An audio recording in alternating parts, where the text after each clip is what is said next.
to the Candace Owens and the Andrew Wilson debate. Y'all ain't seen my thumbnail. Yes, sir, we are. You see, I'm trying to prepare. Because, baby, I know they not trying to get her hemmed up, but because she got all the facts and the evidence.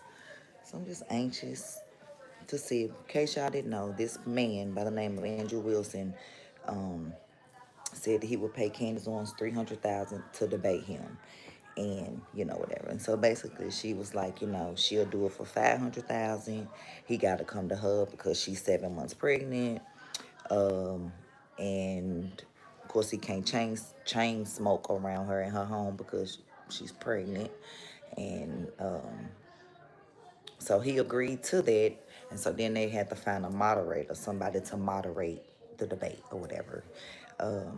A couple of people, I guess they asked, he didn't like or whatever. And then I think Joe Rogan had actually reached out to be the moderator. And of course he liked Joe Rogan or whatever, but Joe Rogan wanted to fly them to him. And again, Candace said you have to come to her because, like I said, she's 7 months pregnant, and she said she wasn't flying to nobody. So Joe Rogan couldn't do it because he wouldn't come with her. So they got a moderator. They decided on a moderator. You see it's back there. So it's about to start or whatever. I can't remember what his name is. Okay, yes. So this is the moderator. So here we go. Candace, Andrew, good to sit down here with you, talking to you guys about the conversation that I think started with you being on Joe Rogan when you said, hey, I'm offering $300,000. And for the audience watching this, you have to know when you see this final product, there's a lot of stuff that happens behind closed doors. There was still communication till midnight, even some of the stuff this morning. Like it's like you're trying to sell a company. It's the last 24 hours that the deal doesn't work out, but kudos to both of you guys that you made it work. The topic of discussion today, how this got prompted is, Andrew, you said there's overwhelming evidence that Tyler Robinson shot and killed Charlie Kirk. And Candace, your position was he's a patsy. Tyler Robinson is a patsy. So, of course, we'll talk about a lot of different things, but that's kind of how the whole thing got started. For the audience watching, I think this is truly for three different people. Number one is anybody out there that loves Charlie, respects Charlie, his legacy, what he did. I'm going to zoom in a minute. Love and admiration for what he did. He changed the lives of many people, young men, young women. You worked with him for many years. You guys were friends. You've said a lot of good things about Charlie, respectful towards him. You guys may have disagreed on something, but you had a lot of respect for him.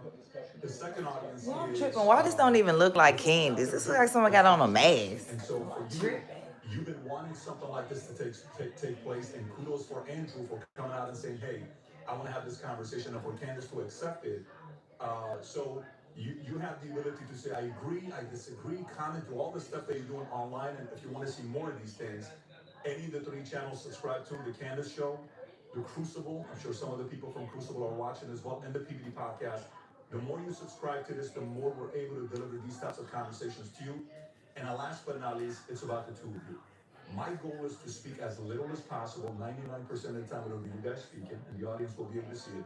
If I jump in, just so everybody knows, on the back end, both have agreed. In the back, there's three people representing Andrew. Am I tripping, y'all, or does this not look like Candace? Hey, y'all. At any point, if somebody makes a claim, the other can say, can we fact check this? I can jump in and say, fact check this. Even the folks in the back can say, fact check this. So it is a very fair conversation that we're having here. And so with that being said, kudos to Michael Knowles. Your name was mentioned a lot. You missed out right now. The last 10 minutes, we talked about you. There's a lot of love and respect here mutually from both parties, all three of them here. And then, of course, the great Joe Rogan that started this conversation. And he also volunteered, but it ended up being this format that we have here today. So with that being said, Andrew, your claim is overwhelming evidence that Tyler Robinson killed Charlie Kirk. Opening statements, opening comments. Sure. And what I mean by overwhelming is I just find it very convincing. I think that's what most people mean when they say overwhelming evidence. So I have a brief opening statement. On September 10th, 2025, Charlie Kirk was murdered. I'm doing good, Neil. About the events which occurred after Kirk's death. You remember the ghoulish laughter, celebrations, and madness we saw from leftists all over, from TikTok invasions, debates, posts on social media, destruction of memorials, and things like this. Within weeks, Okay, I got a better idea. the industry began to form, peddling various alternative theories on how he died. I'm just gonna watch it together on my computer because I'm live horizontally as well. So I'm gonna rewind it.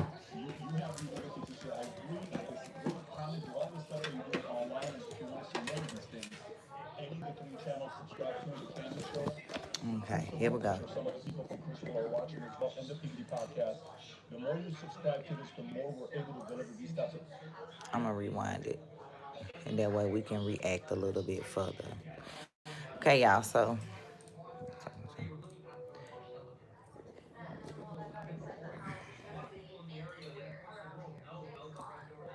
hey, y'all. Welcome. We are reacting to the Candace Owens and the Andrew Wilson debate.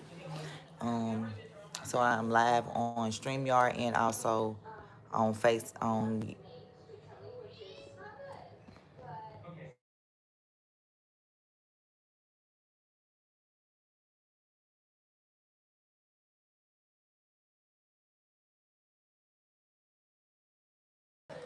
So let me get this together and going,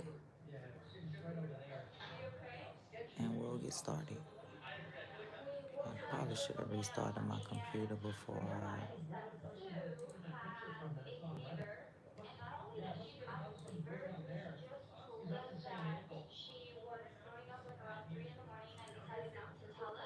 The debate has already started. They're like 5 minutes in.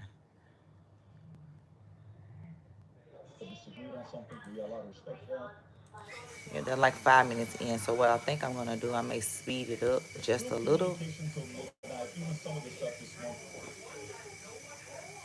Hold up.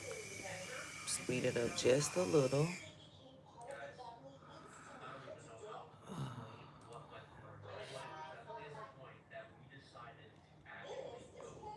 And then put it where you guys can see it as well. Cut my camera off real quick. Sit down here with you, talking to you guys about conversation that I think still communication till midnight. Even some of the stuff this morning, like it's like you're trying to sell a company. It's the last 24 hours that the deal doesn't work out. But kudos to the both of you guys that you made it work. The topic of discussion today, how this got prompted, is Andrew. You said there's overwhelming evidence that Tyler Robinson shot it.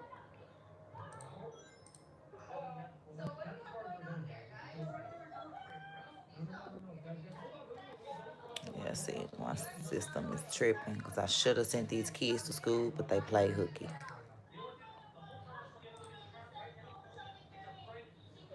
Yeah, if my signal messing up, it's because of these kids. I let the kids stay out of school. Two of them claimed they wasn't feeling good. One's body was hurting from dance practice, so I was trying to be a good mother and let them stay home, but I think they played me. Yeah.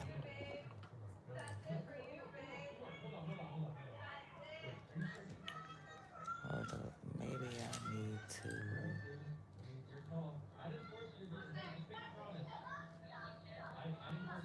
Okay. Well, until I get. Oh, where's the remote? I was gonna turn it on to the TV for my vertical audience because this computer is tripping and I don't got time. It's bringing up stuff that it shouldn't even be bringing up. Hey, Lovelace. Trying to do this Charlie Kirk and Candace debate.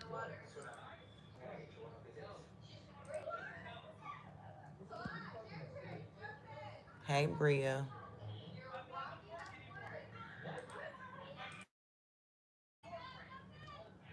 Got started. For the audience watching, I think. Hold up.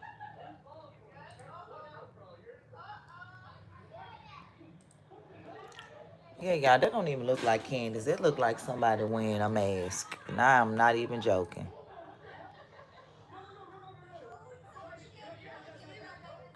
This does not look like Candace Owens, y'all.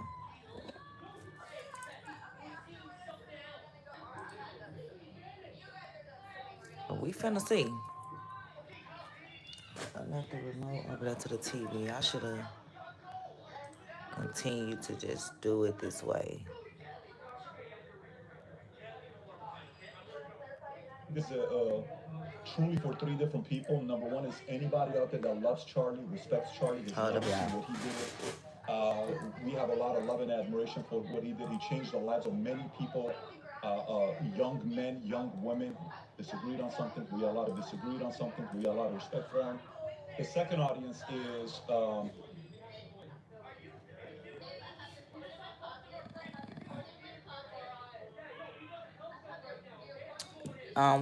We're doing a live reaction to the Candace Owens and Andrew Wilson debate that is going on right now. Just trying to share it with my horizontal audience, but it doesn't seem to be working. So I'm going to share it with y'all back this way, the way I was. Because, baby, I don't got time. We're going to rewind it. This is the debate. And we'll react this way. Okay, so we're officially live. Candace, Andrew, good to sit down here with you, talking to you guys about the conversation that we started with you being on Joe Rogan. You said, I'm offering $300,000. And for the audience watching this, you have to know when you see this final product, there's a lot of stuff that happens behind closed doors. There was still communication till midnight, even some of the stuff this morning. Like it's like you're trying to sell a company. It's the last 24 hours that the deal doesn't work out, but kudos to both of you guys that you made it work. The topic of discussion today, how this got prompted is, Andrew, you said there's overwhelming evidence that Tyler Robinson shot and killed Charlie Kirk. And Candace, your position was he's a patsy. Tyler Robinson is a patsy. So, of course, we'll talk about a lot of different things, but that's kind of how the whole thing got started. For the audience watching, I think this is truly for three different people. Number one is anybody out there that loves Charlie, respects Charlie, his legacy, what he did. We have a lot of love and admiration for what he did. He changed the lives of many people, young men, young women. You worked with him for many years. You guys were friends. You've said a lot of good things about Charlie, respectful towards him. You guys may have disagreed on something. We got a lot of respect for him. The second audience is the folks out there, you, that's watching this. And so for you, you've been wanting something like this to take place. And kudos for Andrew for coming out and saying, hey, I want to have this conversation, and for Candace to accept it. So you have the ability to say, I agree. Why everybody got on black and white? Is this a Mason If you want to see more of these things, event? any of the three channels subscribe to the Candace Show, the Crucible. I'm sure some of the people from Crucible are watching as well, and the PBD podcast. The more you subscribe to this, the more we're able to deliver these types of conversations to you. And last but not least, it's about the two of you. My goal is to speak as little as possible. 99% of the time it'll be you guys speaking, and the audience will be able to see it. If I jump in, just so everybody knows on the back end, both have agreed. In the back, there's three people representing Andrew and three people representing Candace to do fact checking. So at any point, if somebody makes a claim, the other can say, can we fact check this? I can jump in and say, fact check this. Even the folks in the back can say, fact check this. So it is a very fair conversation that we're having here. And so with that being said, kudos to Michael Knowles. Your name was mentioned a lot. You missed out right now. The last 10 minutes, we talked about you. There's a lot of love and respect here mutually from both parties, all three of them here. And then, of course, the great Joe Rogan that started this conversation. And he also volunteered, but it ended up being this format that we have here today. So with that being said, Andrew, your claim is overwhelming evidence that Tyler Robinson killed Charlie Kirk. Opening statements, opening comments. Sure. And what I mean by overwhelming is I just find it very convincing. I think that's what most people mean. You have the ability to say, I agree. So I have a brief opening statement. On September 10th, 2025, Stuff that you're doing online, and if you want to see more of these many of things, you already know a lot about the events which occurred channel after Kirk's subscribe death. to the Candace You Show. remember the ghoulish laughter Some of celebrations the and people from madness we Crucible saw are watching throughout as this well in the fall. PBD podcast. TikTok The more you invasions, subscribe debates, to this, posts the on more social we're able media, to deliver these destruction of memorials and things like this. Within weeks of Kirk's death, the cottage industry began to form, peddling various alternative theories on how he died. What special interest may have killed him, what nations were involved, and was our own government one of them? Because this was the first nationwide traumatic event in Gen Z's lifetime, the demand for answers was severe and palpable. The leading theory from the conspiracy verse is that Israel worked with the United States government to murder Charlie Kirk. Within a day or two of Kirk's death, Ian Carroll claimed that Israel killed Charlie Kirk, and the conspiracy caught on like wildfire. This theory was built on one misleading piece of evidence: that in his final days, on or around September 8th, Charlie sent Have a good day, Lovelace. Jewish donors play into all the stereotypes. I cannot and will not be bullied like this, giving me no choice but to leave. Girl, I'm live. Leave me alone. This was sent in context of a platform dispute regarding Tucker Carlson. Why you didn't get up? From this scintilla of misleading information, it was speculated that Israel killed Charlie Kirk because he would have successfully opposed the Iranian war. Okay. Now that's a fun theory, and who doesn't like a good, fun conspiracy theory? I like them. But there is no evidence that Israel actually killed Charlie Kirk. And if Candace has some, I'd like her to actually show it to me. I'm open to suggestions, but to date, there hasn't been any. There is, however, tons of evidence that a leftist killed Charlie Kirk. This is Charlie feared they would. I believe Charlie Kirk. You took my picture. And I have the receipts. No, I didn't have a dream where he came to me and told me that the left killed him. No, he didn't come to me in a dream and say, Candace Owens betrayed him. That never happened. In fact, I don't need dreams of any kind because I hold in my possession never before seen messages from Charlie Kirk to his security team on September 9th, 2025. I'm going to share the message with you today, which is the first time this information's ever been publicly revealed. On September 9th, Charlie's security team wrote to him, yes, law enforcement has been fully supportive and agreed to security plan and posture. Tomorrow's event will be covered by both my team and the campus PD. If additional support is required, patrol units will be available. I have 11 on site. Charlie responded with this, okay, great. Remind them that they are there for one person's security only. Because I'm somewhat worried in kind of whatever lined the pockets. Why will YouTube and stop my I think live? it's foolish to profit off of... Hold up. Because I don't know when you stopped it. No, he didn't come to me in a dream and say, Candace Owens betrayed him. That never happened. In fact, I don't need dreams of any kind because I hold in my possession never before seen messages from Charlie Kirk to his security team on September 9th, 2025. I'm going to share the message with you today, which is the first time this information's ever been publicly revealed. On September 9th, Charlie's security team wrote to him, yes, law enforcement has been fully supportive and agreed to security plan and posture. Tomorrow's event will be covered by both my team and the campus PD. If additional support is required, patrol units will be available. I have 11 on site. Charlie responded with this, okay, great. Remind them that they are there for one person's security only. Because I'm somewhat worried the left is trying to kill me. That was a message sent that he was worried the left was going to try to kill him. Now, we'll discuss this more later on in the debate, and maybe I have more never-before-seen evidence that exposes just how wrong and, in my opinion, idiotic many of these conspiracy theories have been. But that's what happens when you rely on what's called the evidence of gaps. In other words, they don't have evidence, they seem to just make up evidence. And what did they make up? Well, in my opinion, kind of whatever lined the pockets. And I think it's ghoulish to profit off of the death of a good man. Hey, Bria. Well, we came here today to debate, and so let's get to it. The debate topic today is 1, my belief that there's overwhelming evidence that Tyler Robinson killed Charlie Kirk, and 2, if you're shopping for a home security system, don't fall for the It's marketing definitely tricks. not overwhelming Try this evidence. instead. And I like how they got these ads going in between. I found out on the marketplace. But come on, let's get to the debate. Honestly, it blew me away.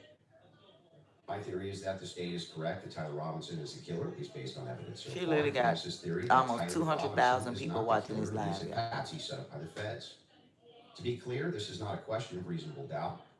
If it was reasonable doubt, and that's all it was, and that's all Candace was I'm gonna make me proffering, some coffee, I y'all, when I wouldn't be am here sick. having a debate with her.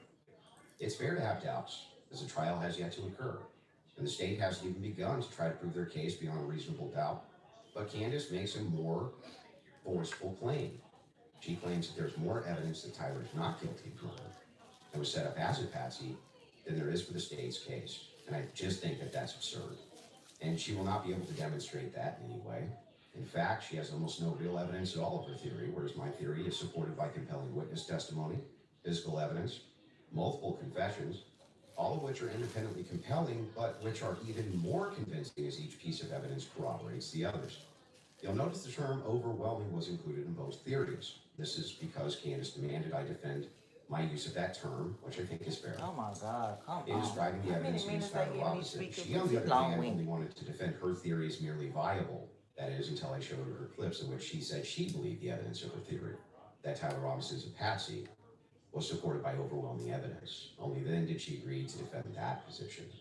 Regardless, we're both defending the claim. There's overwhelming evidence on our side, so it's worth defining that term. When I say the evidence against Robinson is overwhelming, all I'm saying is that I mean that as of right now, I find it very convincing. Sound like Blake Neff wrote this. I see almost no evidence at all in the speculation on verified claims and suggestions of things that could merely be hypothetically possible. Dreams, vibes, feelings, things like this. Almost done, by the way. I have no problem defending the state's case and welcome Candace bringing up any challenges she would like, but if I'm honest, the reason I was willing to pay the $300,000 for this debate was to finally have a chance for someone to demand Candace be held accountable for the unbelievable theories and claims she's been making. Candace's investigation is indistinguishable from a leftist operation. She couldn't be doing more damage to the right if she were trying. She uses her considerable platform to relentlessly attack one of the most influential conservative outreach organizations for young people, and she's making a mockery of the online right-wing commentary class. She's harming Republicans in an election year by dividing them. She's attacking the very organization Charlie spent his life building, and she's attacking the people he loved, including his wife. And it cost me $300,000, but today I hope that she find the answers for some of that. Thank you, Andrew. Candace? Did you get it out of your system? I did. Okay, great. Well, I'm not going to waste time with the preamble because I think I just want to get to the substance of the debate, and we'll just speak to the audience. I've obviously had an audience since we've been covering this case. People know that there was a personal friendship between me and Charlie, and diminishing the pursuit of something that makes sense regarding what happened on September 10th by throwing it to this is just people who are conspiracy theorists. These are people who are just trying to generate clicks. I don't think that people should be satisfied by that. I want people to remember that it's important to think. We've been I'm lied sure to not by here the for government clips. a great many times over, just the last couple of years, if you just think of the things that we've learned about our government.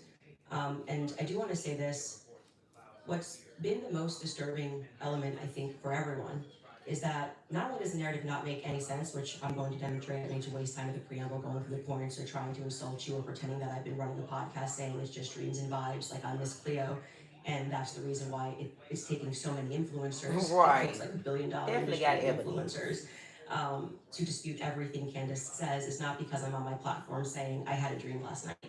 I don't think that I think that diminishes you as an argument. Obviously, we have presented a lot of evidence. You just presented a text message and said this is evidence. Well, that's how this entire thing began. You're talking about how Israel got into the conversation. It was because immediately after Charlie died, one of the first things we saw was this push to make us all think and remember how much he loved Israel. It's because the prime minister of Israel, who's fighting like a 27-front war, thought that he needed to come do a little mini tour and to be strangely to state that I did not kill Charlie Kirk, but nobody was having that thought that I can remember. Nobody was going, I wonder if Bibi Netanyahu killed Charlie Kirk. And then we had a round of influencers who lied and said Charlie was not changing on Israel, that he wasn't having any disagreements regarding that topic, that the day he died, he just loved Israel so much. And I demonstrated via a text message, which you just mentioned, and you're now contextualizing and pretending it was just about Tucker Carlson, which is not true. It was a part of a broader shift that Charlie was having over the last, I would say, actually on your show, it began since October 7th, which is when I began asking myself more questions about Israel as well. And so, yeah, when all of these things happen in the immediate aftermath, and then I drop a text message after everyone is denying that, Tucker Carlson then comes out and confirms the conversations that he had with Charlie. Megyn Kelly then comes out and confirms the private conversations that she had with Charlie. People then begin to ask a reasonable question, which is, why are we lying about this?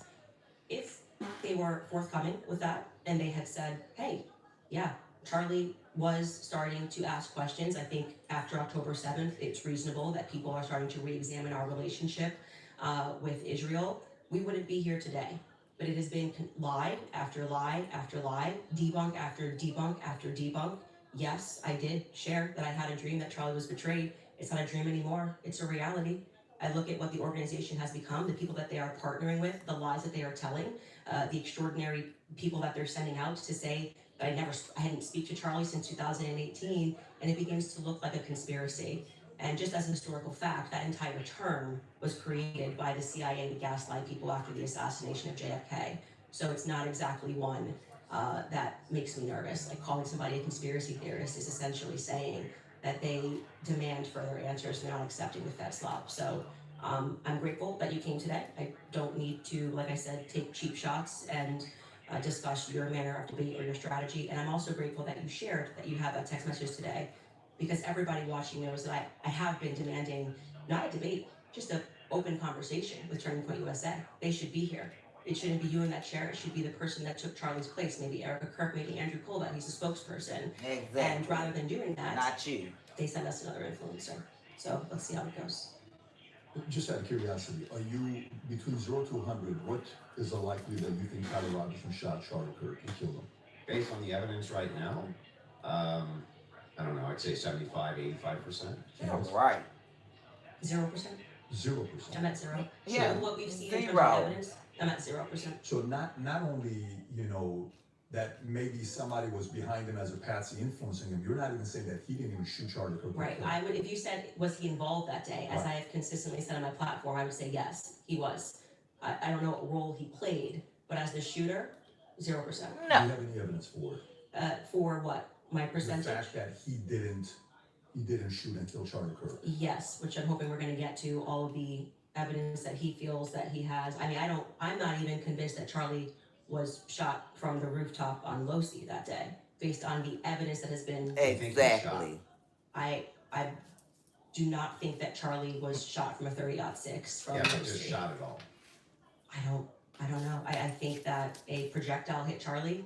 I'm Right. open to other people's presentations, but I have not seen any compelling evidence that Charlie was shot by a 30-06. Can Nope. we see maybe if we're gonna have an olive branch to each other, if maybe we can establish what we consider the facts of the case to be first? Yeah, sure. Okay.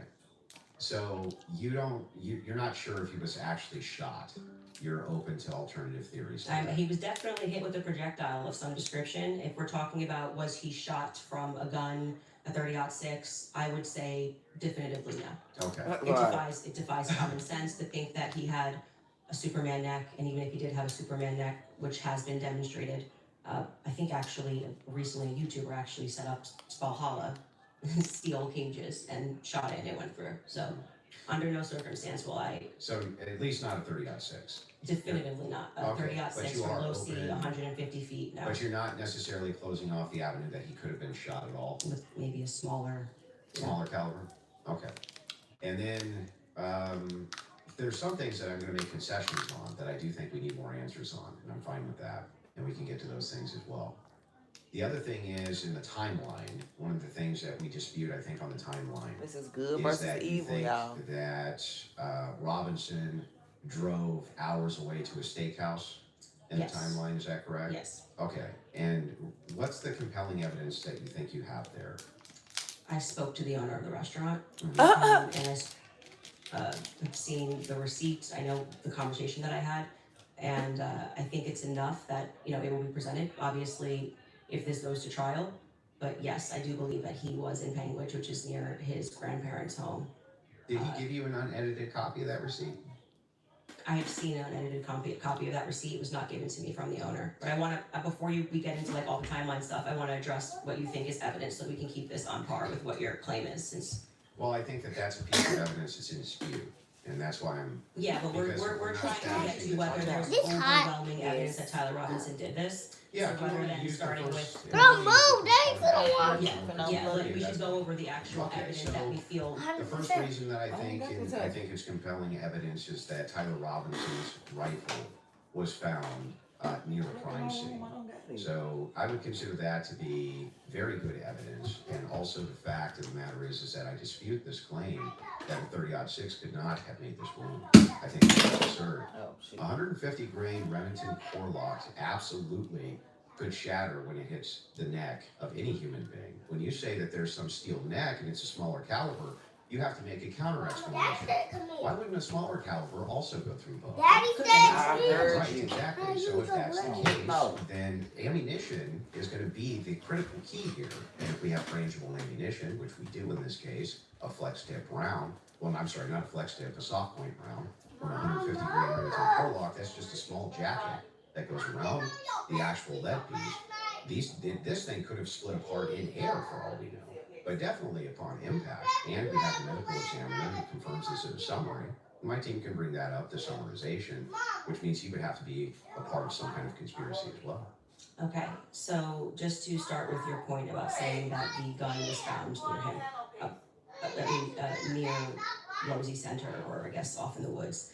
That gun, did you watch the testimony? Did you watch the preliminary hearing? Yeah, we covered it live. Yeah. Okay, so forgetting what the summary of the medical report was, did you watch the testimony that was given by the Caitlin Oliver, the ATF woman, Samantha Carner, any of those people who went into the science of Yes, I recall. You're talking about the bullet when they- analysis? Yeah, when they went into the DNA. Okay, so that's kind of the most relevant part. Okay. I'm not denying, I've never denied on my platform or anywhere else that a gun owned by Tyler Robinson was found near the crime scene, right?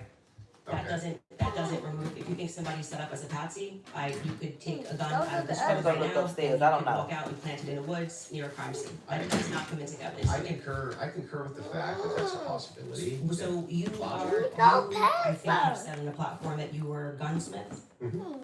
Okay, and for how many years? Many, many years. For many years. You also said that you were an army sniper? I wasn't a sniper in the army. Okay. And I never said that. But Sorry, your wife tweeted that you were an army sniper. Yeah, I don't know. Like 15 years ago, she said something. Does it She said change that it 15 was- years later? She said that it was colloquial. This is cold. Army sniper is a colloquial term? Yeah, I was never an army sniper. Okay, what did you do in the army? Did you teach this? You then corrected and said you taught rifles in the army? No, I didn't teach rifle. No, I taught rifles. Is what I said. She getting them. Okay, A lot of I was lies an going army on. instructor for many, many, many Okay, years so- alongside my gun shop. as with your expertise, Mhm. when she gave testimony on the stand, Samantha Carner, that there was dust and there was debris Mhm. that was found in the gun barrel. Yep. And then when we had the person who, and this was I believe Caitlin Oliver, who explained painfully about the DNA, the prints. Well, let's start with the No, I'm not done. You said something, so I'm gonna finish my thought. Right, let her finish. No, well, sure. If you want to respond to, Well, I but I wanna want you to start respond to with 2 the points. debris. I want you to start with 2 points. Okay. Dust and debris in the gun barrel. Yeah. Secondly, the fact that there were 5 sets of prints, 5 plus actually by the end of the testimony, 5 sets of prints, for which we already had the woman who worked for the FBI forensics testify that above 2 prints, if you're taking a sample, it's no longer a science, right? She testified that when they took the sample of what was Welcome, on the new trigger, they saw members. 5 plus prints, and among those 5 plus prints, Tyler Robinson's was the most degraded. So I would like you to explain how Tyler Robinson's prints could be the most degraded when she said actually you could have DNA on something that you've touched, you could have DNA on something that you've never touched, and to get DNA degradation, they've looked at They pieces can't see you. of Stop. items 20, 40 years on that don't have degradation. Yet Tyler Robinson's Here you prints, amongst 5 plus other prints, were the most degraded on that weapon. Yeah, so let's get into all 3 of the claims. First, with debris. When it comes to debris, firing rifle doesn't always blow the debris out of the barrel. Okay, that So, you think there could be degree, IXL is helping It was 15 right there. million students succeed in math and language arts. On IXL, your child can left it before us. Now, I don't know if you agree with me, but if you leave a rifle in a wooded area, it's also possible that debris could get in that way. But I'm not even sure that that's what the case is. I think it's far more likely that you fired the shot, it just didn't blow debris out, and it often doesn't. You'll find this if you take Grandpappy's dirty rifle and it's all dusty inside the bore and you go fire it. You'll often look down the bore and there's still dust. okay, Happens all the time. okay, and the prints? Look Yeah, so upstairs. Did you go the upstairs? prints, we don't know all of the details Upstairs. on this yet. We do, it was excruciating. You hush. Testimony on the prints. We don't because they haven't gone to trial, so we don't know on the print That's front, but because I Tyler keep Robinson crying, man. You don't, he made the no, claim that that don't mean Squid you hit Game me. was on there, and it was not. Well, Stop when hitting she your gave kid. the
Okay, 30 but you for are low open. C, 150 feet, no. But you're not necessarily closing off the avenue that he could have been shot at all. With maybe a smaller.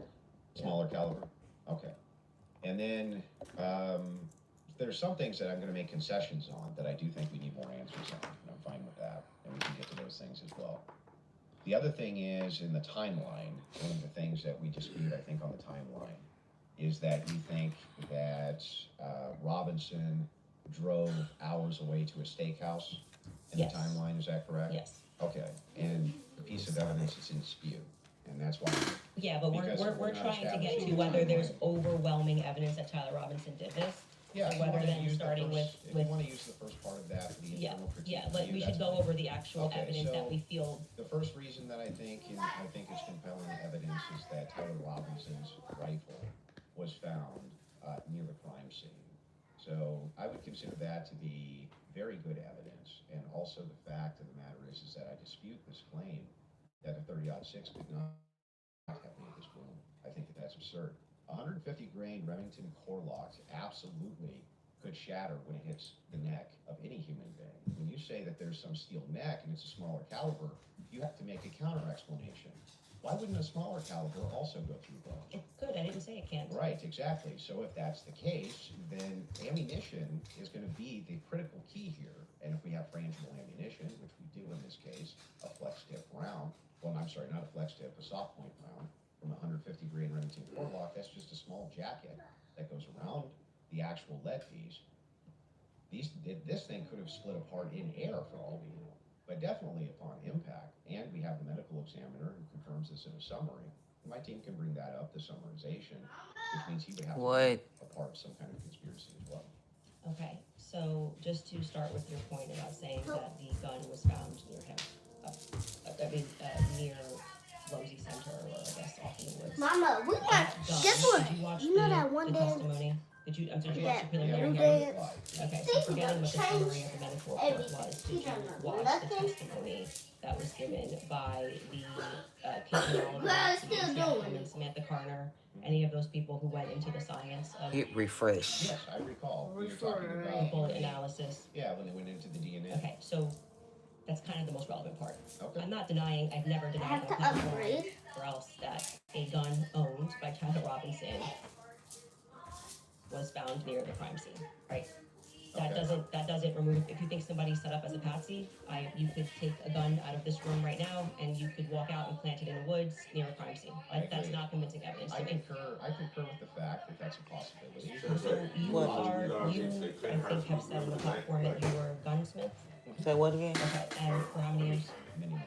So I just gotta go You ahead also and finish signing said this that you were clearinghouse an army thing. sniper. What they Okay. say. And I never said that. Sorry, your wife tweeted that you were an army sniper. Yeah. Right. Signing what they say. She said something. Does it change 15 years later? She said that it was a colloquial. For the same company or this for Army another one? sniper is a colloquial term. Yeah, I'm not. I was never. This for money. Okay. Right. What did you do in the army? Did you teach? She kind of corrected and said you taught rifles in the army. No, I didn't teach rifle. No, I taught rifles as private citizens. Are you on it? Okay. And I was an NRA instructor for many years. Okay. So, alongside my gun show. as with your expertise, when she gave testimony on the stand, Samantha Carter, that there was dust and there was debris that was found in the gun barrel. And then when we had the person who, and this was, I believe, Caitlin Oliver, who explained painfully about the DNA, the prints. Well, let's start with. No, I'm not done. You said something, so I'm going to finish my thought, right? You don't want to go on time. No, well, sure, if you want to respond to, but I want you to respond to 2 points. I want you to start with 2 points. Okay. Dust and debris in the gun barrel. Secondly, the fact that there were 5 sets of prints, 5 plus actually in the testimony, 5 sets of prints, for which we already had the woman who worked for the FBI forensics testify that above 2 prints, if you're taking a sample, it's no longer a science, right? She testified that when they took the sample of what was on the trigger, they saw 5 plus prints, and among those 5 plus prints, Tyler Robinson's was the most degraded. So I would like you to explain how Tyler Robinson's print could be the most degraded when Like, she get me said to when I'm doing this. you could have DNA on something that you've touched, you could have DNA on something that you've never touched. Yeah, I'm And finna be able to work to with get that motherfucker. DNA What? degradation, we They're sending take all up that, you pieces feel me? of items 20, 40 years on that don't have degradation. Yet Tyler Robinson's prints, amongst 5 plus other prints, were the most degraded on that weapon. Yeah, so let's get into all 3 of the claims. First, Do you have the 2 packs by the bed in the room? firing rifle Yeah. doesn't always go to the out. Is it? Okay, that, So, you think there could be debris, the debris and dust. He just fired the weapon. Okay. not only that, he left it in the forest. Now, I don't know if you agree with me, but if you leave a rifle in a wooded area, it's also possible that you can that way. But I'm not even sure that that's what the case is. I think it's far more likely that he fired the shot, it just didn't blow debris out. And it often doesn't. You'll find this. Is this the one that had to be 12 characters for the password? Rifle, and it's all dusty inside the bore, and you go fire it, you'll often look down the bore and there's still dust. Okay. Happens all the time. Okay, and the prints? And it was this email or what email address is it? All of the details now, just Yeah, everything new is with It was this email. excruciatingly long testimony. No. because they have Huh? files. For You the say with the clearinghouse? On It could be the other Tyler one. Robinson's DNA was on there. You made the claim that Lance Twig's DNA was on there. What's the It was other one? not. Well, when she gave KH testimony- Holding shit. Hold on. First, let's go to your first point, because that's wrong. We can get a fact check on that. What do you mean we don't know until it goes to trial about the degraded prints?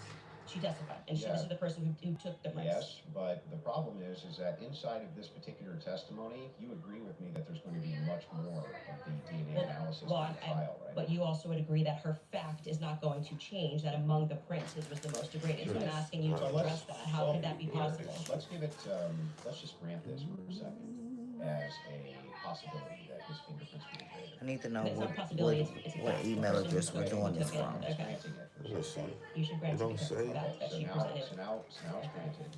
So what? What do you mean, so what? Yeah, so what? What does that prove? It proves that if his prints were the most degraded amongst 5 of them, The only you're other gonna have to email assume I No, that get. I'm saying Tucker where they is sent the this one to. that recently Hold up. fired the weapon. Yeah, so wait a second. You're saying that it's an impossibility that if his fingerprints are most degraded. I'm telling you to Yeah, they explain sent it. this You're to the Tyree gun Bryan, sponsor. Wait a 34. second. How would a No. gunsmith give an analysis on fingerprints or DNA? All Do right. you think that I've worked on They it? couldn't have done No, that they day. So didn't. They your sent it answer to the is I don't know. 512. You can just say you don't know. But You I don't did. have to. But I did. No, you said so what? So Yeah, say I don't know. I what actually would don't that- have an what would explanation for that, prove, Candace. though, is my question. Well, I think that what it would prove You saying is on that there it which is a email more they sent it viable to? theory Ah, that which people one who was it? had stronger prints on the The gun K12. may have used it more recently. I mean, the Did they say who else B12. had fingerprints on the gun? They named Matt Robinson explicitly, Okay. and this was a part of the testimony where she was speaking about how they got samples of elimination samples from the home of Amber Robinson, Matt Robinson, and Lance Twiggs. Those are the 3 names they named. So are you saying that Twiggs Would you like me to fingerprints- finish my I statement? just want to make sure I'm clarifying. I'm trying to finish the answer, but it can't be clarified until the answer comes out of my mouth. Okay. So this was a portion of her testimony where she was explaining how they got elimination samples from the home. And she named Matt Robinson, Amber Robinson, and Lance Twiggs as the elimination samples that she was using. And she explicitly said, she said some of them, so we can assume 2 out of 3, were their prints were found on the gun. She explicitly named Matt Robinson as someone who had prints on the gun, and then said there were 5 people that they had taken that sample for. And again, what's also relevant here is the earlier testimony, which came from the FBI forensics analyst, I believe it was on day 2, where she said that when you're using those mixtures that up to 5 plus, it's really hard to make any sort of a determination. So both of those things are relevant. If you can't explain why his prints are the most degraded and you're saying he is the shooter, it's not really a so what.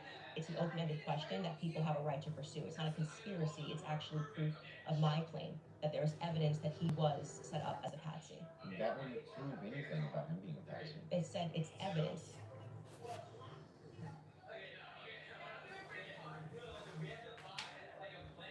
It to support the claim that he could have been set up as a patsy. So this is why I said earlier, so what? Because even if it's the case, this doesn't have an explanation for it yet. That doesn't actually give you any evidence in your corner for Tyler Robinson being a patsy. Okay, hang on. I didn't cut you off. All right. You would need to actually explain how this would demonstrate Tyler Robinson. This is tied into Robinson being a patsy.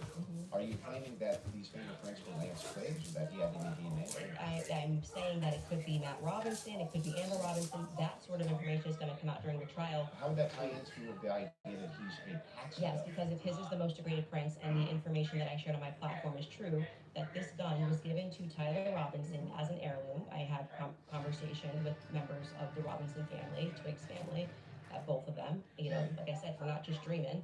And if we're having those conversations and they told me that that gun was only given to Tyler Robinson because it was a family heirloom. Okay, so it was his grandfather's gun or great-grandfather's gun. I don't remember the difference. I don't remember which one it was. And so he got it because he's the firstborn. So, but he's not much of a shooter, is what I was told. And so he has this because he inherited it, essentially. So if I get something from my grandpa and I put it up on the shelf and I own this, you could see that could be. How do we get to the patsy part? You won't let me ever get to the end of the sentence, so how can we get to the patsy part if I can't get to the end of the sentence?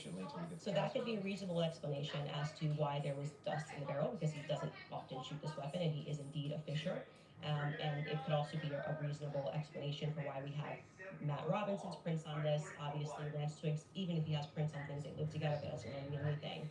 But that could demonstrate that somebody took his weapon and put it somewhere.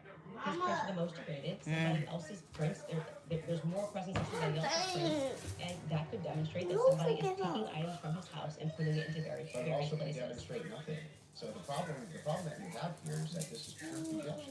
No. This is not evidence that Tyler Robinson is a patsy. Okay, It's what only is this? evidence that you have conjectured up.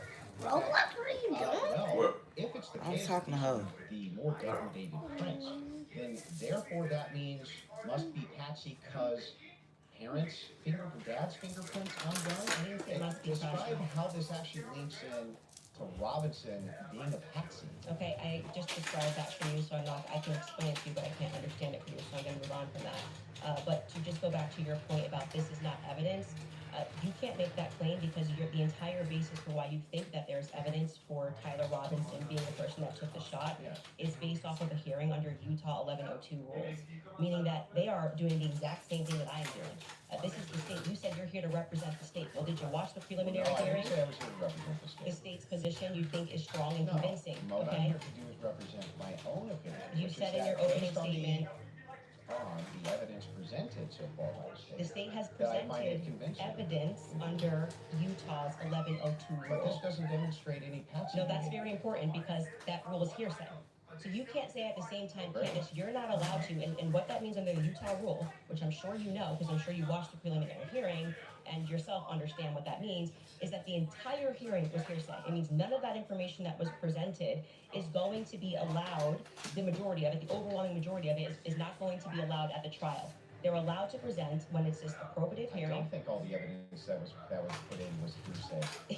Okay, you didn't watch this case. But not only that, No, this is a huge point. I want to. This is crazy that you don't know this. Fact check. Yes, All the we evidence need was more than a put fact in. check. This was every single day, Utah Rule 1102. They said they had the medical examiner's explanation of the shooting. That's in the back. Rob, if you want to pull it up, and then Candace, if anybody from your team wants to pull something up, no problem as well. But the question, but if you guys got it, pull it up so we can show it. And you're gonna intend, is that it? Yeah. So I'll read this. Just what are we looking at, just so we know? Yeah, so this says, the bullet, or at least part of it, sequentially perforated the interior left of Mr. Cook's neck, strap muscles of the left side of the neck. This is a summary, by the way. Left common partoid on the left internal external jugular veins. The bullet also obliterated the left side C27 vertebrae, transacted the cervical Girl, spine. get my keyboard. Medical examiner observed a significant portion of her cervical spinal cord was traumatically injured. Mr. Cook suffered from other injuries, including bilateral, apical, and posterior intercostal hemorrhages, pulmonary, apical hemorrhages, multiple disruptions to the thyroid, etc., etc. So the summary of the examinations that were shot. Okay. That was what they were pulling back. Okay. No, I was saying something about taking the drug screen when I read it. A projectile. You feel me? And it was the address was Could you consensual. bring up You know what I'm 1102 talking about? Utah Rule? Because this is Oh, the sure. point that you're making by saying. I said, yeah, when they see me places like that, you You can can go in infer, there. I'm trying to follow the inference. But no, it's your entire reason, like you asserted that you believe there's overwhelming evidence on the basis of what we saw in the preliminary hearing. The entire preliminary hearing was hearsay. Yeah, I'm finding Jaleel. the inference. But no, you just literally said I couldn't do that. Yes, I can. No, I didn't. I'm just saying from your inference, how do we get to Thompson? This is how you got to Shooter. With the Tyler Robinson did it. No, The same no, way no, that I you got didn't to get to Tyler just Robinson. Shooter No, for that. yes, you did. You again, this is something important, so we should pull up a fact check about what the 1102 Utah, under their constitution, for the sake of a preliminary hearing, they do not have to have hard evidence. They don't have to put people on the trial for a minute. But that's why the entire hearing was basically hearsay. Officer Bagley. Not all of it, like I said. The overwhelming majority, I mean, outside of the one that you don't want to get, don't cut me off. Outside of, no, that is what's in dispute. It means that your entire brand of saying you don't have evidence falls apart when the entire preliminary hearing is based on hearsay. In fact, Nancy's testimony before they had about an hour debate, actually maybe it was more than an hour debate before he sat, and they said this is not going to be allowed. You wouldn't even be allowed to do this. We'd be able to cross-examine him. The questions that they're asking Lance are all leading. And what did he say? Well, I'm the magistrate under Utah Constitution. 1102 is my job to review all this. We can Yeah, see if Mom. the state has enough here. Hey! We can then Ah, move to a break trial, my which will stuff. then they would not allow this stuff. They would say we get to cross-examine Lance. Lance But just your can't argument really things I'm not say. disputing. The entire substance of your argument is that people can't infer off of evidence. No, That's what you're saying it's to not. me. When you say Candace, Here, you I'll can't give you talk the about the great argument difference, which is a now. fact. Yeah, I'm not And then saying infer that. off of that Didn't say that that. Tyler could have been a patsy. You're just I am telling literally you. making stuff up. So I'm here's not what the making stuff position up. is. I'm I'm not asking making stuff this. up. I'm saying that I think you I'm let's just pull it out. canceling Pull out that up. 1102. I am doing exactly what the state.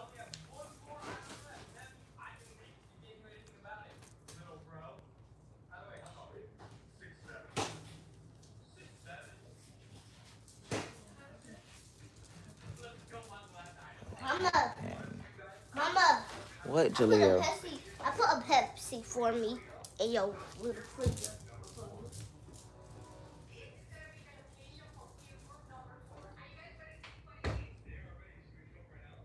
What happened?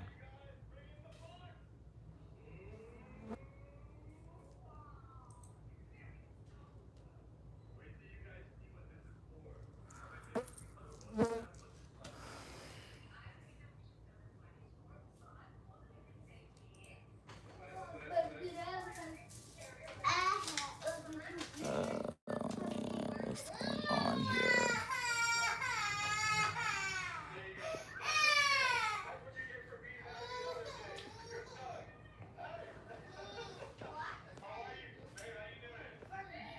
How much I need to switch for your car?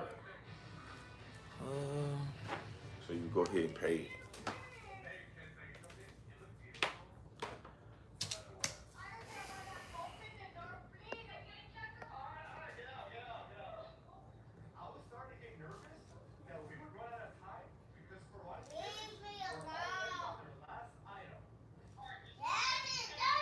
I swear I should have sent them to school. I should have sent them to school.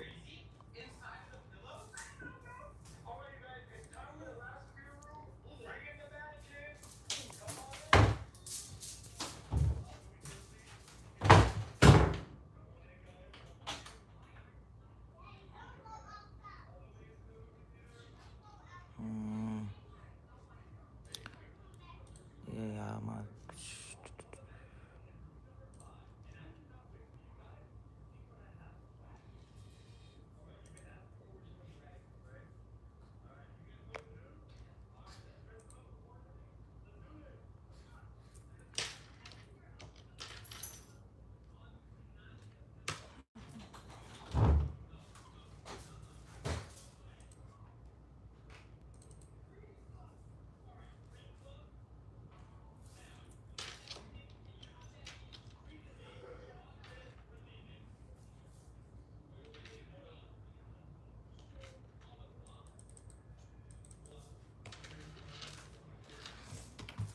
Hold on, y'all.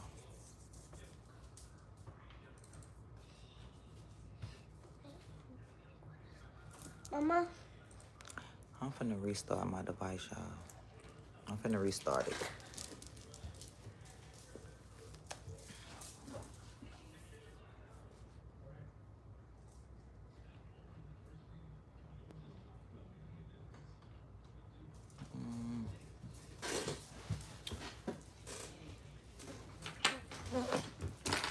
Mama. Girl, what?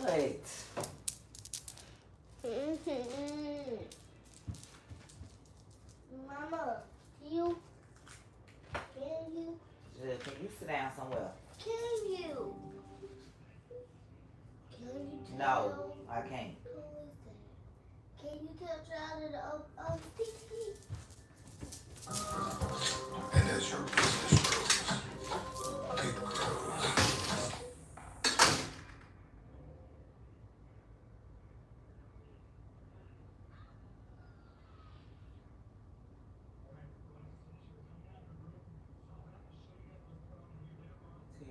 Missing up my whole dang video, my whole debate.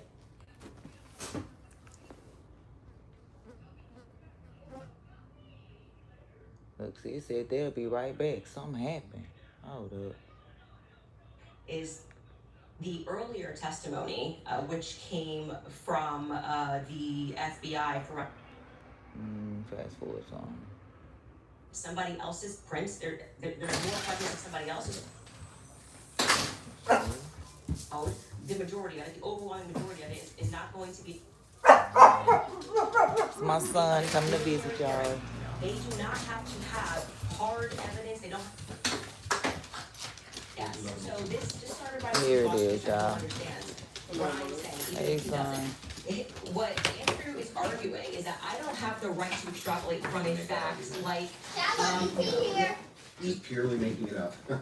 I'm asking based on Andrew, based can on I show my evidence? You just showed yours. What the heck? Reliable hearsay. You'll get a chance. Reliable hearsay in criminal preliminary examinations. The entire preliminary hearing that you just saw was on the basis of reliable hearsay. And what that means essentially is the people who are making the statements can just say, Patrick told me that he did this on Monday. Clean the camera off. Patrick's not here, and that is, they can allow that into the hearing. That's just, because it's just meant to be probative. And so it's the state saying, here's what we have inferred. So you are allowed to take a piece of evidence, and then you are allowed to infer off of that evidence, okay? Case in point, that's a demonstration of, that's a demonstration of what I just did. I said, the prints were the most degraded off of Tyler Robinson. Mama, From that, just what so you know, I I'm got inferring this one out is the that box it's plausible that Tyler and put it in Robinson your was freezer up. like That that. is Mama, not- no, she got that That's out not a from point of contention. all That's her not The the point of contention. It's not a point of contention. If you're saying it's a It point is of the point of Hey, contention. it's not a let point of her contention. I'm telling you that is what the It's not entire mine. hearing allowed for. So the evidence that he is Great, but describing, That's from the box and I he put is it in the using freezer. to argue Can y'all be his quiet? case, is all based on inference, not fact. Great. Inference, not fact. So We're what they just- are inferring off of the facts. So again, we're gonna take this, and I'm just going to even grant it, because it's irrelevant. I'm asking, how do you get the inference Come this way. that even if you dispute that piece of evidence, that means Patsy? I'm looking for the logical chain for how you get to that inference. What I am telling you is it's the exact same way that when you tweeted, I think that this evidence is overwhelming. When they say, that looks like Tyler Robinson's car, he drives a similar car, okay? They are inferring that that's Tyler Can you Robinson. walk me through the inference The so that I infer- understand? It's not a fact. It's not a fact. When you show a blurry image, which you kept citing that we No, have I'm talking about images. your inference that the fingerprints, even if they're degraded, equals Patsy. How do you I get didn't that say, inference? I didn't say it equals Patsy. I think it is enough evidence that it should be explored, which is exactly what this preliminary was in the but inverse. that's not what in dispute. What's in dispute is when you said, I'm using this as evidence that he could have been a Patsy. I'm asking, how do you get the inference to Patsy from that? Because what I am saying is that it shows that somebody else had more DNA presence on that gun Then he than did. Tyler Robinson did. So it is plausible, which is all they're doing. They're presenting plausibility based off of the facts, okay? It is plausible that somebody just took his gun and put it there. That's it. Is there equally, That's how it works. and is there equally 100 other plausible explanations?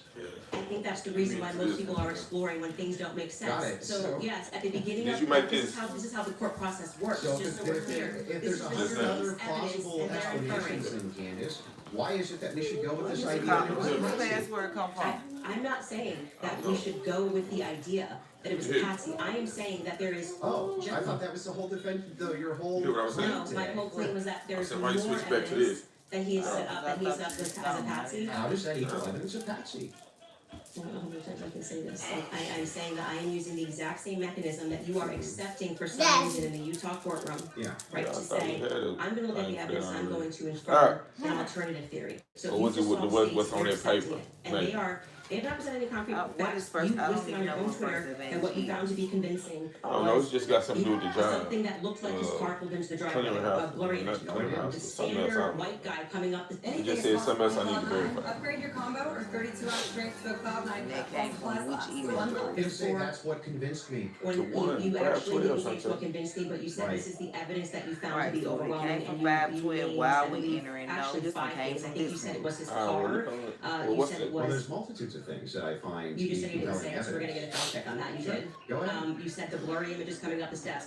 Quite literally, when Officer Bagley testified, they're talking about when I'm talking about making inference. This is the most I thought was the most absurd testimony I've ever heard. And pardon me, it was actually Hull, David Hull. They asked him a question. How did you know the guy in the maroon shirt was the same as the guy that came up the stairs later that was wearing the American flag black shirt? And he said, they're wearing the same shoes. Why is that absurd? That's how you decided these two are the same people. Oh wow, what a scientific. They're both wearing Converses. Okay, that's an absurd thing to say. That is not evidence that these are the same people if we're both wearing Converses. That was what he said. That's what flew on the Okay, stand. but I still don't understand how that would be absurd. If It's somebody, an absurd thing. for instance, if somebody were to change their clothes but keep the same shoes on, wouldn't you utilize the shoes to try to track that person? if The they were changing idea their that on a clothes? college campus, two people wearing this totally different outfits but both wearing Converses can't happen is such an absurdity that I don't even need to argue that. I'm just gonna let people deal. Why is it Okay. absurd? Just concede that point. Obviously, it's an absurd I thing to don't, say. I'm not I know sure. these are the same I'm not people sure in because they're both context. wearing Converse. Yeah, I'm not sure if in context that's what happened, but It is- Hold on, y'all.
updating. The ice. What? Phone logged into my Apple ID and my iCloud sending messages. I know that we have happen is such an absurdity that I don't even need to like argue that. I'm just gonna let people deal. Why is it absurd? Just concede that point. Obviously, it's an absurd thing to say. I'm not I know sure, these are the same I'm not people sure because they're both wearing Converse. Yeah, I'm not sure if in context is what happened, but It even is. if it You is, can get a fact check on but it. even if it is, again, And it was if false. we're utilizing inferences, whenever we're dealing with logic and we're dealing with making a logical inference, we're going to take the entire collaboration of evidence and then we're going to make inferences from that. You would do that with any type of logical proposition. Otherwise, you could never have a true or false claim. You just told me I couldn't. So when that never happened. You're just making stuff up. So anyway, when we're talking about logical inferences, what I'm looking for is the logical inferences that you have that Tyler Robinson's a patsy based on the totality of evidence that you have. We can keep going through your other evidence. We should find his where he lists the reasons that he was convinced. So let's start with 30-6. I think that's fine. Your team's looking for. Do you remember how long ago that was? The tweets of the 5. Did you delete it or no? No, Did you delete the tweets? Okay, cool. I just look for. He said it was his car. It was his. It was the car, and it was definitely the staircase photos, and it was when the trial was going on. Okay, she has it. Perfect. She has it. If you got Skylar has it. If you want to pull it up so we can see it. Somebody said, so give me the clear evidence right here. I want you to provide it right here. All I heard from the investigator was, we believe this to be Tyler Robinson. Is belief something you go as a fact? You wrote, the car pulling in, that's a totally blurry image. Robinson getting out of it. You have no idea if that's Tyler Robinson. The fact that he is seen 4 other times on camera, the fact being just a standard white boy with brown hair was seen walking up staircase. The DNA on the roof, we should discuss that. And on the screwdriver that he left behind, it's overwhelming, man. Yeah, but that's not an exhaustive list. Just so we're clear, you did tweet it. But it's not an exhaustive. Yeah, well, just 5 seconds ago. You should concede. You said I only said this one thing and said that was overwhelming, actually. That's not what I said. It is. You can even pull your own clip. Did I say that? Can you fact check if that was it or not? I did not hear her say. So the thing is funny here is like we still aren't getting to any of these inferences. So Why are you pivoting? So just say you're wrong. It's cool to just say I was wrong. I'm not wrong. So back to the tweet aspect here. It's really funny. That's not an exhaustive list of what I find it. I didn't say it was exhaustive. I just said you said it. And on top of no, you didn't. You said that I only said this one thing, and then said based on that it's over. Well, I didn't. You didn't mention that I mentioned the screwdriver, DNA, all these other things. You never mentioned any of that. That's how you decided these 2 are the same people. Oh wow, what a scientific. They're both wearing Converses. Okay. That's an absurd thing to say. That is not evidence that these are the same people if we're both wearing Converses. That was what he said. That's what flew on the stand. But I still don't understand how that would be absurd. It's an absurd thing. For instance, if somebody were to change their clothes but keep the same shoes on, wouldn't you utilize the shoes to try to track that person? The idea that on a college campus, 2 people wearing this totally different outfits but both wearing Converses can't happen is such an absurdity that I don't even need to like argue that. I'm just gonna let people. Why is it absurd? Just concede that point. Obviously, it's an absurd thing to say. I'm not I know sure, these are the same sure people because they're both wearing Converse. Yeah, I'm not sure if in context that's what happened. But it even is. if it You is, can get a fact check on but it. even if it is, again, And it was if called. we're utilizing inferences, whenever we're dealing with logic and we're dealing with making a logical inference, we're going to take the entire collaboration of evidence and then we're going to make inferences from that. You would do that with any type of logical proposition. Otherwise, you could never have a true or false claim. You just told me you couldn't. So when that never happened. You're just making stuff up. So anyway, when we're talking about logical inferences, what I'm looking for is the logical inferences that you have that Tyler Robinson's a patsy based on the totality of evidence that you have. We can keep going through your other evidence. We should find his tweet where he lists the reasons that he was convinced. So let's start with the 30-6. I think that's fine. Your team's looking for. Do you remember how long ago that was? The tweets of the 5. Did you delete it or no? Did you delete any tweets? Okay, cool. I just looked for. He said it was his car. It was his. It was the car, and it was definitely the stair. And the trial was going on. Okay, she has it. Perfect. If you got Skylar has it. If you want to pull it up so we can see it. Somebody said, so give me the clear evidence right here. I want you to provide it right here. All I heard from the investigator was, we believe this to be Tyler Robinson. Hey, Just Jay. Something you go as a fact. You wrote, the car pulling in, that's a totally blurry image. Robinson getting out of it. You have no idea if that's Tyler Robinson. The fact that he has seen 4 other times on camera. The fact being just a standard white boy with brown hair was seen walking up staircase. The DNA on the roof, we should discuss that. And on the screwdriver that he left behind, it's overwhelming, man. Yeah, but that's not an exhaustive Well, list. just so we're clear, you did tweet it. But it's not an exhaustive. Yeah, Well, just you 5 said seconds ago, you should you concede. said I only said this one thing and said that that was overwhelming. Actually, it is. You can even pull Patrick, your did I own say clip. that? Can you fact check if that was said or not? I did not hear her say. So the thing that's funny here is like we still aren't getting to any of these inferences. So Why are you pivoting? So But just say you were I'm not. wrong. I'm It's gonna- cool to say I was wrong. I just say I'm not wrong. So back to the tweet aspect here. It's really funny. That's not an exhaustive list of what I find it. I didn't say it was exhaustive. I just said you said it. And on top of it, well, no, you didn't. You said that I only said this one thing, and then said based on that it's over. Well, I didn't. You didn't mention that I mentioned the screwdriver, DNA, all these other things. You never mentioned any of that. So no, you're actually incorrect there. But on top of that, moving over to the actual evidence itself. Are you? Yes, I'm okay. Anyway, back to Let's the ask evidence if you're itself. okay. Yes, Actually, I'm glad you're asserting that you're But okay. back- I wasn't worried about your health. I'm just but saying back that to I this. just said you tweeted this. You said no, I didn't. We got a fact check, and now you're like just gonna gaslight me and pretend that I There's said no gaslighting. it wasn't exhaustive. I never said that. I just said you did There's say this. Zero I gaslighting. didn't say you couldn't have said more, but I would like to address I what mean, you this said is in your that tweet. time. If this is how you want to spend it interrogating my position, you can do it that way. I'm just addressing what you asserted on your Twitter was like the hard evidence that convinced you was overwhelming. That's literally That's your not debate what you claim. said. That's not actually, in fact, what happened in that exchange. I was here for it. So what's your position here? Yeah, so my position is that based on all of the evidence, which has been demonstrated, at least all the evidence to my knowledge, that I'm actually not seeing anything that's compelling as an alternative theory. I'm not seeing anything which is convincing me of something otherwise than what the state is presenting as evidence. That's my position. If that's what you're asking. So just going back to what you did actually tweet, is it fair for me to ask questions about that? Is that the only tweet you're going to ask me about? Well, we're addressing your claim that the evidence is overwhelming, and this is a tweet where you listed what you felt was overwhelming. I think that's fair, But not right? You feel like that's fair? But not exhaustive. I never said it was exhaustive, only you said I did. I didn't know. But yeah, so going back to that, all of that, as you say to me, well, Candace, why are you addressing and making inferences off of the testimony? I don't have a number. I asked you why. I'm making inferences. I asked you how You don't know how much you you made, you got to the conclusion. Okay, so I would like to know how you got to the conclusion. And I'm just gonna throw it right back at you, because Yes, for some that's reason fair. you permit yourself and that's what I'm demonstrating, is that you permit yourself to do it, and then you say, when I do it, it's a conspiracy, right? No. How are you able to infer off of blurry staircase images that that is Tyler Robinson? Yeah, so in that particular case, what you do is you take that evidence, you combine it with other evidence. So it's not just that Tyler Robinson is seen in the staircase. Why are you calling him Tyler Robinson in the staircase? That's what I want to get to. Yeah, because, I mean, we'll just use this. If you don't agree that that's Tyler Robinson, then you would just have to humor me. I think it is, so I'm using the name. But why do you think it is? Because you I'm make trying, everybody, but you that's call them literally what I'm conspiracy trying to explain theorists. to you. Okay. So if you're asking for my influence, why I think it's Tyler Robinson is because Tyler Robinson said in his text messages, you'll be able to see me on security footage at the campus.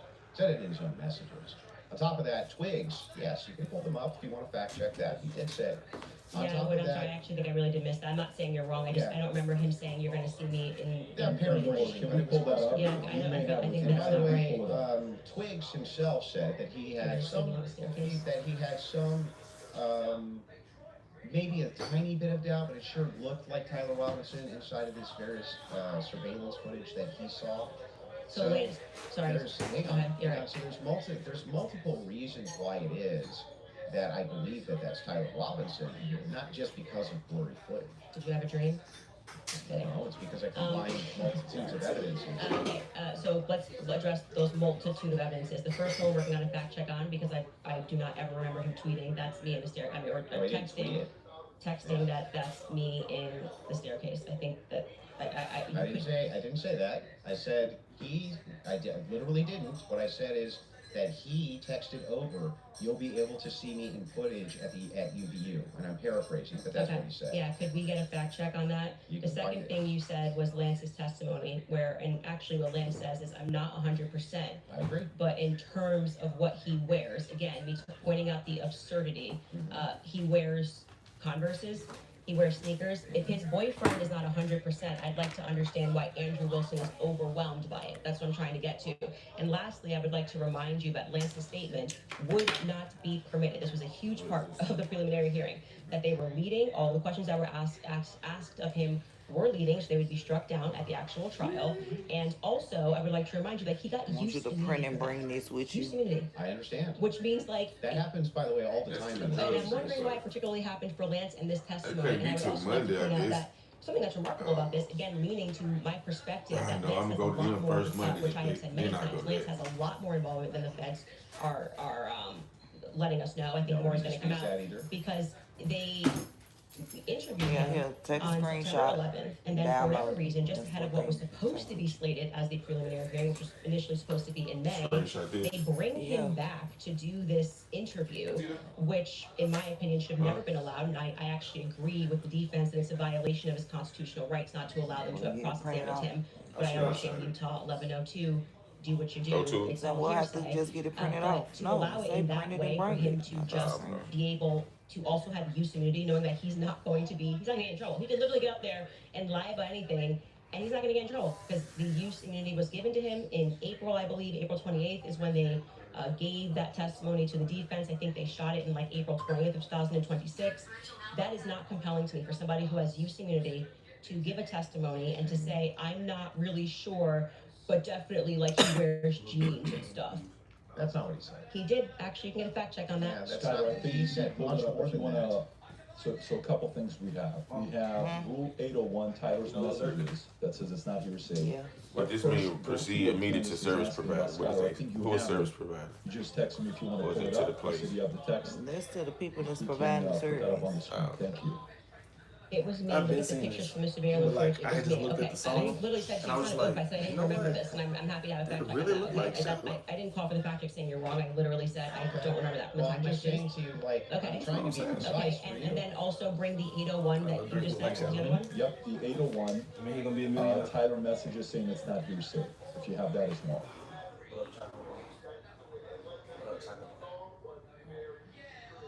There you go. Wait, what are we saying is not Statements hearsay? I that thought are you not said the messages. hearsay, a statement that meets the following conditions is not hearsay. It was hearsay. They said it in the trial. Like, okay. Okay, is consistent with the declarant's testimony, and the declarant denies having made the statement or has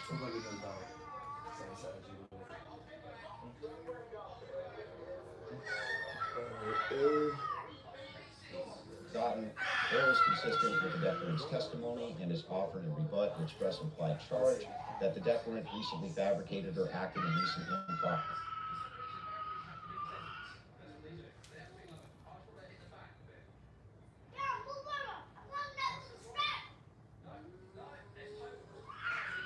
Implied charge that the declarant recently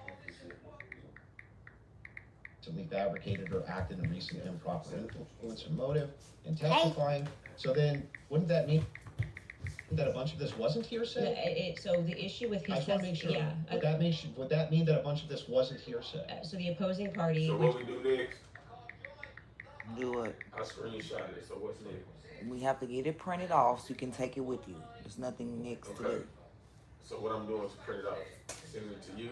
opposing party, which No, down I the can't line, print it from over there. like I I said, ain't they gonna- talked about this for about an hour and a half, and they discussed yeah. Lance was in court and he was giving his first party, giving his testimony as the opposing party, whatever. All of this would be fine. They had an issue with how the questions were being asked and that they were not allowed to cross-examine him. So that is why his video testimony would not be accepted in the main trial. And what I said to you is this entire preliminary hearing is under Utah's 1102. So they are allowed to just use hearsay. And No, so the you judge, didn't say when that. he You said said, most of it was hearsay, actually. yeah, The it was. overwhelming majority. Well, I mean, I'm leaning now into my opinion that some scientific aspects, which they kept asserting, like the federal rule 403 or 402, some of those parts were quite Sounds like you're scientific. backtracking quite a bit. No, I'm not backtracking at all. Where do you feel let me help you. Where do you feel like I'm backtracking? It literally was done under Utah's 1102. Yeah, nobody disputed that. Okay. What the dispute was is whether or not most of it was Yeah, they didn't go. hearsay. Yes, Is that the it case? was. Yes, Okay. that's a should've fact. I'm not backtracking on And that at one all. of the things. How many times did you watch the video here? It's like Yeah. they constantly, I'm 1102, 1102, 1102, 1102, That's true. 1102.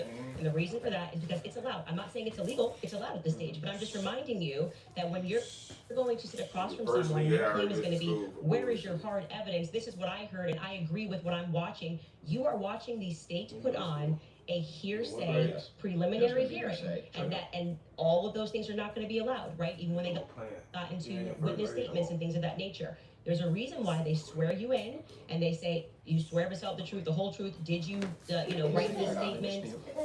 So it's the overwhelming majority of what you saw was hearsay because other people were representing other people's statements. They were saying they had conversations. We don't know where it came from. All allowed at this stage. Okay? No. But it's hearsay. So it But doesn't. even a lot of that I stuff am not- may not fall under hearsay, under what we just read. But the evidence that you're speaking about, like when you're just when you say that we're going off vibes, you don't know Tyler Robinson, okay? His boyfriend is not 100% it was him. So I'm going back to your points that you made that this was overwhelming evidence for you.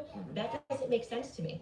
Well, overwhelming just means You can't convincing. consider another option that there could have been another white guy wearing Converses on campus. Will you agree with me that I said I'm gonna just keep it that what overwhelming means to me is that it's just very convincing to me? Yeah, and I find it to be completely And that's unconvincing fair. I because understand that I you looked can at those find- blurry photos Yeah. that they presented and said, your statement on right now is that Yeah. he's wearing Mama. Converses and he also that's You know what's But Should these I are get the it evidences out that I of the find house? the most convincing. well you Only said she that cut the in your curl. She Twitter. only cut the curl. That's not the only thing I've ever said on my Twitter about this case. Right, but the question that was asked of you was pretty direct, Yeah. right? What And did you No, this she is cut not the an curl, exhaustive but- list of all the things well, that that's I not what you find said in the convincing. tweet. You can tweet longer too. It's not like we're limited Come on, now to it's 200 right words. So wait, so anything that I tweet and all other tweets that I've ever made are now excluded because I used the word overwhelming in this one. Well, they even wanted- though all of this information I've said so publicly over and over and over again is what informs my position for why I'm convinced on the case. That's bizarre to me. I feel like this is Andrew versus Andrew. Somebody asked you a question. What are the points that you find to be the most overwhelming? And you answered. You mean from that day, from that particular day of the hearing that I was responding to? Okay, this is something you find to be more overwhelming? Well, they asked that question. Yes, Okay, that's what what do I you? was saying, Okay, go ahead. yes. Go on. What do you So- find to be more This is overwhelming? Yeah, So we do this, do we want to get into it, or do we want to do a quick ad break? Are you guys good to keep going, or I'm fine to keep going, but we can would you also like to take yeah. a quick break? doesn't Or matter to me either if we're way. going into a different topic, that may be another 30 minutes, 40 minutes, I don't want to stop you Yeah, guys in the let's middle. end So it what on would you what like you to find do? to be more overwhelming. Yeah, so if we're, for me, it's the confessions, the text messages, all of that is what I consider to be, from my opinion, Already. that's the most convincing for me. Okay, we should discuss the text message confessions when we get back if you'd like to. That's a good idea. Folks, we're going to take a quick ad break. We will be back in 3.5 minutes. Thank you. All right, you guys, for nearly 2,000 years, Christians have lived continuously in a small village just outside Yes, of Jerusalem called They Tibet. want this one. They remained through the Roman Empire, the Crusades, the Ottoman No. Empire, and countless changes of power. Today, that Christian presence He is just got serious mine. danger. One father in the West Bank put it simply, he said, quote, "I don't want to leave. My family is buried here. My church..."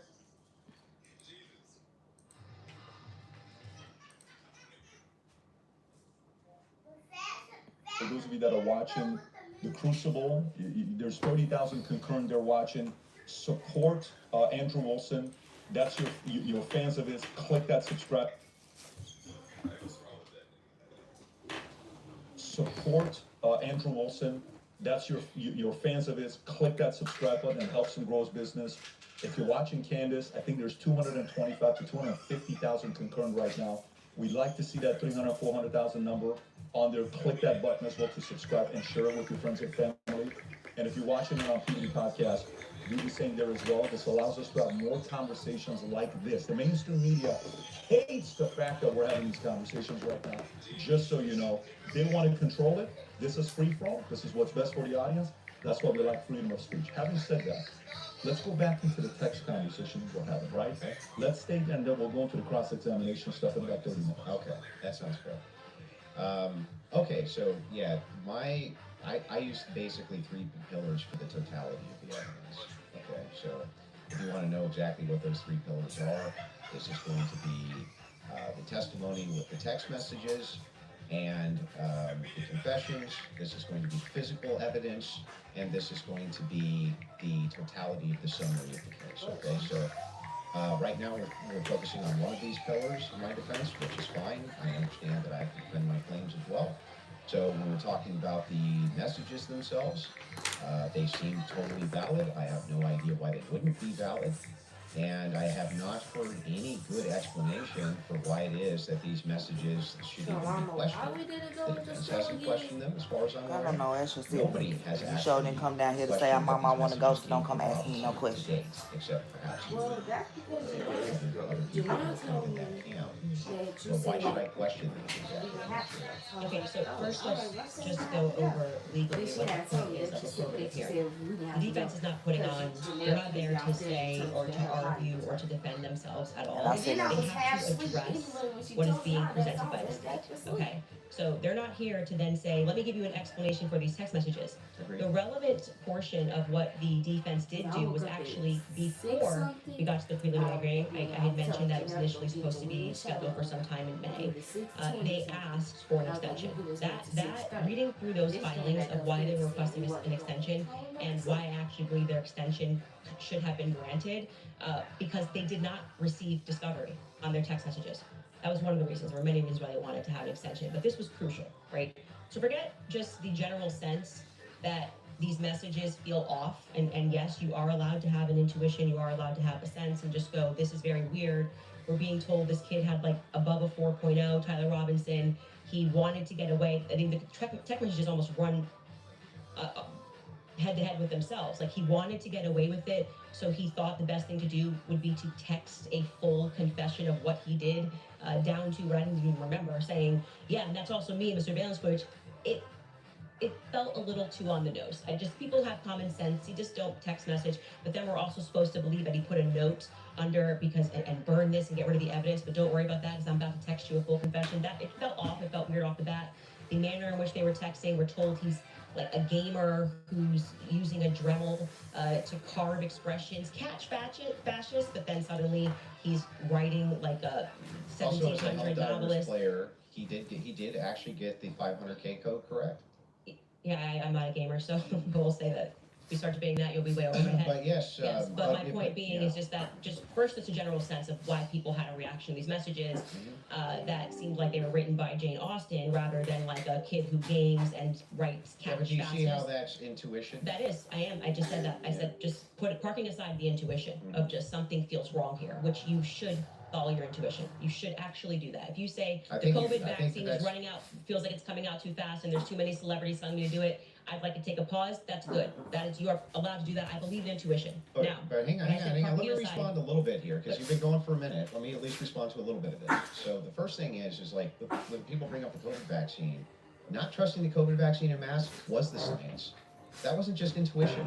That was the science. There was tons of competing science.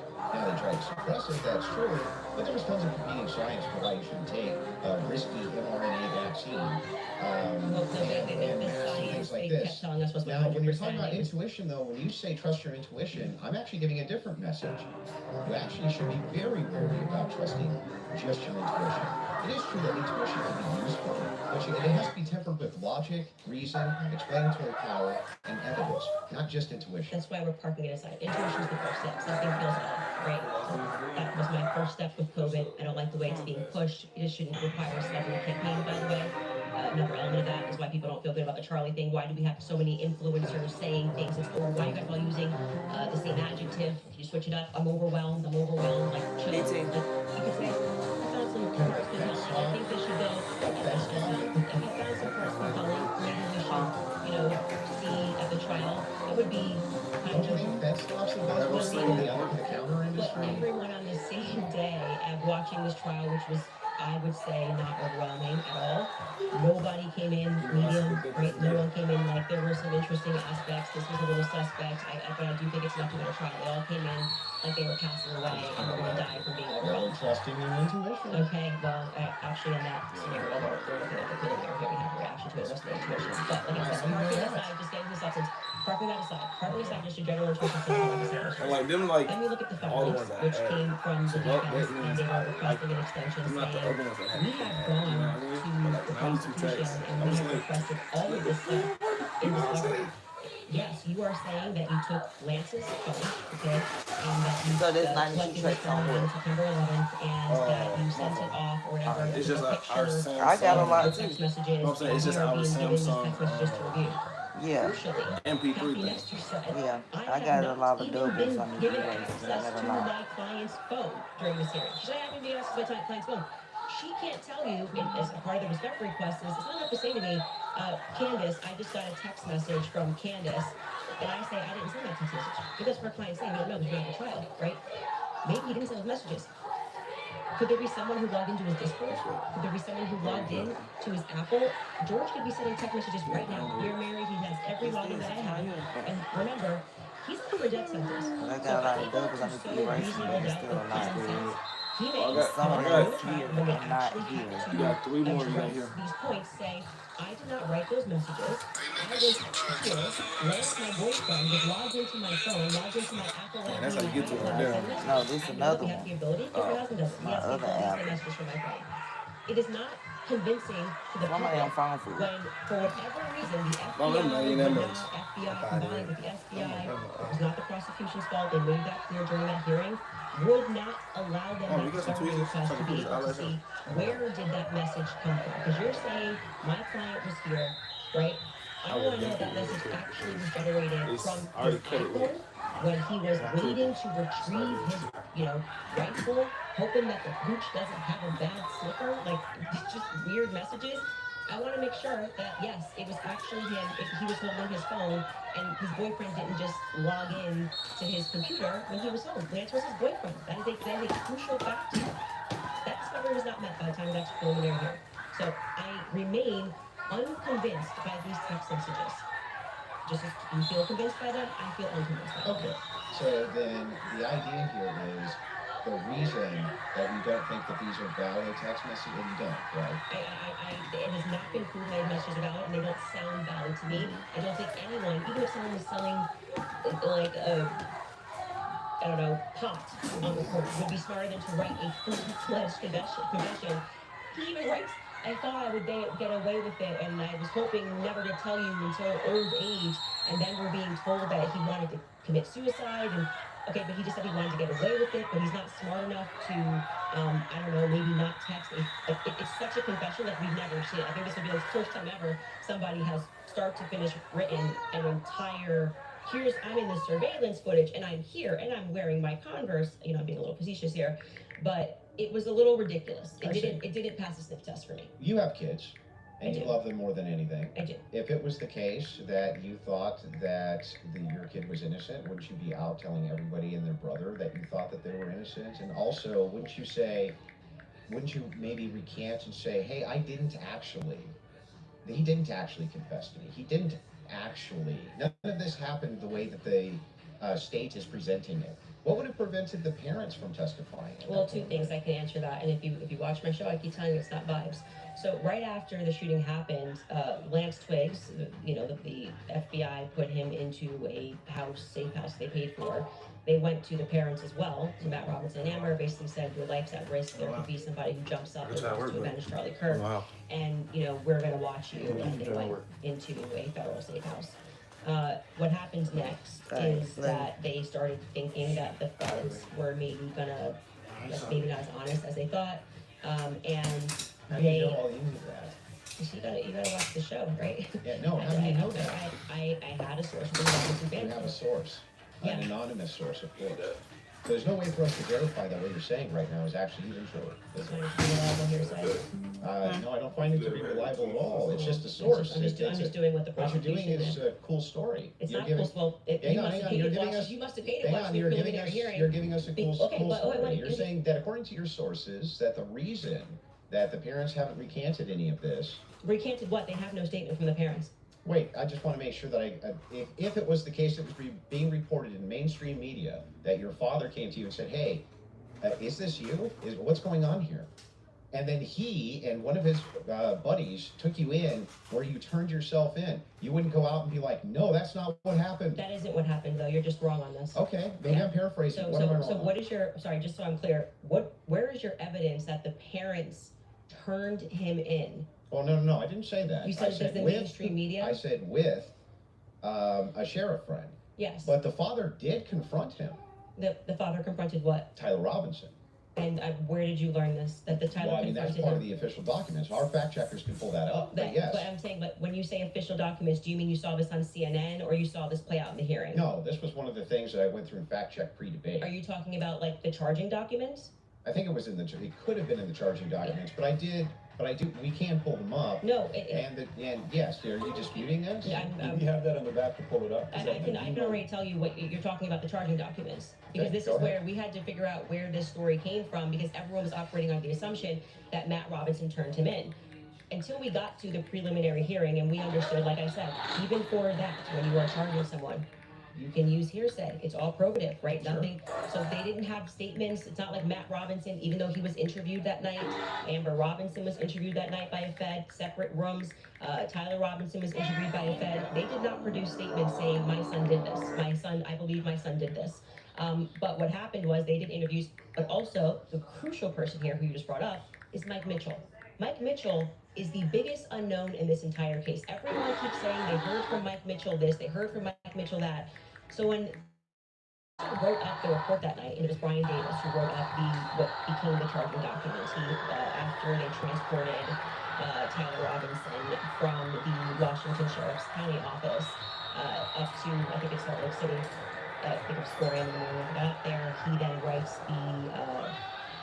what becomes charging document. So he's basically saying, we all spoke to a bunch of people, and here's the information that we got, right? We've not seen that.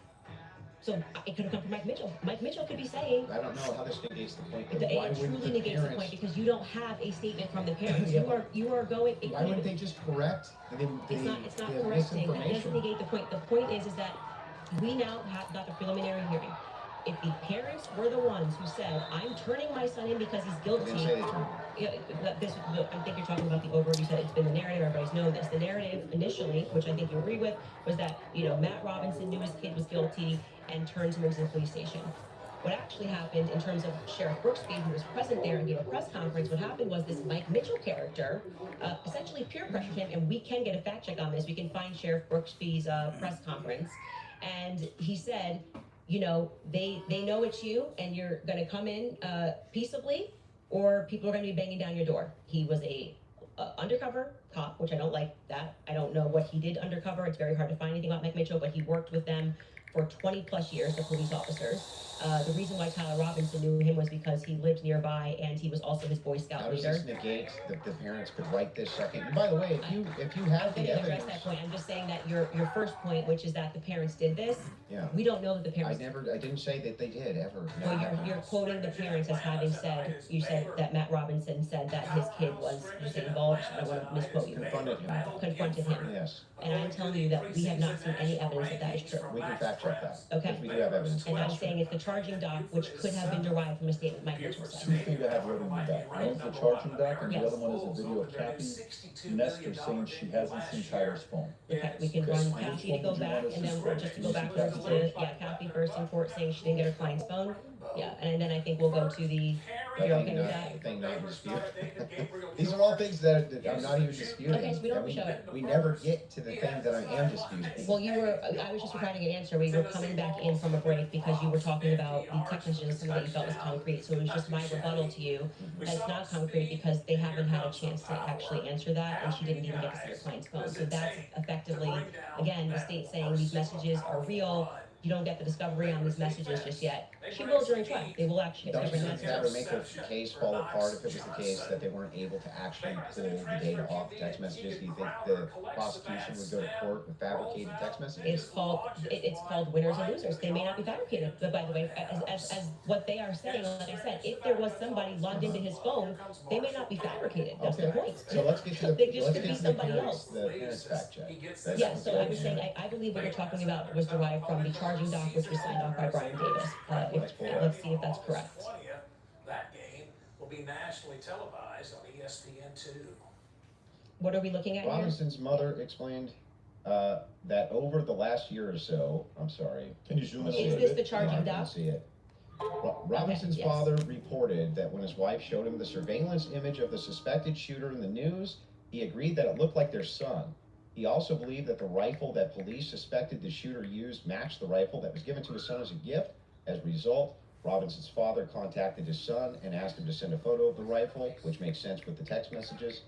Robinson did not respond. However, Robinson's father spoke on the phone with Robinson. Robinson implied he planned to take his own life. Robinson's parents were able to convince him to meet at their home. Yes, so this is proving my point. This is from the charging document, correct? Yeah, so what I'm saying to you is that 3 people got interviewed on that night. Mike Mitchell got interviewed, Amber Robinson got interviewed, and Matt Robinson got interviewed.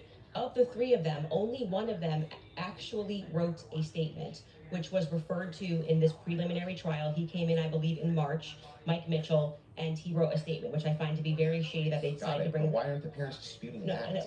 Well, first off, That's the question. the parents are not going to ever play in court, play to the cameras in court when they have a legal team that is going to be advising them not to speak to the court because your son could go to prison But they're forever. playing to somebody else who's your source? I'm not going to address that. They're playing to someone else who's your source, but won't go publicly tell the media this is not true? Well, what I did not say to you that I just said I have a source, so I want to be very clear, and take it from somebody who is involved and permanently sued. When I have to take my lawyer's advice, I mean, there's so many things that I want to respond to when people are speaking about. Yeah, but it's bizarre that they would utilize a source which would get the information to you, but wouldn't just go to the media and be like, actually, that's all wrong. I am telling you that you would nary find a lawyer who would advise you to go to the media. This mother, especially when your son was up for death. If I thought that my kid was in any way, shape, or form going to be up, you couldn't shut me up. Or my wife, she would be like, that's not true. That's ridiculous. There's no possible. That never happened. These people are lying through their teeth. They'd be public whether you like it or not. Yeah, that's for you and your wife, but when a judge issues a gag order in a case and your son is up for death and your lawyers could be advising you that if you say anything could blow the case, you would have a more responsible consideration. I see. And we're speaking opinion here. You're like, well, I wouldn't care. I'd violate it, and I'd violate the judge's orders and see what would happen. Do you have a source? It seems like they're violating it with them. I'm not speaking to a source, but what I am saying to you is speaking just relevant to what this is. We have not seen any proof that that statement that is included in this charging document. I think it is highly likely on the basis of the preliminary hearing that all came from Mike Mitchell. And Mike Mitchell would be a part. He's based saying, on the statements of it's him saying the parents told me this. The parents could dispute that. That's going to come down the line, right? They're going to be able to seat the parents. I will say this, putting together context clues. If the state had it on 100% certainty that Matt Robinson and Amber Robinson said it, a 5-day preliminary hearing would be a good time to say we have enough evidence, and I can tell you why Matt Robinson made this statement, and here is his statement that he signed. That would have been a good time to present that evidence. That would also be a good time for the defense to say that's just totally fabricated. No, it's not. It's the wrong time. Why couldn't they? That is completely the wrong time. Why couldn't they? Because what they're doing is they already said they didn't receive discovery. They literally can't. They literally can't because they can't. They did not receive discovery. You're saying that they didn't receive that information? No, they just received the text messages. But in order to... That's not the text messages. The probative information. Yeah, we're talking about the information that we just reviewed. That's not the text messages. They never presented it. The state never put it on. Yeah, they didn't. The defense could easily still have presented this. Yeah. No. They could have said they're. No. They're not allowed to. Are you sure? In a preliminary hearing, yeah. The defense is engaging with whatever evidence the state decides to put on. They did not put this on as evidence. Brian Davis was up there. So they're not allowed to present anything? they're responding to the state's I'm asking, evidence. are they allowed to present anything? They are allowed to say. Like, if there was a conspiracy that they could prove right then and there, would they present that in one of these hearings? No, it wouldn't be the right time for I that. disagree. I think It's that not they, disagreement, I think that they not only could do it, but they would do it. In fact, when I talked in depth with my attorney, they said that's exactly, if you had actual evidence that there was fabrications by the feds, that's exactly when you would introduce that. So when in a document that they filed yesterday or a couple of days ago, the appropriate, like what you're doing at this stage of the hearing is the state is saying, we have enough evidence that we think this needs to go forth to trial. Hence the reason that there's this extraordinary, we allow hearsay, this doesn't really need to be perfect, it can be enough that we feel like we can move forward, right? And okay, I disagree with that in general when somebody's rotting in prison, but whatever. The next phase is for them to meet in court and for the defense to essentially present an argument to the state that says, we find this filing to be defective in and of itself. We don't even have to defend ourselves because you, the state, have enough, you know what the laws are on the books, and this filing is defective and you should get rid of these charges because they don't make sense based on what you can decide based on the law on the books. So then, that's why they then file for dismissal, right? So in the dismissal, what they're doing is they are engaging, and this is what was widely misinterpreted. Well, yeah, they're engaging as though, as it's a hypothetical. If this is hypothetically true, then so they're X. saying all of Yeah, these but that's charges. not, I'm not disputing any of that. So that's what what I you're am, asking what I why am, you're saying could they no, just what put I'm on? asking specifically is like, who could shut parents up who are like, no way, there's no possible, this never happened, this is ridiculous. They would be shouting it on CNN. They would be shouting it from the rooftops. They would be losing their minds. And you're like, nope, the gag order would be enough to keep them quiet. Not enough for them to talk to your source, but enough to keep them quiet. I think that that's quite ridiculous. But I'll even concede this whole point to you. Let's just say, maybe this was misconstrued, right? If there's a little bit of reason to doubt it because we're still waiting for the evidence for trial. If that's the case, then why not take the same standard for the evidence that you present? You're just waiting for trial. Well, you didn't do that. Wait a second. Wait a second. I just want to make sure that I got this right. That's your argument to me, right? My argument to you is what? Your argument to me is that, hey, wait a second, Andrew. There's not enough here that convinces me, right? Well, that's actually my rebuttal to you, is that you are saying, why are people engaging in what you term to be conspiracy theories? No. I term it to be thinking. They're just thinking because they're recognizing there are a lot of holes in these stories and that this is not strong evidence, right? This is the reason they're doing it. I'm explaining to you, this is the reason that they're doing it. I'm addressing what you view to be overwhelming evidence. And by the way, I want to be clear. That which convinces me. Yeah, well, but thus far, And this is every just like, point that's that you doesn't brought convince up, you. every point that you brought up, did you feel like this is beyond a reasonable doubt? I mean, you realize remember what I said in my he's opening. going to be. It's not beyond a reasonable doubt. It's just what I find convincing is what I find overwhelming. So why are you so upset when people say they don't find it If convincing? that was the limitation of the claims that you made, if it was just, wait a second, there's a little bit of problems, there's some problems in this case that I have questions for that I want answers to, nobody would have a problem actually. Least of all me. I would be the least likely person to have an issue with you, any of your fans, anybody saying. In fact, I've had tons of Discord calls about this. My position's always been clear. Of course conspiracies exist. Some of them have way better evidence than others. But I've seen them myself. I know conspiracy. In fact, the federal government has hundreds of thousands of laws about conspiracies. They see them everywhere. We both know this, right?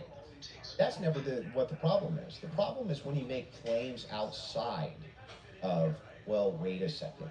I'm just questioning evidence here. I'm just questioning what the state's case is here. I'm just asking questions. It's when you make claims outside of that, where you claim that there's good evidence or good standards, you should believe because, and then it turns out that it's all nonsense, or it's wackadoo stuff, or it makes no sense. And when we have a chance to cross-examine your evidence that you presented, I'm going to show a lot of that. A lot of this conjecture that's based on literally nothing, that leads from no inferences whatsoever. Like, you couldn't even infer it logically. That's the problem. The problem has never been whether or not you just said, you know, there's not enough in this case so far until we get to the trial. I remain unconvinced. I'm sure there's tons of people who remain unconvinced yet until we get to the trial. I think that's fine. I think it's fine there's people who are convinced too.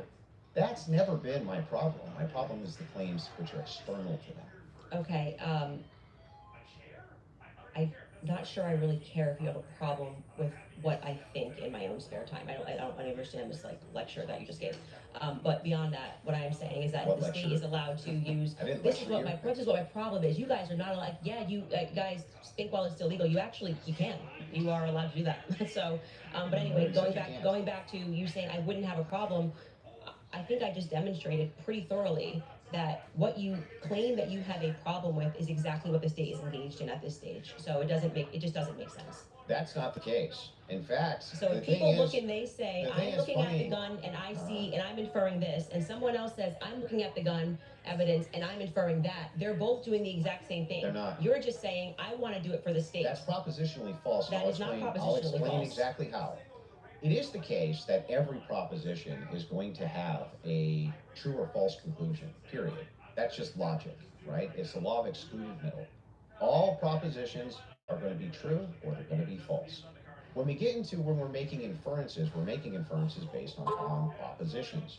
We can actually come to true conclusions with false premises inside of a proposition, in fact. What we're talking about here is not whether or not you feel that you're convinced by this evidence. But you felt like you were Right, convinced. sure. But here's the thing, when you ask me my reason, Andrew, why are you convinced by this? I can give you my reasons why I'm convinced by it, why it seems reasonable and rational to me to be convinced. You could even say, but Andrew, I'm just not convinced by it. If that was the limitation of your claims, we wouldn't even be having this conversation. That's why I wanted to have the conversation, in fact, was so that we could move into your actual claims that you've made, which transcend the idea of I'm just asking questions. Before we get into that, your team has one thing they want to show before you go into that. Okay. So if you want to pull that up, this is the prosecution filing showing defense had full discovery by April 1st. Ooh. They did not. That's not true. Wait a second. Yeah.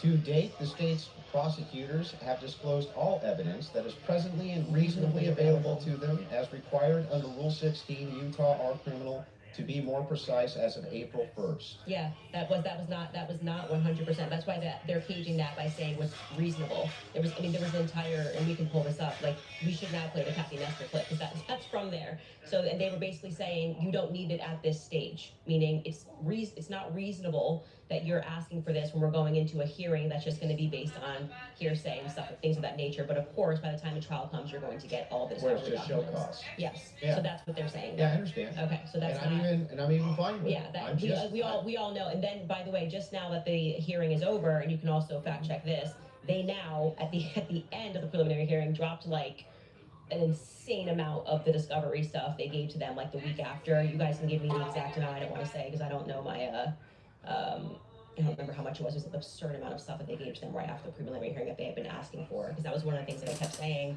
on my show is as we were watching that preliminary of the preliminary, why not just give them the stuff now so they can engage in these arguments? Because I feel like you, it's like, I want to hear what they have to say about the text messages. Why can't you just give them what they're asking for so that they can actually engage you?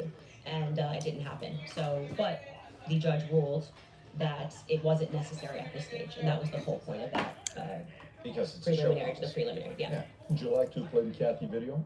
Well, he's saying he's not disagreeing, so I don't think we need There's to. no Okay. disagreement Yeah. that she said that. Yeah. So so I guess Yeah. the I'd like disagreements to now also- would move into the evidences that you have stated Yeah. on the record, which transcend elements of reason. Why are we in regards having to this a case. transcendental conversation now? Because I mean, Because first, they're all because related to this your case. entire thing was about looking at the evidence, which never made sense to me. Again, because all of the evidence that you felt to be overwhelming was hearsay. That was bizarre to me. You told me that I could take as much time as I No, wanted you to take can. questions You're, on no, these but things. I'm just asking you just to lay the groundwork of what you're saying is Because you problematic, made that many, you decide many that it trips claims. into I'll something explain. else. And I do still want to hold you for going through, because we've discussed the gun, we've discussed your... And you can hold me to those things, but I yeah. would like to get into the and we things should that you've discuss the said. screwdriver as So, well. and I'll explain exactly what the groundwork is. Mm-hmm. When you make claims which pass the idea of I'm just asking questions because the state's evidence is not convincing, I think you have to answer for those claims because they are in regards to this case. You're saying, I have a claim, it is in regards to the assassination of Charlie Kirk, which is what we're talking about, not just the case of Charlie Kirk, his assassination. You should have to answer for the claims that you've made in regards to the assassination itself. You should, yeah, agreed.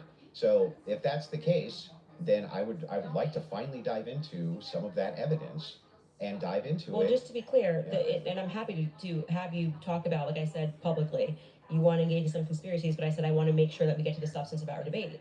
The substance of our debate This is the major is me substance. demonstrating that all of the quote unquote evidence that you feel that you have, which demonstrates that Tyler Robinson shot Charlie Kirk. You don't find convincing. It's been invalidated by the testimony that we saw, and in your answer for when I explained to you that he had the most degraded prints was I don't know. Okay, well there lies my ability to process that. It's just fine for you to not be convinced up to this point. All of your viewers, everybody watching, nobody's conceding. Nobody's giving a dispute that if all your claims ever were just up to now, the evidence that the state's given, I'm just kind of not convinced. That is not what's been happening. What's actually been happening is that you've made tons of claims in regards to this case and in regards to the Kirk assassination, which are far above and beyond, I just doubt, the state's theory. Okay, yeah, I mean, sure. I do doubt the state's theory. I also am welcome to say what I think, if you want to move into opinions, if you want to talk about Erica Kirk, if you want to talk about Turning Point USA, I'd like to talk about all and get into it, I'm totally happy to do that. But I just want to say that, I do not feel, because I've said what's important to me is that we exhaust this topic first of our actual debate claims. I do not feel that you sufficiently have argued that the evidence is overwhelming. Sorry, question for you. But I am sorry you feel that way. Candace, one question. What evidence do you need to see for you to say Tyler Robinson killed Charlie Kirk? That's a great question. So I actually expected in this preliminary hearing, actually, the inverse of what he was saying is true, right? So this is now the time the state is putting on their evidence. That's the purpose of this hearing, right? The state is using hearsay, but they're also putting on their evidence. So I was just expecting some sort of a slam dunk. Like, we got him on camera taking the shot. At least we have him clear on camera. You're telling me this guy drove 13 hours all around. Like, we can definitely show you a picture that it's going to be beyond a reasonable doubt. Before we even get to the trial, people are going to see and go, oh crap, like, it was really Tyler Robinson. I was expecting to at least see evidence that, because I had reported early on that the source was saying that Tyler did not step foot on campus that day. It is my perspective that he had something to do with something. I do believe he was disposing clothes at this stage, at this phase. I do believe he was disposing clothes. He was involved somehow. I find Lance to be more suspicious, if I'm being honest with you.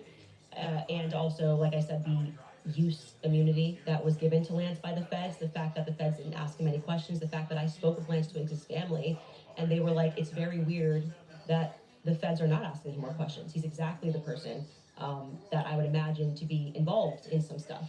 Allegedly, I'll say allegedly. But when we got to the preliminary hearing, there was not a single piece of evidence that I felt was slam dunk. I was waiting for that, a photo. I mean, anything would have made me go, all right, I think this could be the guy.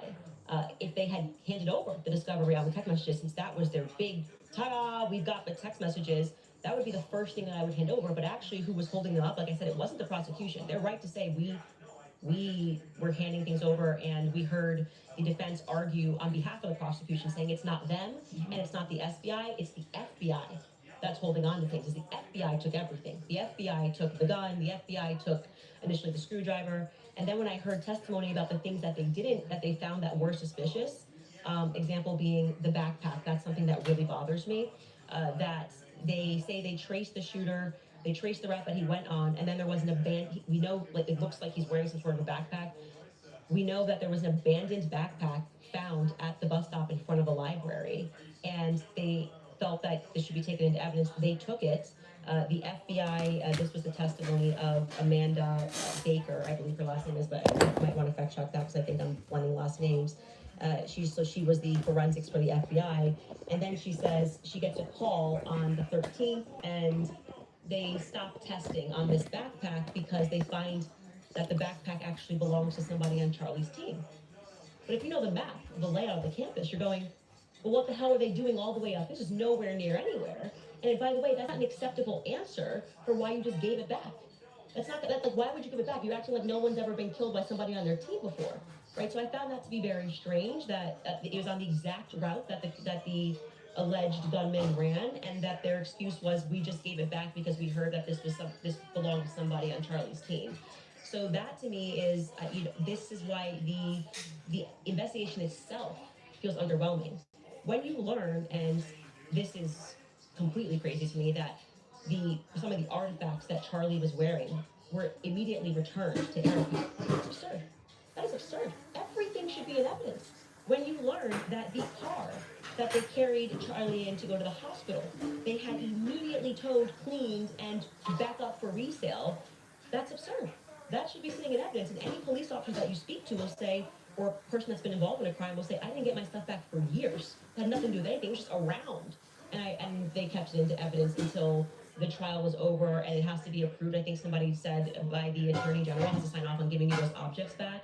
And we were told this is all fine, and we see, and this is just one example, Erica holding the crucifix. That should be in evidence. Irrespective of if you feel bad for her and think she should have have it and it's sweet, that should be in evidence. Immediately paving over the crime scene. This is like the craziest thing ever. It's like defies common sense. You immediately, and when you heard the guy who did it actually go up on a podcast and explain, I got the call. They said it was a paver emergency. I've never in my entire career heard of a paver emergency. They had already had someone come up and dig up the dirt. So by the time he got there on Sunday, the dirt had already been dug up for him to lay down pavers. That is what people are looking at and going, this is weird. There needs to be answers for why this was done. And he tells us the call came from the feds and the governor's office. UVU's washed their hands of it. And what he's saying sounds true, because we heard during the testimony, one person described the regions of who was in control of everything. The feds were in control of the courtyard. So in order for anybody to have paved anything, that was federal territory, so to speak. I'm maybe not using it in the best cop term, but the feds were in control of the courtyards. So these are things that I think should be answered for. Why are we doing things differently than you would in any other criminal scenario of keeping the evidence until we know more, until we're confident, various decoys. I did it. It just doesn't look right. Okay, sure, we'll go back to the question. So what would you need to see for you to say? Something, if they had, I was expecting, here we have him, he took the shot, here it is, and then I'd be like, great, a clear image of him on the staircase where I'm like, that's definitively Tyler Robinson and he was on campus. We got nothing. We got literally nothing but hearsay of people saying. But you basically get no case. What? You basically no case on planet Earth. You get the, Sure. oh, we got a picture. Okay, Here's him with the murder you're weapon. right. Here's him taking the But shot. most of this doesn't take place at a college campus that has surveillance everywhere. Yeah, One but clear image of his, I understand when you're his asked, car plates. if you're asked the question, what would it take to convince? No, I It'd be got the that same piece question of be asked me, Andrew, what would it take to convince you that the oppositional strategy, right, that he's a patsy or something like that, just good, clear, concise evidence that's been presented, right, and is being presented, that I could go through and recall together to see if there's actually some clear picture of there being a patsy. That's what it would take for me. When, Just when a I good, thought she was coming just a yesterday, good, heard the defense. just a she asked me good to come today. I evidentiary said, standard. yeah. And then of course, She I had would me change text my me to mind. be So, like, so she just on the way. qualify this. So I mean, there is a it was, possibility but next she few had months me that you may text to come out and say, guys, it's you know, done. normally she Tyler just don't killed it. come. So you're saying yes? But I think that's very yesterday I important for said, you. I'll answer that Without question. for you. Is there anything that you could see for you to say, yeah, this guy was a Yeah. tattoo, he's got Of course, I'm gonna always follow. So you want the evidence. pieces? Because I'm So going to make my- them some my honey whole chicken thing is bites. just this, it's really important too. I don't mind people being truth seekers and justice searchers, and the internet has helped solve tons of crimes. There's no ifs, ands, or buts about that, right? However, there's also people who, they not only don't solve crimes, but they've just come up with conjecture and they what's called flooding the zone. They flood the zone with tons and tons of conspiracy-based ideas, and they go nowhere, right? And in fact, they actually take away from legitimate investigation. Now, I'm not even saying anybody here is purposely flooding the zone. That's not even the claim. All I'm saying is that the claims made absent, this is just me not being convinced by the state's evidence. Those become claims, and claims have to be defended. Just like mine have to be defended, yours have to be defended, and that's what we're going to get to now. Yeah.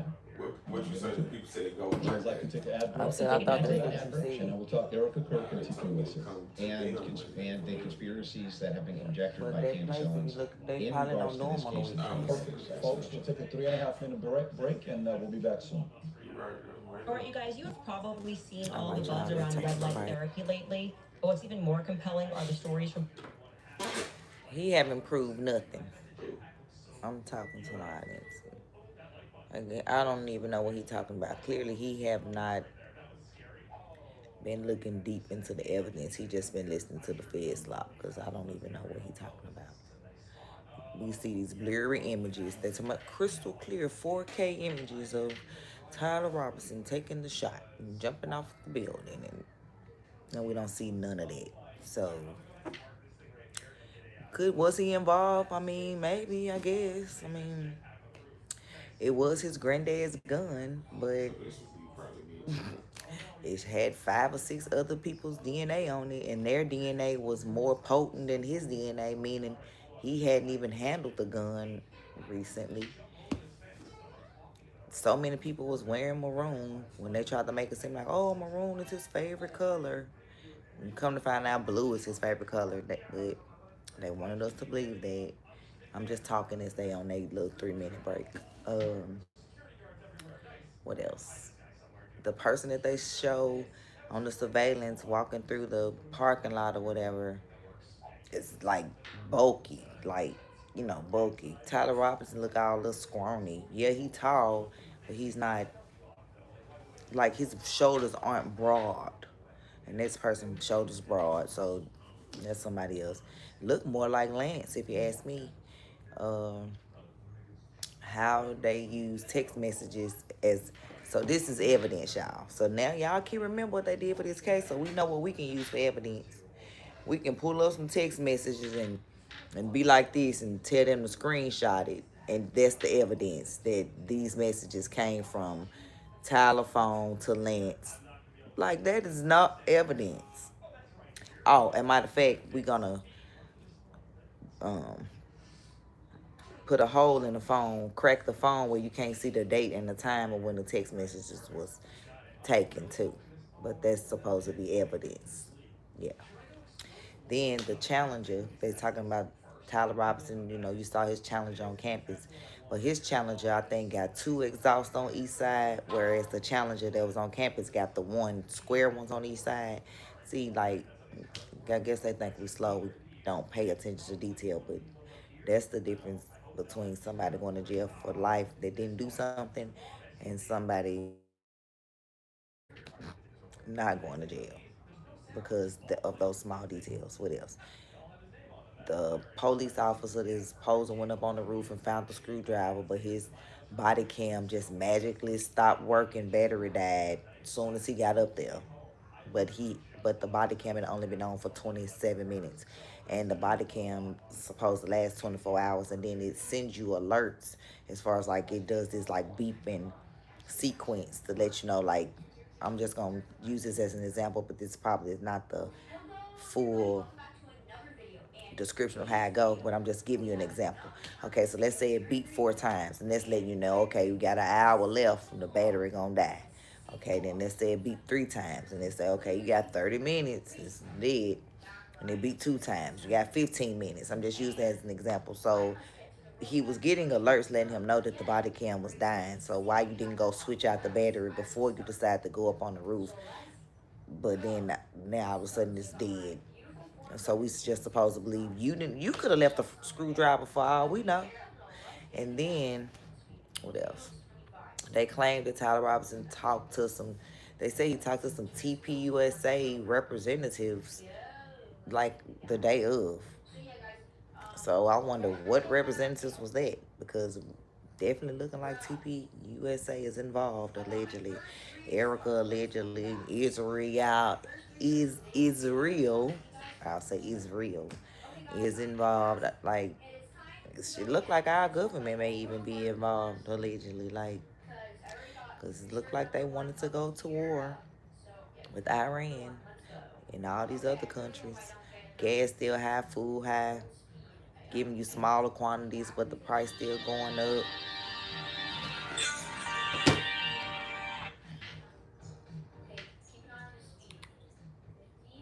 Why he hang up?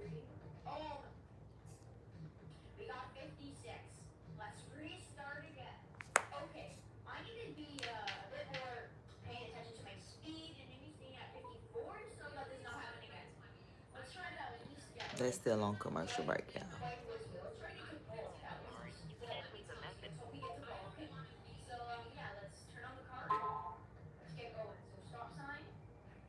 Mm.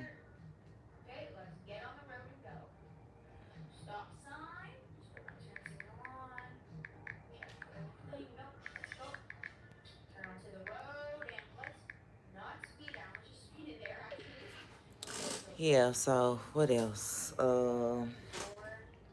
She just texts. They can be here before 1. Huh? I said she just texts. Is today still good for you to study? We can be there before 1. So what you mean you didn't pack your stuff? So what you need to do? I'm texting DT. I mean TJ. I wish I would knew you. Your brother just left. He could have took your stuff, whatever you needed.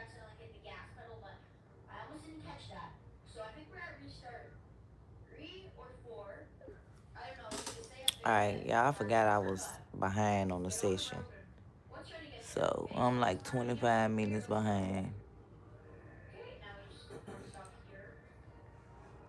It's some more that I want to say. I'm trying to think of some more things. The footage is definitely not crystal clear. The person, based off the footage that we've seen, is not even on the Losey Center.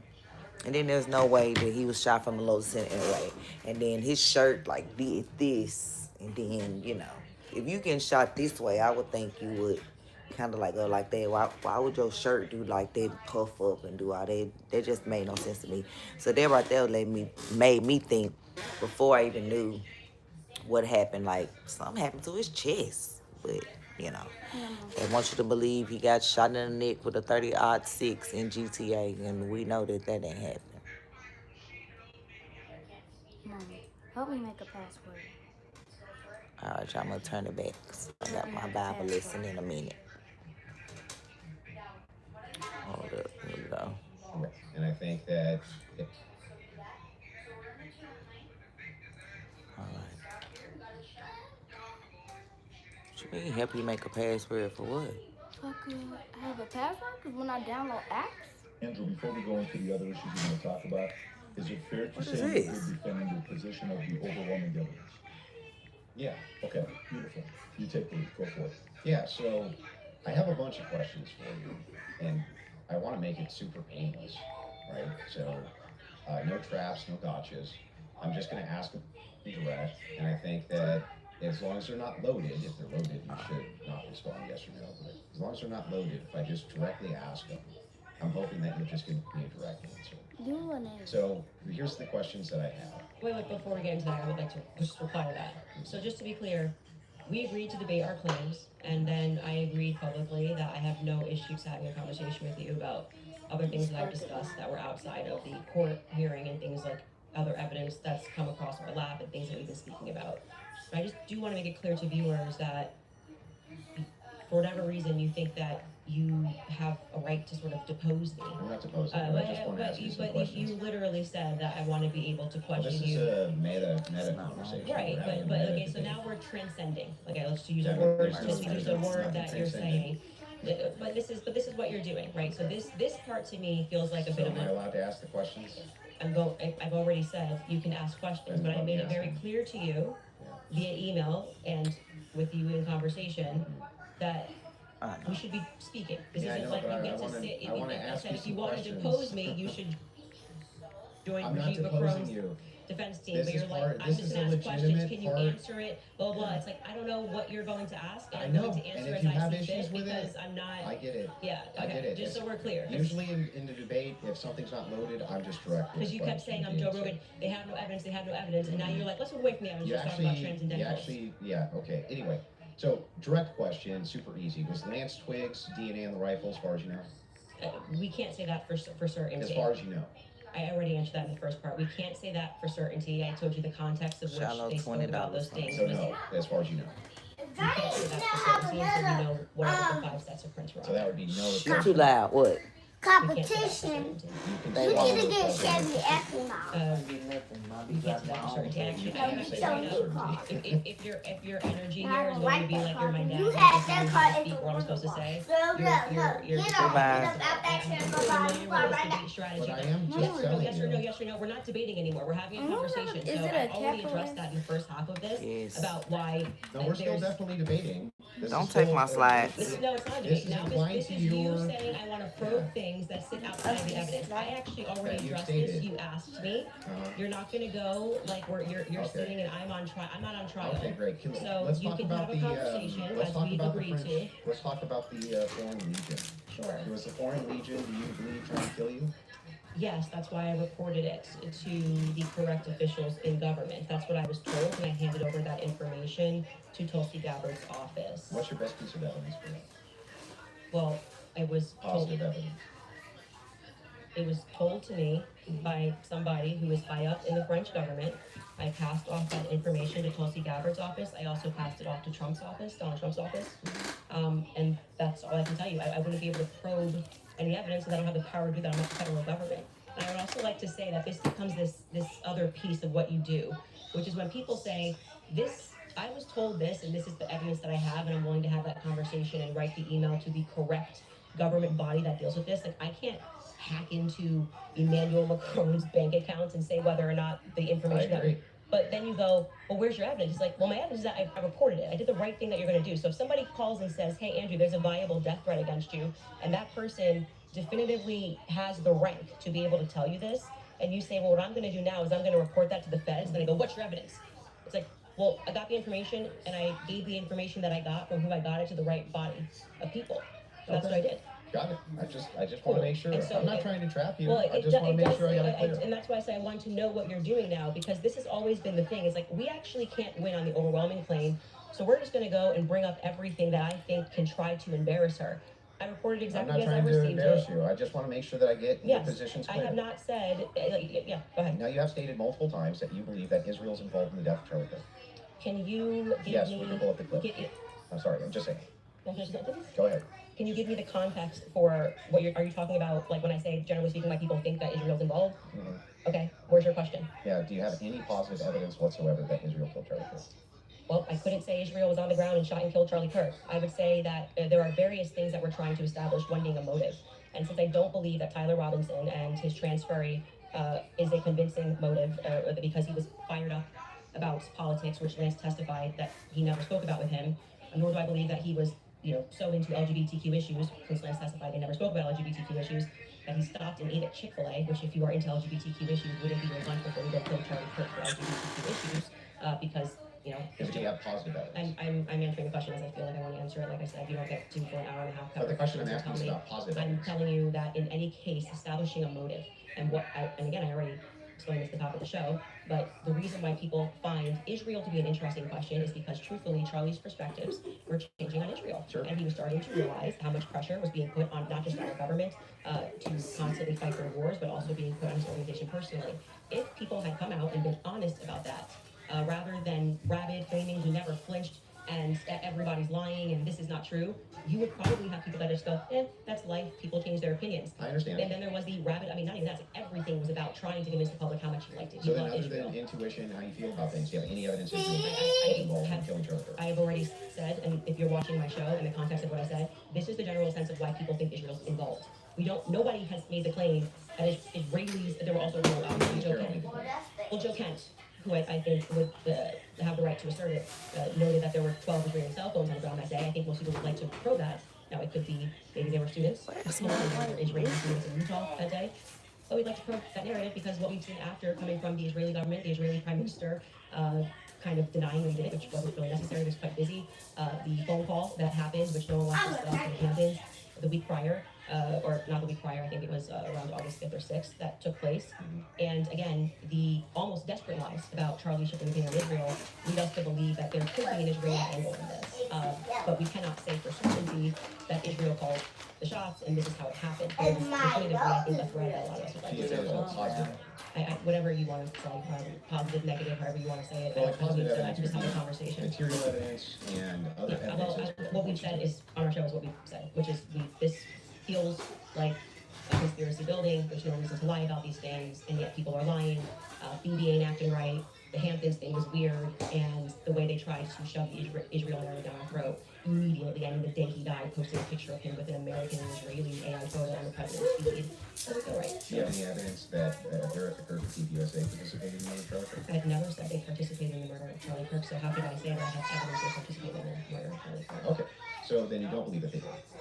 I never have said that statement, so I'm not going to ask me personal questions about things I've never said. Right? Okay, fair. Your team is sending messages in the back saying they have a video they want to play. Okay, go ahead. I don't know what the video is.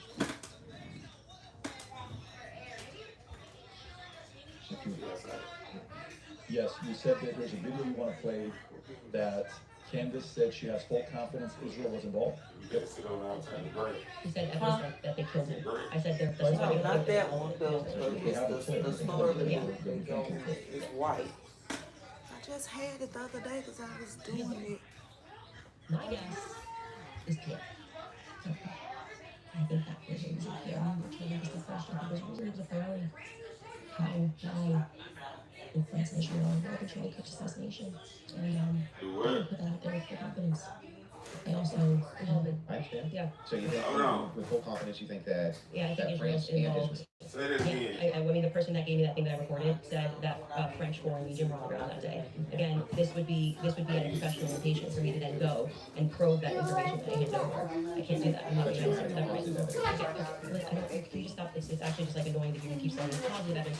I'm just asking what I think. I'll just tell you. Yes, I think they are involved.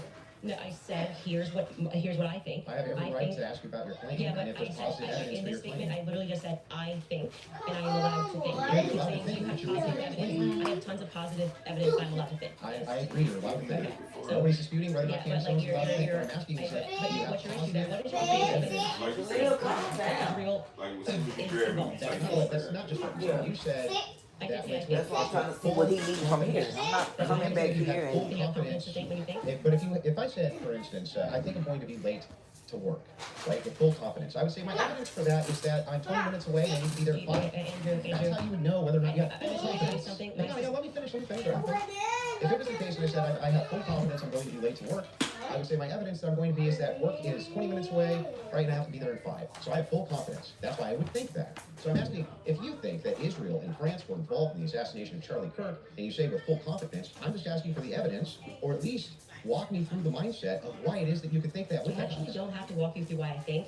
I can give you something that I think with full confidence. I think with full confidence that you know you lost the substance of this debate, and now you're moving toward things that I have said that I think, which I can do. I'm allowed to think that. It's not exactly pertinent to this debate.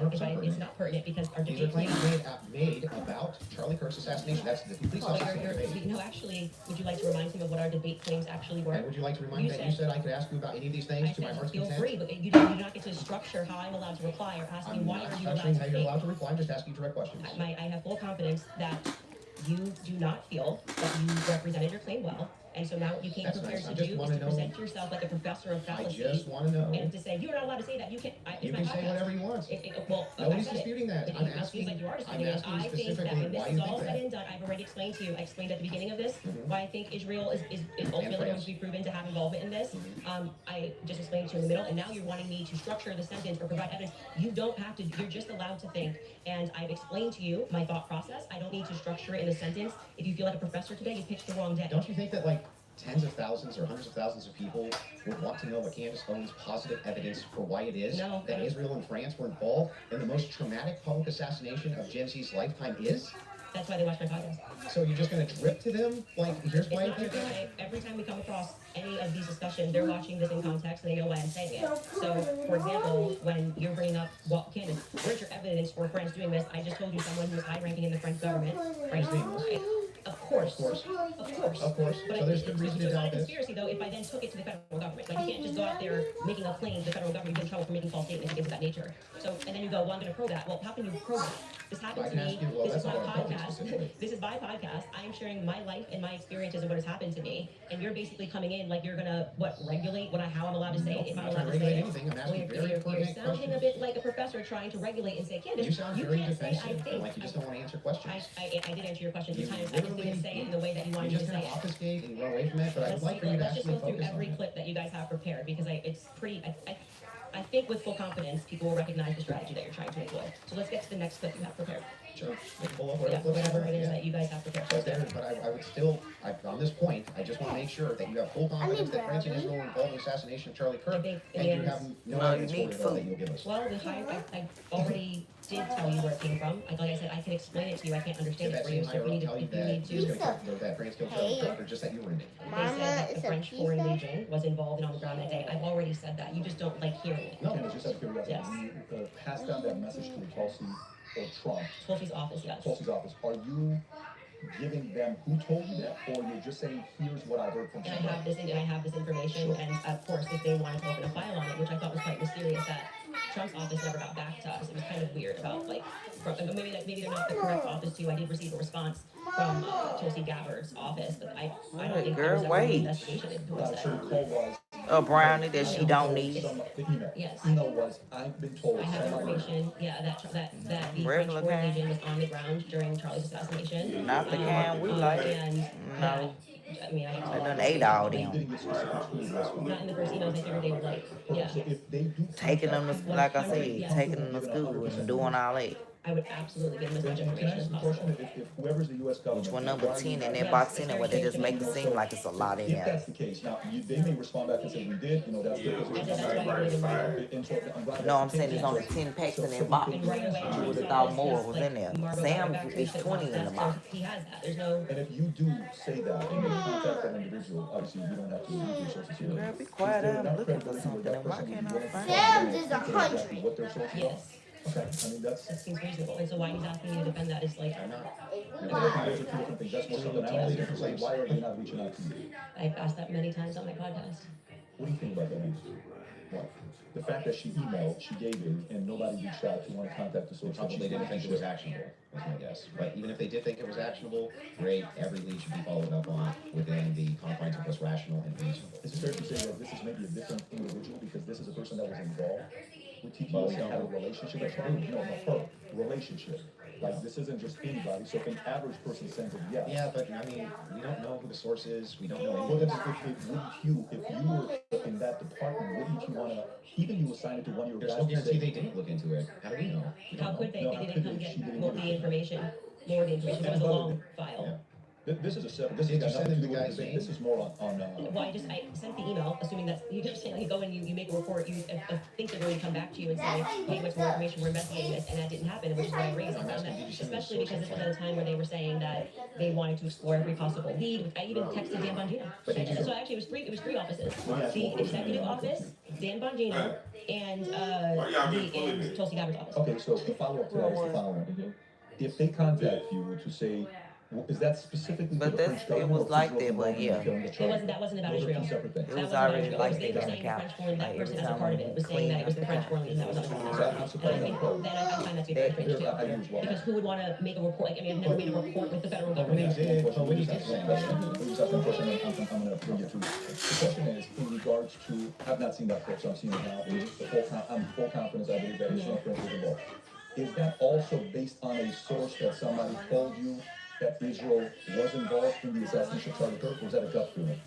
So in terms of Israel, I mean, what I said is what I publicly have said here. I do think that at the end of this, we are going to find that Israel was involved. I do.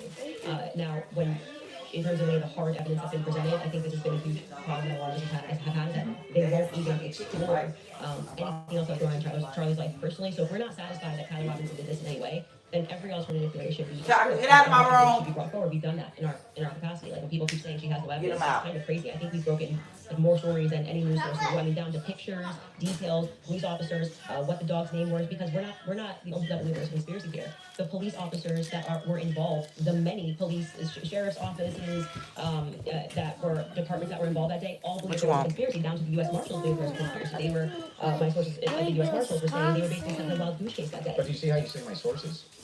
Am I allowed to have sources? Well, the thing is, So is CNN allowed to have Here. sources? if I said I have sources that claim none of that's true.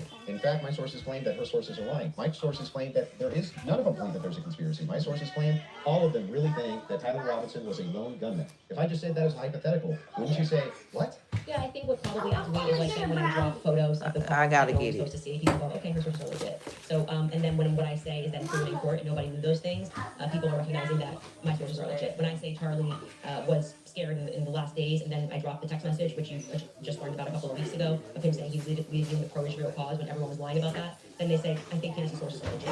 So I think what's happened is I've actually built up a rapport with my audience, that it's not lives and dreams, and that's why they keep watching my content, because I, like for example, when I just the other day released the content of the show, But price go up. lateral crawl, then they're going, I don't think these are just vibes, it seems like Candace's sources are legit. So I proven myself in the market. Yeah, I'm not sure that that would legitimize your sources as being legitimate when it comes to the idea that, oh, they all believe that there's a conspiracy going on, which is actually what your claim is now. How would that actually, hang on, I'm almost done. How would that legitimize, well, it's not his debate, how would it legitimize these sources, that even if it's the case that you get some court footage or some things like this, why would it legitimize that your sources are telling you all the marshals believe it's a conspiracy, all the police believe it's a conspiracy, everybody believes it? How would that legitimize Well, anything? what I am saying to you, and you are not forced to believe it, so let me just explain what I was answering here, and I think that you understood what I was saying, is I have, because people trust me, compiled a lot of information and presented it to the public, and this information has been proven true. We've presented photos, we have presented videos, never before seen stuff, the public has never seen it. And so what that does is your audience goes, okay, when she says that she has these sources, clearly she's telling the truth. Now, whether you would then go, well, I don't believe her when she says they don't believe, they think that there's a conspiracy, that's up to you. You cannot watch my content. I'm not here to tell you that you have to watch my content or believe everything I'm saying. Well, don't you think questioners should get questioned as well? By who? I'm not committing a crime, am I? Am I just like Well, I thinking, mean, collecting are evidence? most of the people you ask questions of not actually committing crimes? But what do you mean they should answer questions where? Like at a police station? Like, what are No, you just saying? like if you want people to come in and answer questions for you, I have questions about this in the investigation, I have questions about this, I have questions about that, you want them to answer your questions. Doesn't it seem totally fair that you answer back the questions people have for you? No, they're not answering our questions, so it's also fair that they don't answer them.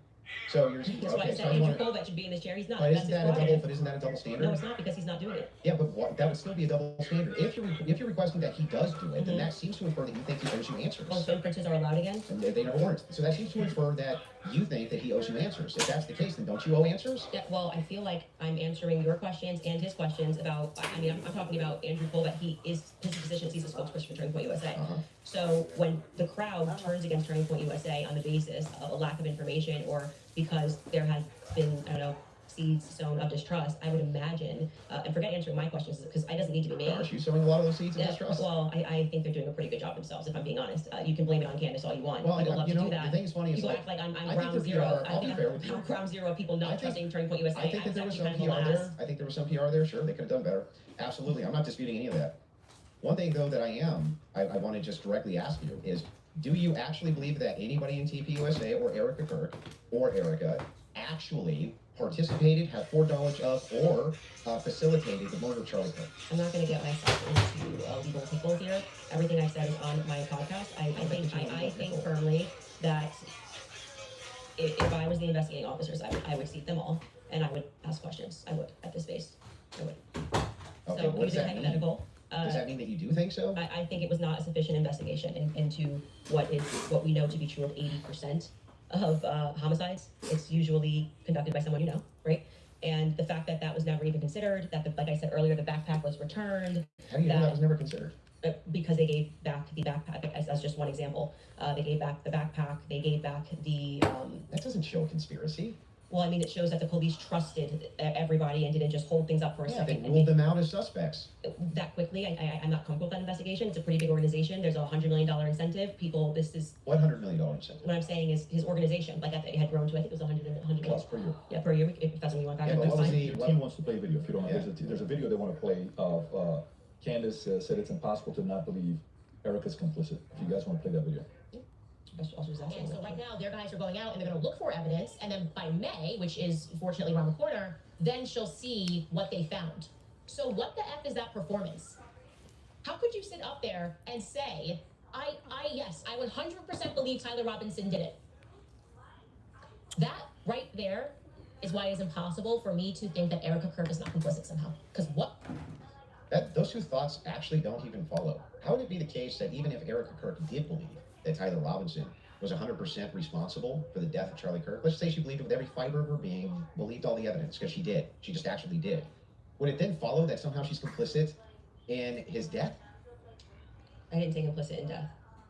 You added those two words. Okay, so what's she complicit in? Yes, so sowing this narrative that Tyler Robinson is guilty, so you're chopping up clips, like I said, you didn't have the confidence to Okay, come well, in tell me, debate, so what's now you're that chopping mean? it up. What's complicit? We are showing a clip of her on Barry Weiss, which I can't remember the date that she did that interview. And Erica, when she is asked, are you, do you feel with 100% certainty that Tyler Robinson did this? And she says, I do. Then, again, context matters. I sit down with Erica for 4 hours under the assumption that she had some evidence, right? Like I'm like, I actually, this is why I did not engage in any, like, Erica, everyone's questioning what she's wearing and all this stuff. I was like, I'm gonna wait here because, I don't know, just it feels weird to think that, did I think that some of her mannerisms were weird and stuff like that? Yeah, but that's not, you can't convict somebody on weird mannerisms. And then when I sat down with her, and I was expecting for her to say, well, I'm obviously the victim on the case and we got to see the shot, taken or this or that, whatever it is. Great. That's why she has that much confidence 2 months ago. When I sat down with her, it was nothing. It was nothing. Okay, so this is a conversation. How would that make her complicit? Complicit. Again, you said complicit in the death of Charlie Kirk. Complicit in what, yeah? Well, if you let me finish my sentence, I can tell you that. But my point being is that then you take a look at this and you go, okay, well, this is weird. Why would you have this confidence? And then when you sit across from somebody and you say, okay, great, I want to go out there and defend you now. I want people to know that you can't say this stuff publicly, but you know more things. And she just blanks. And then she says, well, I'm going to call the lawyer. And she called the lawyer. Again, all this is on my show. So out of context clips is not going to work because I know what I say on my show. Okay. So we call her lawyer, and her lawyer says to us, she calls him on the phone, pardon me, and me, her, and Justin Strife. And I'm like, okay, great. What do you guys have? He goes, well, we don't have anything yet. We're not at that phase yet. And I'm like, what do you mean we don't have anything? And he says, well, don't you know how it works? It's a probable cause hearing. So basically, the state says that they're going to bring this forward, and now our people go out and look for the evidence to assert that Tyler Robinson is guilty. And so I asked her directly, her lawyer directly, the phone's in between us. I'm like, wait, so just so I'm clear, you haven't seen anything that the public hasn't seen? And he says no. So I'm going back in my head and I'm like, okay, so why is Erica saying with such a degree of certainty, like she was sent out to convince the public, and people bit, by the way. I remember even Megyn Kelly was like, let's wait, she's going to have access to things. I did think she had access to things that we didn't have. Why express that confidence to the public as opposed to just being like, we don't know yet. I feel confident he's involved. They made the arrest. I don't understand. How would any of this make her complicit in what? I've already told you. She's complicit in trying to fool the public into thinking this is an open and shut case. How's she trying to fool the public into this, that she believes like, don't look if she anywhere believes else. that Tyler Robinson killed Kirk, if she believes that, how would that be complicit in anything? I do. Are you saying that you think she doesn't believe it? I don't believe that that's what she sat down with Barry Weiss, that's what she believes. No, but that's my opinion. Right, but so when you just say complicit, you just mean she believes that Tyler Robinson killed Kirk? That's it? That's what we were talking about. That's why I said if your strategy was to dice up clips and take it out of context and make it seem like she was complicit, yeah, but then why not just play the full thing? Like why? Because we don't have like infinite amounts of time, I'm guessing. You probably don't want to watch. I'm going to go back to my theory that you didn't feel confident that you could defend your claim that there's overwhelming evidence, so now you're trying to move towards doctored clips and getting me to respond to it. Well, there's no doctor in anything. I'm just making sure that we got this right. Yes, that what you're actually saying is that Erica is just complicit in believing. when I re-examined her actions backward, because I did not have at the beginning, which is why it's so funny to me that you guys make it seem like I'm ground zero. People thought Erica was sus from day one, and I was not a part of that. I did not lean into that. I did not contribute to that. I was getting actually terrible messages from my fans being like, Candace, you and Charlie always say go with your intuition. You won't address this, how we all feel about her. Things changed for me when I saw that Zoom call. I will tell you that. For sure, and the fact that she lied to me. So I sat across from her and, I wanted to have that conversation publicly, but they're probably grateful they didn't do it publicly. She told me some lies. And so the next thing that happens naturally when somebody lies to you, you go, when any person lies to you, whether it's a toddler, people only lie when they're trying to obscure something else. Have you addressed what that lie was? Yeah, I've talked about, we have a list of lies that people told me. We can find that, I'm sure. Well, no, I didn't want her to cage up. I didn't want to do this, and because I didn't know what to expect. Like I didn't know if she was gonna be like, I'm so overwhelmed with everything, and I don't know who to trust the organization, and I don't know what I'm. I didn't know. I didn't want to. Before anything happened with Charlie, how close were you and Erica? Not very close. So there's not a relationship. No, I mean, I would say it's totally normal. Like it's not like there was any issues at all. We were always nice to each other. It just is our life went to a different place, right? So Charlie and I. Hitting the ground, running around, traveling 4 days a week. Now I get married. I find love of my life. I get married and I get pregnant. I haven't stopped being pregnant. And what you want out of life changes. You don't want to be running around for 4 days a week and traveling on a plane nonstop. You suddenly want to start building a home and live. I was desiring that suburban life. Did you guys ever do the double dates? You, George, her, and Charlie? Was there ever double dates between the four of you? I was engaged to George quickly. We were planning our wedding. I was kind of in my bubble with George. George traveled with me and Charlie, but Erica and him were just starting to date. We dated in 2019. George and I were planning our marriage, so George really got to know Charlie. I wouldn't say that I really got to know Erica. I was just rooting for them because I knew how much Charlie wanted to, find love, and so I was kind of his wingwoman throughout that phase, and I was just happy, and I never was under the impression, obviously, that they were going to get married when they were dating, so it wasn't like I was conscious of, I really need to get to know this person, and so it was just kind of normal that by that time, because of where I was in my life, I wasn't spending any time getting to know Erica, per se. So the complicit part about Erica Even when I empty the side, I still feel it. you don't take the rest of the I still understand what she's complicit in. Yeah, so when I say Erica's missing, that's my opinion. When you tweeted Erica's too retarded to kill her husband, would you like to explain how you developed your evidence, your positive evidence for the fact that Erica was retarded? Yeah, sure. So Yeah. I just think all women are retarded. Oh, so you're allowed to just say stuff. Who knew? So, and then, by the way, and what dramatically transformed your opinion of Erica after going to the headquarters? Because you were pretty hostile about. I wasn't hostile for them. You don't think calling somebody too retarded? No, come on. That's like normal tongue-in-cheek stuff for me. Anyway. Oh, you're being tongue-in-cheek. Usually when I call someone retarded, it's tongue-in-cheek. Like for instance, you got supporters. I mean, if you want to use the same exact argument, you would take a supporter like Owen Benjamin. He called you bad names and called your husband bad names. Are you just like, well, it's no biggie? I've never answered him on anything that he said. I'm saying that you now are her biggest offender. So do you still think she's not her biggest offender? Do you still think she's too retarded? No. I didn't know Erica Kirk. I never met her before. Okay, but you had an issue with Turning Point being led by a bunch of fembots, saying we're talking about the feminist angle, and then suddenly you go to the headquarters, you go into the headquarters, now all of a sudden you've got text messages that you're sharing with them, you say that you and your wife are getting involved with management. No, I'm not involved in any management. Well, I'm pretty sure there's a clip of you where you say that your wife went to their recent conference and sat down, and then when you were on Joe Rogan... No, hang on, I'll explain what happened, just so that you understand. Yeah. So I was invited there to do some debate training. That's literally what I was invited there to do, on recommendation. So I went down and did some debate. That's the first time I ever met anybody from the USS. Okay, then you said you sat down with Erica. I didn't sit down, we were talking in a hallway. So you didn't sit down and speak with Erica? No, I didn't have like some sit-down long conversation. We talked in the hallway. Okay, is that when you gave her the hug? Yeah, gave her the hug right there. My wife did too. We were both very sorry for that. Okay, so at what point did you start receiving text messages that you cited in your opening statement? Well, I just reached out to people and said, I'm having complaints. Is there anything that I can use here? Do you find it interesting that people have been asking for basic information? Okay, guys, we're going to take a break. Chocolate, be quiet. What's amazing is when people talk in good faith and you're not demonizing them and saying that they're complicit in the murder of people's deaths,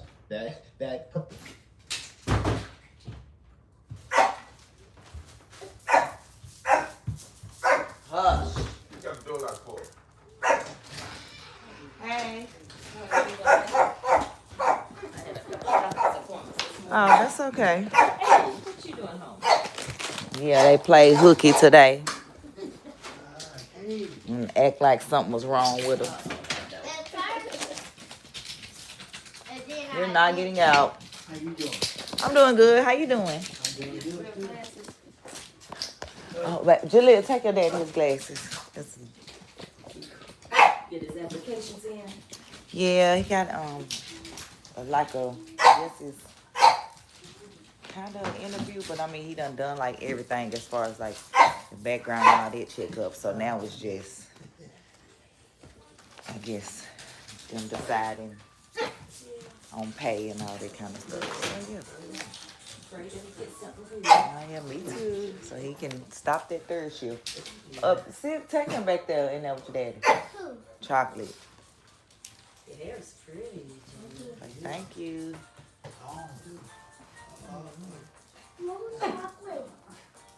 Another man here. Yeah, they all here. I got to get my senior from the bus stop at my mama's house, and I got to take him to work. So he get out of school at high school, get out at 2:25 now instead of 2:05. So now his bus don't get there till like 3 o'clock instead of 2:30, 2:35 like he used to. So it's stretching the time, making Oh my God, I wish we had a Tesla. You like Okay, sir, go with the game. I gave you the phone. Go upstairs with your sisters. Play the game. You say go with the game? With the game. Mama, all you gotta say, go play, go play. Yeah, yeah, go play then.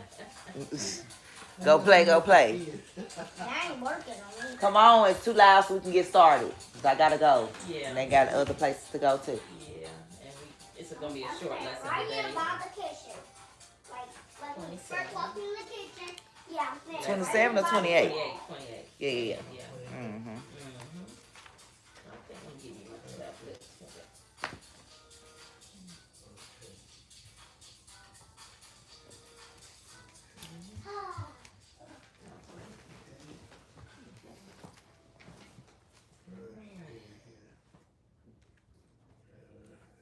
So, Mr. Foles, we're gonna be talking about how we show appreciation for what Jehovah and Jesus did. So last time we talked about It locked. 28. Did it? And it's 1 2 1 2. Okay. You told me that before. I know 1 2 this. 1 2. Okay. 28. Yeah, it was already on. It just, when I flipped it, it changed. But I got it. Okay, we're here. All right. Mr. Foles, you wanna open the prayer? Shiloh, go, please. What? Turn the game down then. If I had some headphones. We're going there with your daddy. I got no headphones. He needs some headphones. Can't hook headphones to that phone, no way. He's some minutes. Okay, ready?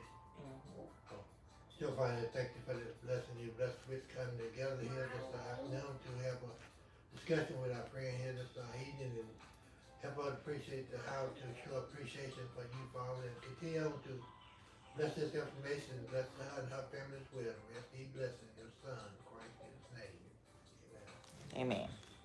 Okay, so in that picture that you see at the top, okay, what does that remind you of? Communion. And you have actually been to one of our memorials, and so where, some churches do it once a month or every first. Right. You remember I told you my church, community, Christian church, Disciples of Christ, but it was an every Sunday thing. Okay. And at the Kingdom Home, we do it once a year. It's an anniversary. Right. And then what I learned about it, remember, as far as like the people that partake it and the people that don't, I was, that was different. Yeah, that was eye-opening. Like, that makes sense, and it's kind of hard to, help people to appreciate when you grew up, and I did too, grow up with everybody taking it. right. Okay, so we'll get started now. Okay. Find out. Show appreciation for what Jehovah and Jesus did for you. How do you feel when a friend gives you a beautiful gift? Likely it makes you very happy and you want to show your friend that you appreciate the gift. Jehovah and Jesus gave us the greatest gift we could ever receive. What is it? And how can we show that we are grateful for it? And so we're going to discuss two main points in this lesson. The first one, what is one way to show appreciation for what God and Christ did for us? Okay. The Bible promises that everyone exercising faith in Jesus can live forever. John 3:16. What does it mean to exercise faith? It means more than just believing in Jesus. We also need to show our faith by the choices we make and the things we do. James 2:17. When we show our faith by what we do and what we say, we strengthen our friendship with Jesus and his Father Jehovah. Read John 14:21. Okay. And so, what's one way that we can show we appreciate what Jehovah and what did God and Christ do for us? What did they do for us? They gave us a chance to. He sent his only son to die to forgive us of our sins. So I guess they gave us a chance to live. Yeah. And so there was two sacrifices. Jesus sacrificed His life. And God sacrificed his son. And that, a lot of people forget about that, Right, because if you put that in like real life, if I say, okay, son, I'm going to sacrifice you. Or if my son gets sacrificed, or he like, I don't want to be sacrificed. Yeah. Or if he say, I don't want to be sacrificed, or I don't know. What?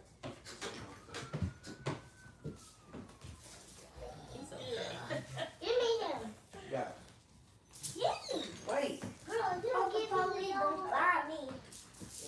Cause this, so, some random boy on the game just came up and started following me.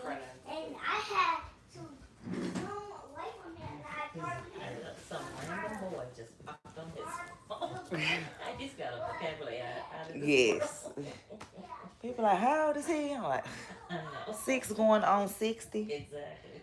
Shoot. Okay, so you was And then basically, or if my son say, Mom, I'm gonna sacrifice myself, and I'm like, boy, no, you not. So he had, like, Jesus had to be willing, because he couldn't be like, Dad, I changed my mind, I ain't doing it. And God had to be willing to give his only son, you know, for people that didn't even care about his son, about him, obviously, too. So it was a great gift from both of them.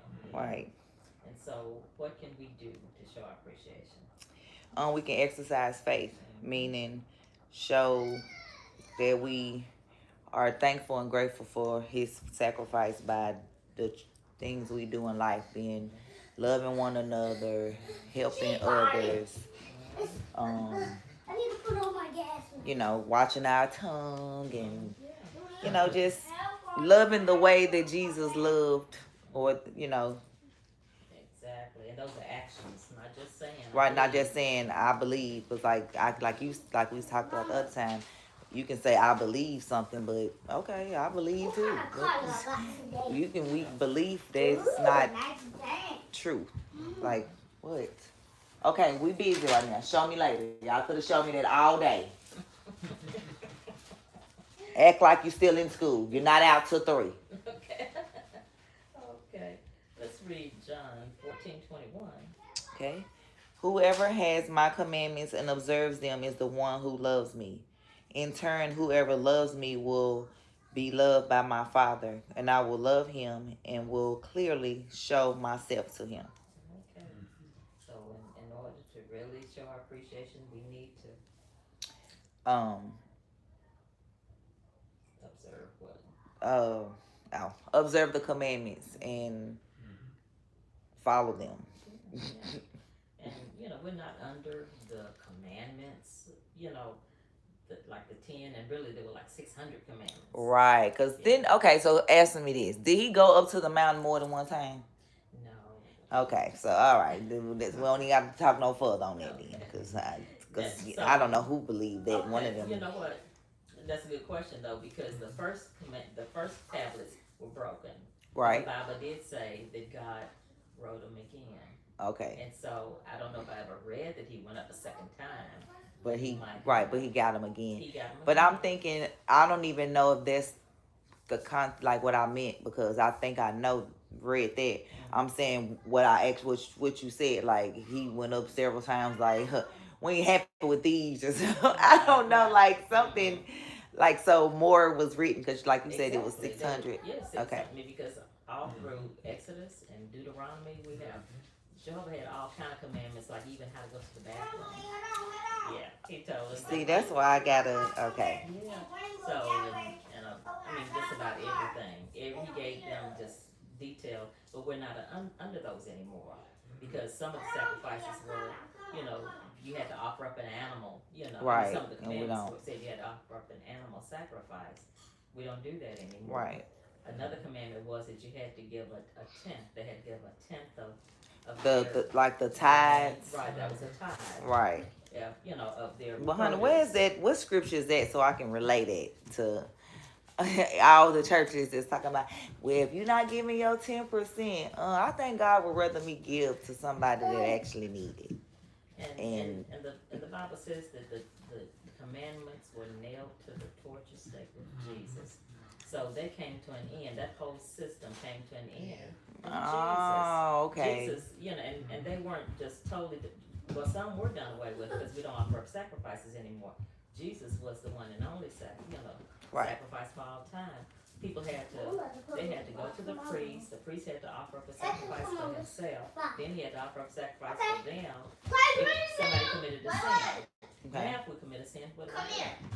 And then You I'll going come to pick you jail. up in my charger. Or We pray. yeah, right. Right. Because Jesus is the sacrifice. Right. He opened up the way for us to talk directly to Jehovah. See, they God. couldn't do that then. They had to go through the priest. Right. So that whole system, was done away with. But a lot of them priests was crooked, so it's like. Yeah. So, I mean, that's why, that when Jesus came, he said they were hypocrites, Right. I gotta watch 6 again, but I watched 4 and 5 Did you? Okay. again. Was it yesterday or the day before? It was the day before. I watched it again, and when he was just basically sitting down and just talking to him. That was a Sermon on the Mount. How they were thinking about. I watched it like after he completed it, I rewinded it back and listened again. And you could actually follow him in the Bible because he was reading Matthew 5, 6, and 7. Okay. That's the Sermon on the Mount. Okay. So yeah, I was really into it. So I like I said, I went back and watched it again. It was beautiful, and so when you have time, you can go to the library and put in the search box tithing. Okay. And you can find out All right. on that. Yeah. Gotcha. Yeah. Okay, so let's go on to Alrighty. number 2.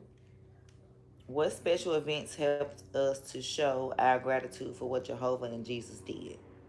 The evening before he died, Jesus told his followers about another way to show gratitude for his sacrifice.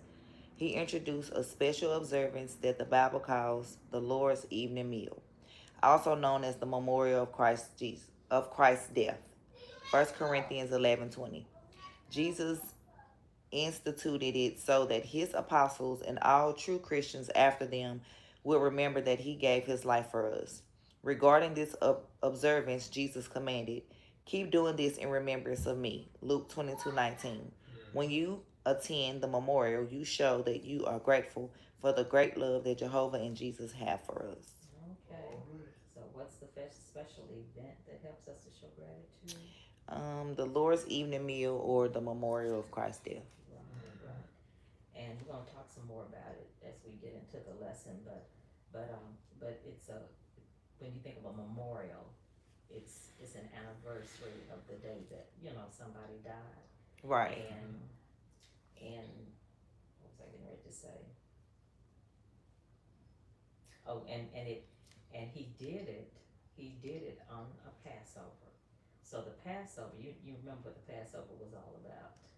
When the Israelites, they had been captive in Egypt, and the movie Ten Commandments, yes, and all the plagues. Oh, so yes. And God kept telling them to let his people go, and so that last plague was Pharaoh. He ended up saying it out of his own mouth. The firstborn of all will be killed. But it backfired. So the first one, because they put the blood over the doors to protect them. So the angel of death would pass over them. That's where it came from. Okay. Yeah, and so and God told them to remember this night.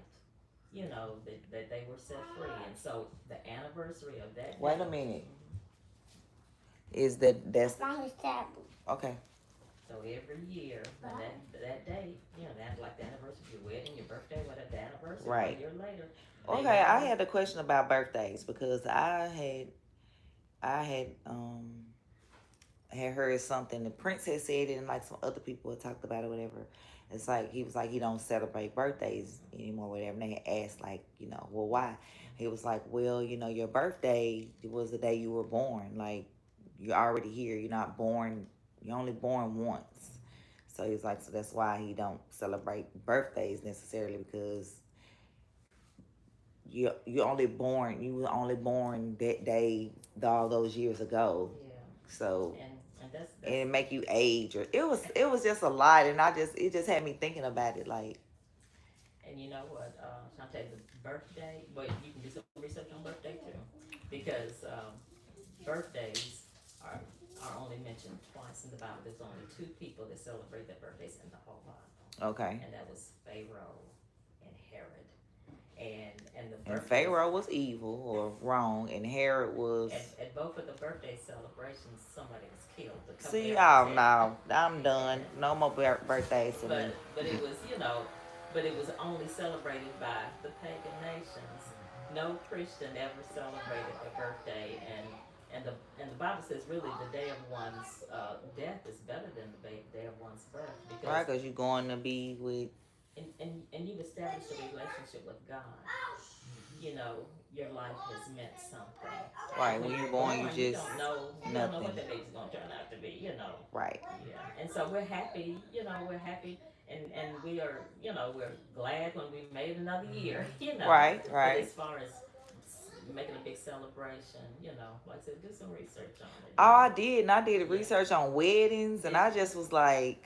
Yeah, there's so much things. Y'all, I'm like, because this one girl I was watching, she was like, if I don't got $1 million to pay for my wedding right now, so that's why y'all not getting married. Like, what? Right. Girl, you need to go read up in the Bible, because all that millions that you trying to pay for this wedding to prove, to what are we proving the wedding to? Exactly. So, yeah, I'm the girl. The courthouse, certificate, dress. You know, maybe go buy you one. You don't gotta wear nothing in the closet if you don't want to. But I'm just saying, God don't. Why would He want you to go broke paying for a wedding? Like, I never understood that. I never understood that. Well, we're not getting married till we can raise the money for the reception. Girl, have a cookout. Everybody bring a dish. Exactly. Like I have a whole different look on there. Okay, I guess you want to have a wedding, but then but why do we have to go? Why are we spending tens of thousands, $1 million dresses? Like, what, girl? Where you wearing the dress at again? Nowhere. And then y'all get divorced. Some people that don't even have marriage weddings last longer, way longer than people that just went all out. Then y'all in debt. And it's like what the Bible says, a showy display. Yeah, that and how it said how the wife should be dressed. Like, God don't want you wearing all this see-through stuff. Who you trying to keep? Your husband that you finna go down the aisle and meet, or the men that's in the aisles? Right. Like, so it just make of course, like my dress that I dream of and want. It's a beautiful dress. It's not see-through. It's not. It's beautiful. You know, it's what it is. But it's not. I'm not wearing it to be like. They're like, ooh, it's not for that, because that's not what it's for. It's yeah. And when it comes to the kids, you know, we want to treat them too. So you don't have to do anything specifically on their birthday. Maybe you can just surprise them. Maybe report card day, or just because Shiloh did something. Good. Won a game, or something. And we do that often. Like, they get surprised all the time. So that's why they, like how most kids are, we only get stuff on this day. No, they get stuff every day. And that's good. And then, like you said, like even for birthdays, like my mind is not like, for instance, let's say his birthday was on February the 20th. The girls had a dance competition in Dallas. Okay. This is where we are. It's the competition. Birthday, happy birthday, Shiloh. We here. We take you to the store, get your toy. Now, when we go back home, maybe some more days if we want to go out to, because he went skate. I think we went skating or something. But you see, it wasn't the day. Wait, nothing. Calm down. It wasn't the day of his birthday, so it wasn't a focus of we gotta do something today because it's his birthday. I'm thankful we're here. We doing what we doing when we do it. Right. So. Okay, so. What? Hurry up. Girl, we could have just celebrated my birthday with my cake at the hotel. Yeah, see how they think? He like, we ain't have to do nothing. But and you over here wait till we get home. Yeah, well, we did, but still. We had a good turn. We had a good time. Yeah, but next time, celebrate my birthday at the hotel. All right, so. And don't go home. All right. So, bye. I'll see you later. Okay. Okay. Let's see. Dig deeper. Yeah, I think we finished. Yeah, I, unless you wanted me to read Luke, but other than that. And that's And that's the scripture that we always read during the memorial. And you can read that one. Also, he took a loaf, gave thanks, broke it, and gave it to them, saying, "This means my body, which is given in your behalf. Keep doing this in remembrance of me."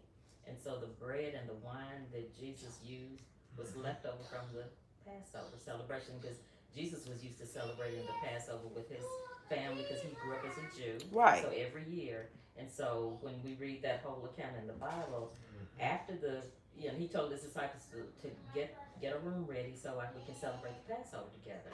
But then after the Passover, and after he dismissed Judas, Right. then he instituted a new covenant that he said his father was making with them, and that was the one for for they were going to be kings with him, rule with him as kings, and so this was a totally different celebration from the Passover. It put an end to the Passover, and from then on, it was going to be replaced by the Lord's evening meal. Right. So if they did the Passover once a year, then the Lord's evening meal would be done once a year. Okay. So remember the part at the end where it say, "Do this in remembrance of me." That's why I guess when I read that part, I took that as, okay, that's why we take communion. Do it a lot of times. Right. But he said, as often as you do, you do this in remembrance of me. But if it replaced the Passover, then it would be once a year. Right. And so it took me a while to change my thinking about that. So just Really, I'm trying to look my gun. We're gonna dig a little deeper. Okay. Dig deeper. Examine further ways to show appreciation for the great love shown by Jehovah and Jesus. Consider the importance of the memorial of Christ's death. Gratitude moves us to action. Imagine that someone saved you from drowning. Would you simply forget about what that person did for you? Or would you look for ways to show him that you are grateful for what he did? I'm definitely looking for ways that saved my life. We probably going to still be in contact to this day. Now, you remember that day you saved me from drowning? I am so thankful for you. My kids are thankful for you. Like, would none of this even be if you wouldn't have saved me that day? Like I look at things like that. Because actually, when I was 9, I was saved by a lady. We was at I was a Girl Scout, and my auntie told me and my sister not to get in the pool until she got her swimsuit on. But my sister, she 3 years younger than me. I remember her like jumping in the pool, and like when she jumped in, she like jumped in at me, like jump back out. Like I remember jump in, jump out, but like back sitting down.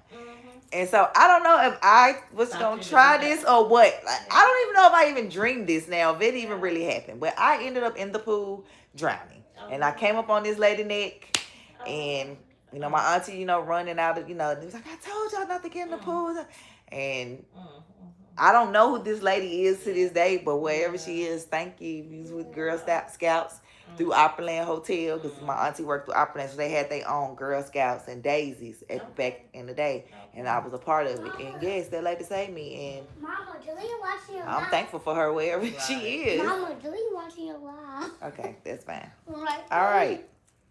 Okay. So, sit down. We owe our lives to Jehovah. Yes, we do. He put that person right there to save me.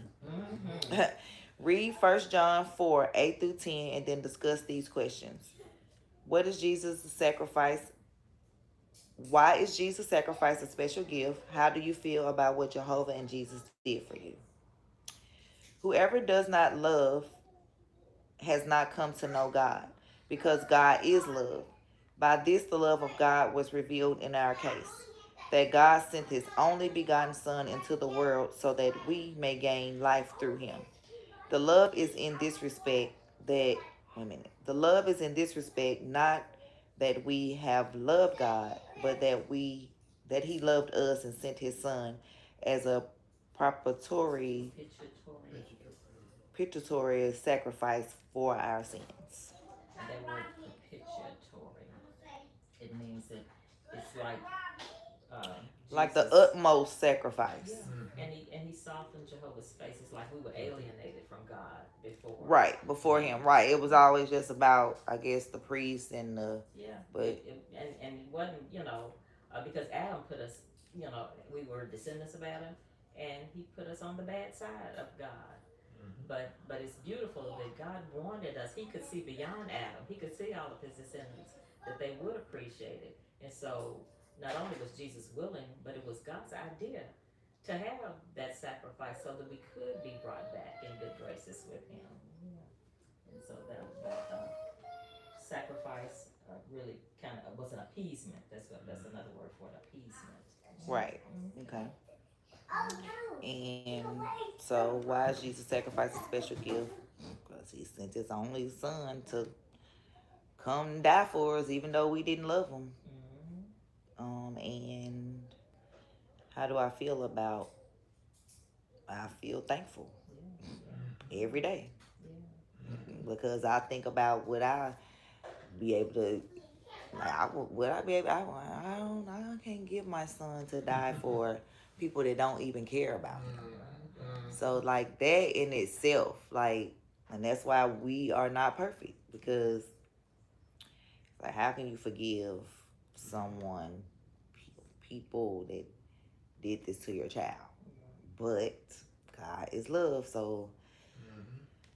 Whew, so when people make me angry and I may say some things out loud or I may say some things in my head, but then at the end of the day, I always think back and I think about like, well, what would God want me to do? And well, he probably the one want me to do that. So God, forgive me for saying that. I really didn't, mean it. I just angry at the time, because this world is evil. The world is run by the devil. So of course we're going to be tempted and say things that God wouldn't want us to say, but that's where it comes to the people that say those things and just don't care and just keep on and just be worse and worse and worse. And the people that may say those things and realize, well, maybe I shouldn't have said that. Maybe I shouldn't have done that. And you go and you ask God for forgiveness, even ask the person or people who you may feel that you wronged, for forgiveness. Do they have to forgive? No, but you've done that for yourself. So, So, yeah. How can we show our appreciation for what Jehovah and Jesus did for us? Read 2 Corinthians 5:15 and 1 John 4:11 and 5:3. After reading each scripture, discuss the question. Based on that scripture, what can we do to show our gratitude? So 2 Corinthians 5:15 says, and he died for all so that those who love And he died for all, so that those who live should live no longer for themselves, but for him who died for them and was raised up. So, since he died for us, the least we could do is show love to our fellow neighbor. And when it says that we no longer live for ourselves, not that, God didn't want us to have a life and pursue things that interest us, but how can you incorporate not living just for yourself?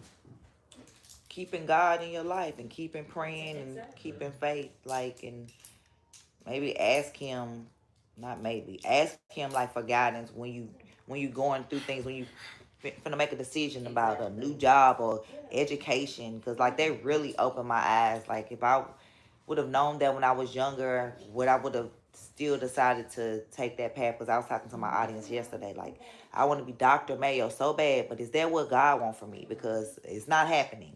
It's like, oh, I'm going to have it by the time I'm 40. Now I'm 40. I'm going to have it by the time I'm 45. Here I am 40. So it's like, is that what God wants me to do? And if it's going to take me further away from him because I'm adding on more to my plate, then maybe that's not what he wants. And that's why it hasn't happened. That's why it's not happening. So. And that's exactly what it means. Exactly. We just, God is the center of our life and everything revolves around it. And he said it perfectly. If it's going to take me away from God, maybe, Right. He already, I'm just now getting you back, So I don't need you going to do something that's going to take you away from me again or make you, oh, well, I can't meet with Miss Reba today because I got to study for my, I don't want that. That's not the life that I want. I want to be happy during this life, but I also want to be happy during this life and know that when this life ends and I go with God, I'm going with him. And I'm not being rejected because I decided to continue to do all the earthly things that I know he's against. Because this world and all these things passing away. This Right. Is, Bible says this is not even the real life. Right. So you got a do-over. We got a chance to have a do-over. Right. And I want that do-over. Yeah. And 1 John 4:11. Beloved ones, if this is how God loved us, then we are also under obligation to love one another. Just like I said. Like, the least you could do. There's so much hatred and evil in this world, and I like I said, I used to say, I just don't understand. I don't understand it. But reading, following my lessons for the past 2 years with y'all, and just learning, like, because this is not, God is not running this. God's foot is on the earth. He up there.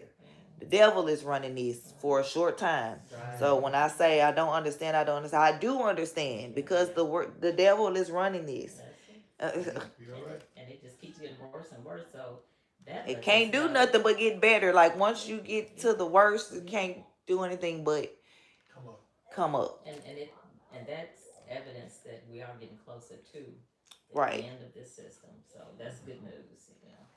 And 5:3 says, for this is what the love of God means, that we observe his commandments, and yet his commandments are not burdensome. Okay. So if we truly love him, then, even if it's something we hadn't done, we didn't know was wrong, or, we've never done something that way, but we find out that this is the way God wants it, then we'll try to just, see if we can, change. Right. Yeah. Right. And then not feel we that, may like fall you said, short sometimes, but if we pick ourselves back up and continue to, pray and ask for favor and ask for forgiveness, and, God just keep, working through me, keep, take that from me, rebuke that, like, make me not want that anymore, like. And he'll help us. He will. Okay. Imitate Jesus. Another way to show our appreciation is by imitating Jesus. Read 1 Peter 2:21 and then discuss this question. In what ways could you follow Jesus' steps closely? In fact, to this course you were called, because even Christ suffered for you, leaving a model for you to follow his steps closely. So, like he said, he suffered. So, if he suffered, you can suffer through some things as well. And look at the pictures there. On the Jesus loved God's word, preached the good news, and helped others. Okay, so in that first picture, what is Jesus doing? He's reading the good news. And so that we can imitate him that way. Definitely can do that. Study the Bible. Definitely can. And it don't have to be, and also he wants us to read it daily. Not just. And it doesn't have to be a lot. You have to right. Go read your couple of verses. Exactly. And understand those verses after you read them. Don't just read them like, I just read 3 verses. Go back, and if there's some words that you don't understand, get an understanding of those verses. Because then, trust me, this going to make you want to go further. Right. You're like, oh my God, what? And then before you know it, you done finished the whole chapter, because it's really, like a story, and you think stuff that's happening now is new under the sun. No, it's right here. And think of it as God talking to you. Right. Talk to him when we pray. And he's talking to you when you read. Right. Okay, we're busy. Okay. The next one is Jesus.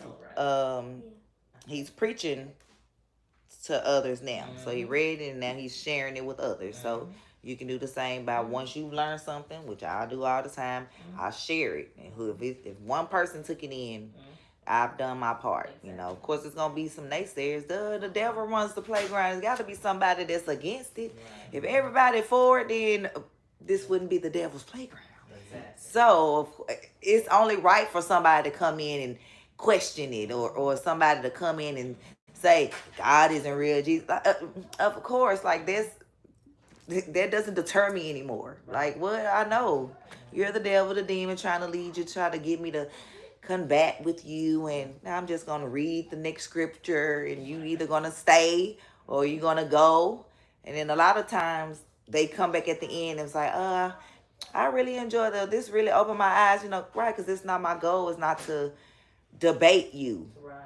My goal is just to give it to you and try to help you understand, and if you don't, we can agree to disagree, and we just moving on. I'm not gonna say, well, your religion is wrong, and this and that, and this and that.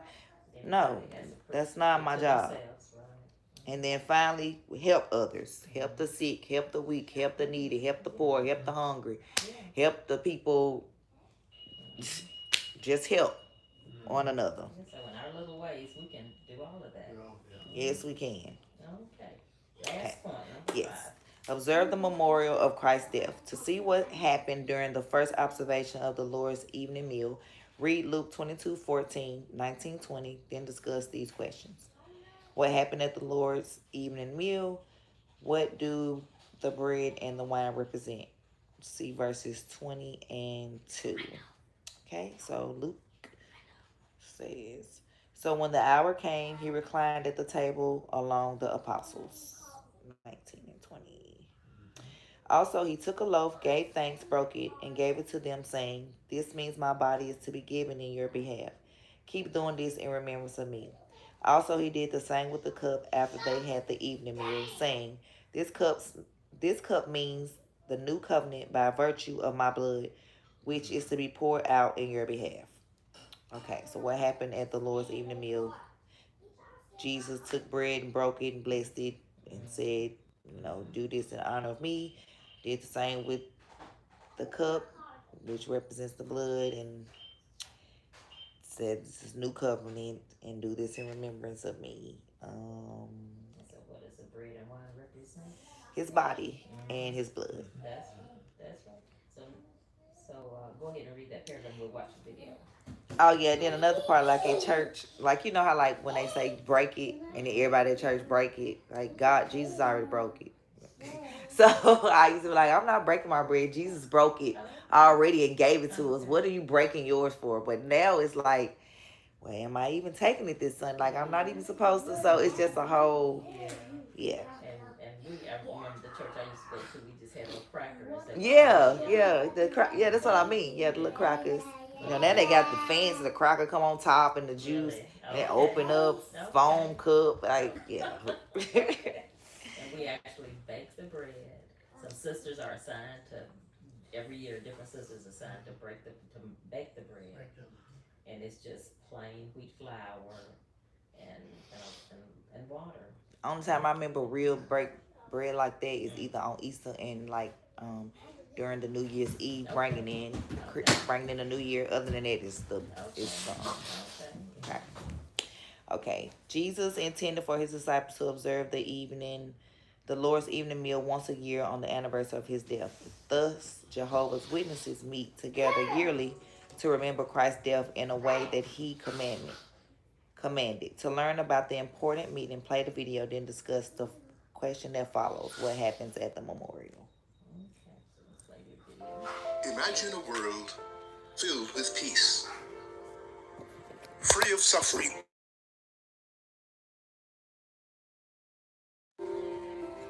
and life in perfect health. But how can this beautiful future be possible? Because of what Jesus did for us. He came to earth for a purpose. He gave his life for those he loved. The night before he died, Jesus asked that we commemorate his sacrifice. He said, "Keep doing this in remembrance of me." On the anniversary of his death, people around the world will gather to remember him. Jehovah's Witnesses invite you and your family to attend the memorial of Jesus' death. At that meeting, you will find out why his sacrifice was so important and how his promises affect you. To learn more about what the Bible says on this and many other topics, go to jw.org.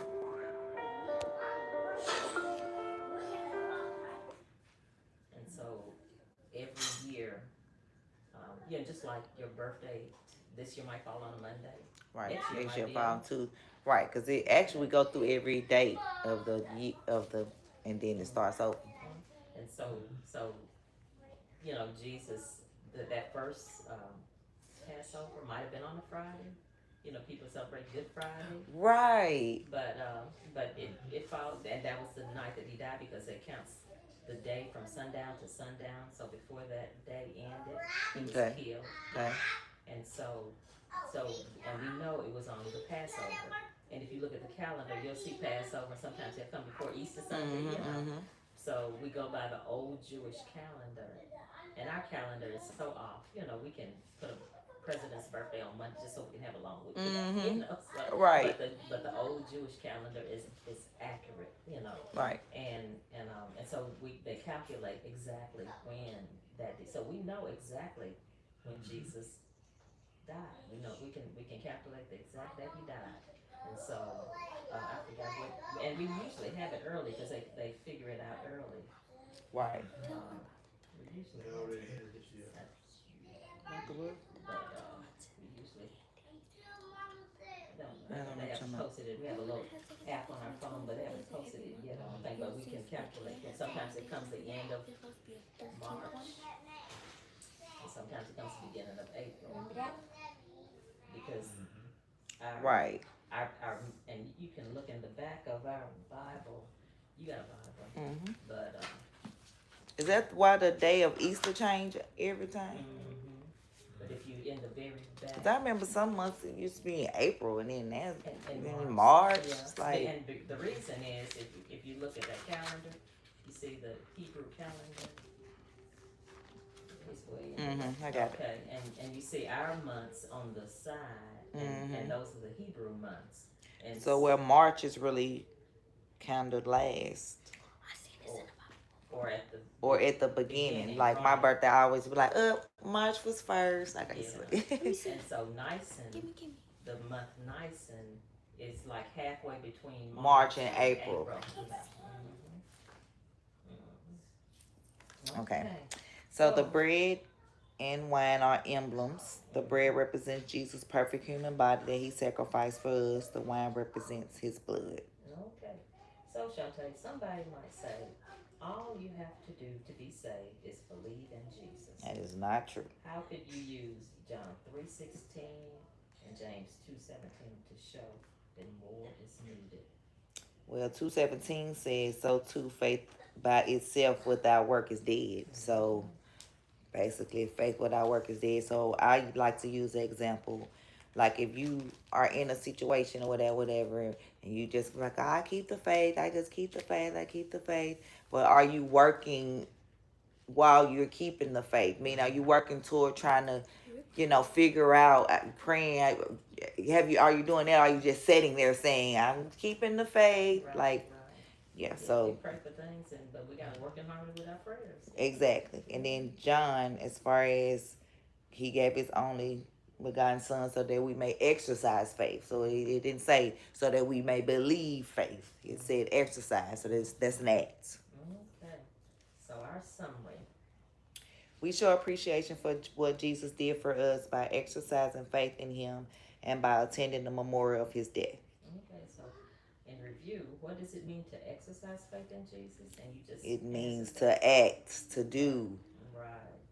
Act as Jesus, imitate Jesus, help people, read his word, talk to him. That's what it means. It doesn't mean just like I believe in Jesus. I believe in God. Okay, I believe that Dr. Pepper is good. What the, So, how would you like to show your appreciation for what Jehovah and Jesus did for you? Continue to read my word, continue to spread it to people. And it's a sacrifice for you to make time in your busy life. Right, but I look at it like, is my life busy? Or like now I look at like things like nothing. Yeah, we're supposed to love our church, but it's like, am I supposed to let them be like, oh, well, I can't have my meeting. I can't talk to God today because the kids got something going on. Well, he blessed me with them, and it's so I can continue to do what I know I need to do. I can continue to make the sacrifice and, and doing the things that I need to do. Yeah, that's good, Shante. Why is it so important to attend the memorial of Christ's death? Because that was the day that Jesus said, "Do this in remembrance of me," and now it just makes more sense now to, if I'm not attending any other days, that's the day that I need to make sure that I'm attending. So, And we do. It's the most important day of the whole year for us. Even if we're out of town, you can find the Kingdom Heart anywhere. right. And they'll be doing it, right? But you can rest assured they'll be doing it there. Okay, so you have completed another lesson on today, August the 14th. Yep. 14th. You gotta Yes, it is. Well, I got some little. I know God gonna work it out, but I want to tell y'all. So I had to kind of make a decision on making or deciding which of the three girls can dance this month, because we couldn't finish their dance uniform payments, and so only one. So yeah, so I made the decision for Janelle to dance, since she's in most of the stuff. Even though most of the stuff she and Journey is in too, but she in most of the stuff, and she is the most active as far as, she, like, it's only a certain people on the teams that can do aerials, that can do backflips, back tucks. She's one of those. So, but I know God gonna work it out. I'm gonna get the payment. I'm gonna get the $600, which is the rest for, because it's three girls, so it's, So 600 a piece? no, it's two 85 a piece. Okay. So When is their first? Well, their come out show, which is when they introduced, like, remember when y'all came where they just performed and y'all left because it was over. That's the 24th. In 10 days. Oh my goodness. Oh wow. Oh wow. So. Mama, you see how you said half of the month is gone? Good, Janelle, I know. But he's gonna work it out. He always do. So. I just explained to him what was going on, which he knows, and it's like, it's gonna work out. And I know it's gonna work out. Yeah. And, yeah. And I know, because I see, like you say, you see a lot of negative stuff going on online. One thing I'll never do is go against my morals and my integrity for money. Right. So that's, because I'd be wondering, I'd be seeing, like, wow, of course you don't want to judge people, but we're not perfect. So you look at people that aren't doing things right, but then you see people just rewarding them. And you're like, well, why they get rewarded when they're doing things that we know? Same thing. Yeah. So. Yeah. That's coming. So thank you again for your time. Thank you. And let my husband close first so you can get out of here. Okay. Yeah, I'm gonna leave about like I said, he don't get out to 2:25 now, so he get there at 3. So I'm gonna leave here at 2:25 just so I could be there straight when he get there, so I could take him on to work. Cause he work all the way in Cool Springs. Right. Oh wow. Okay. Yeah. So the sacrifice, and then I literally be if we 5 or 10 minutes late from leaving out at when we need to, it's taking me an hour just to get back home. Right. Then if it was a Thursday or a Wednesday or a Tuesday was dance practice, then I'm immediately getting here just to take them to dance practice. Yeah. But it's a sacrifice, God. And then I look at it like, well, that's what you get for having baby, that's what I'm supposed to do. So. Yeah, you're a mother. You gotta take care of them. Right. That you keep them, involved in activities. Right. So that's why I know God gonna work it out. We're gonna get them the money, whether it come through orders or just somebody just bless it for me, or So I'm not worried about money. I'm not. And I know if he was able to get the uniforms made without it, then we wouldn't even have to have that conversation. Because me and him grew up together, So the fact that he had to come to me with the conversation, I knew he couldn't do it. So that's fine.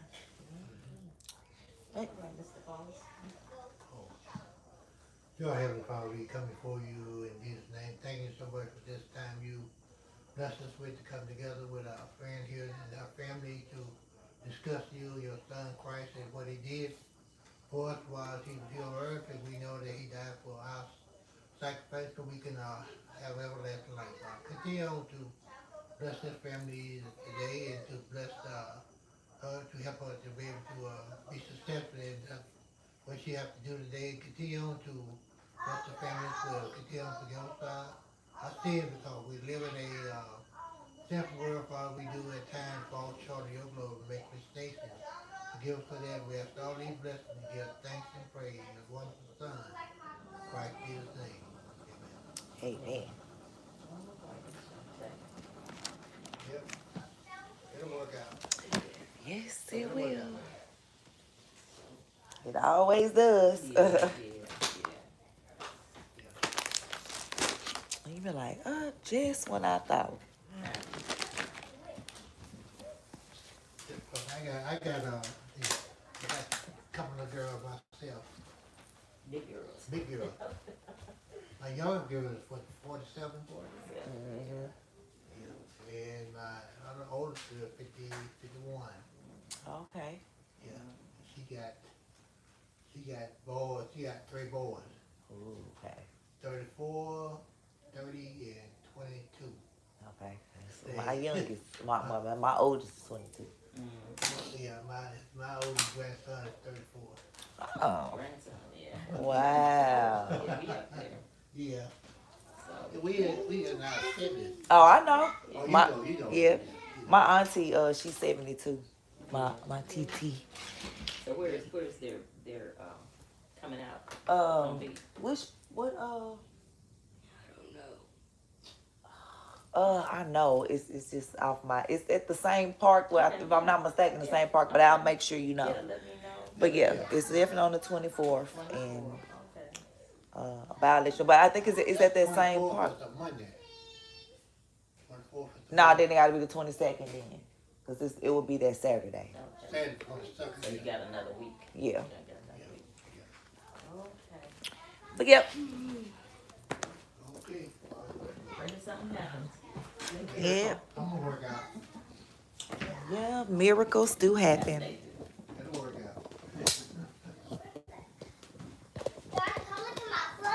What you doing? Yo, club. See, you supposed to be in school. Yeah, hopefully I'll see you next week. Yeah. So far. So you want to do next Thursday, or you want to?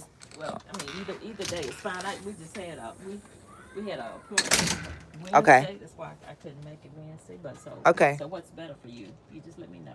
Either day, really. Yeah. I think Does Thursday work better for you? Yeah, I mean, really, any day actually is. And you just let me know if something pops up. Right. You know, and you Okay. We can set it for next Thursday. Right. What kind of van? What kind of van he got? Toyota. Take my cap off so they can see it. Wait, look. Wow. Look at my hair. It looks good, Shannon. Yeah, we gonna get it. No. I'm sorry. You get a little bit, I'm gonna let you run with me, okay? No, let me drive your car. Yeah. Okay, you can. Well, he sure be letting them drive too. You can when you get a little bit, okay? No. I know how to drive. He really do. He just can't reach, but literally he know how to turn. He know how to do everything. Come on. I think I know how to I'll see you next week. I think I know how to drive like one of those. Hey, Mama, I think we I go. know how to Let's drive have that my fucking no car. But I think Bible I know how lesson. to drive I'm finna go get TJ in a minute from Granny and TT house. So I gotta take him to work. All right, y'all. Let's see how far we gotta go. All right, y'all. We back to our yeah.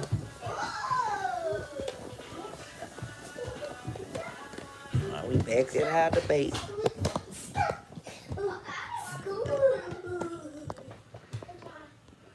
Act like we never left off.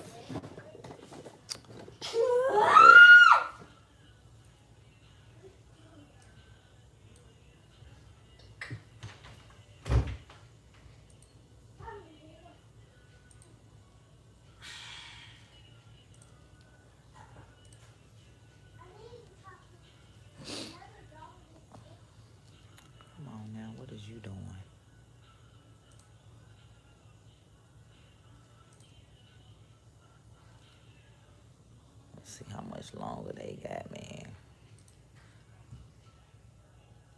Perhaps they're actually willing to release things to you that are pertinent, other than thinking that, you know, maybe perhaps you're diabolical. Well, I don't know. and don't have the I best feel like if I was intentions. going to release that Look how information, far I we didn't still demand that be released to are. me. I actually never demanded that They've be been released. on I here just another simply said hour, that this is y'all. what was going on in the last 48 hours.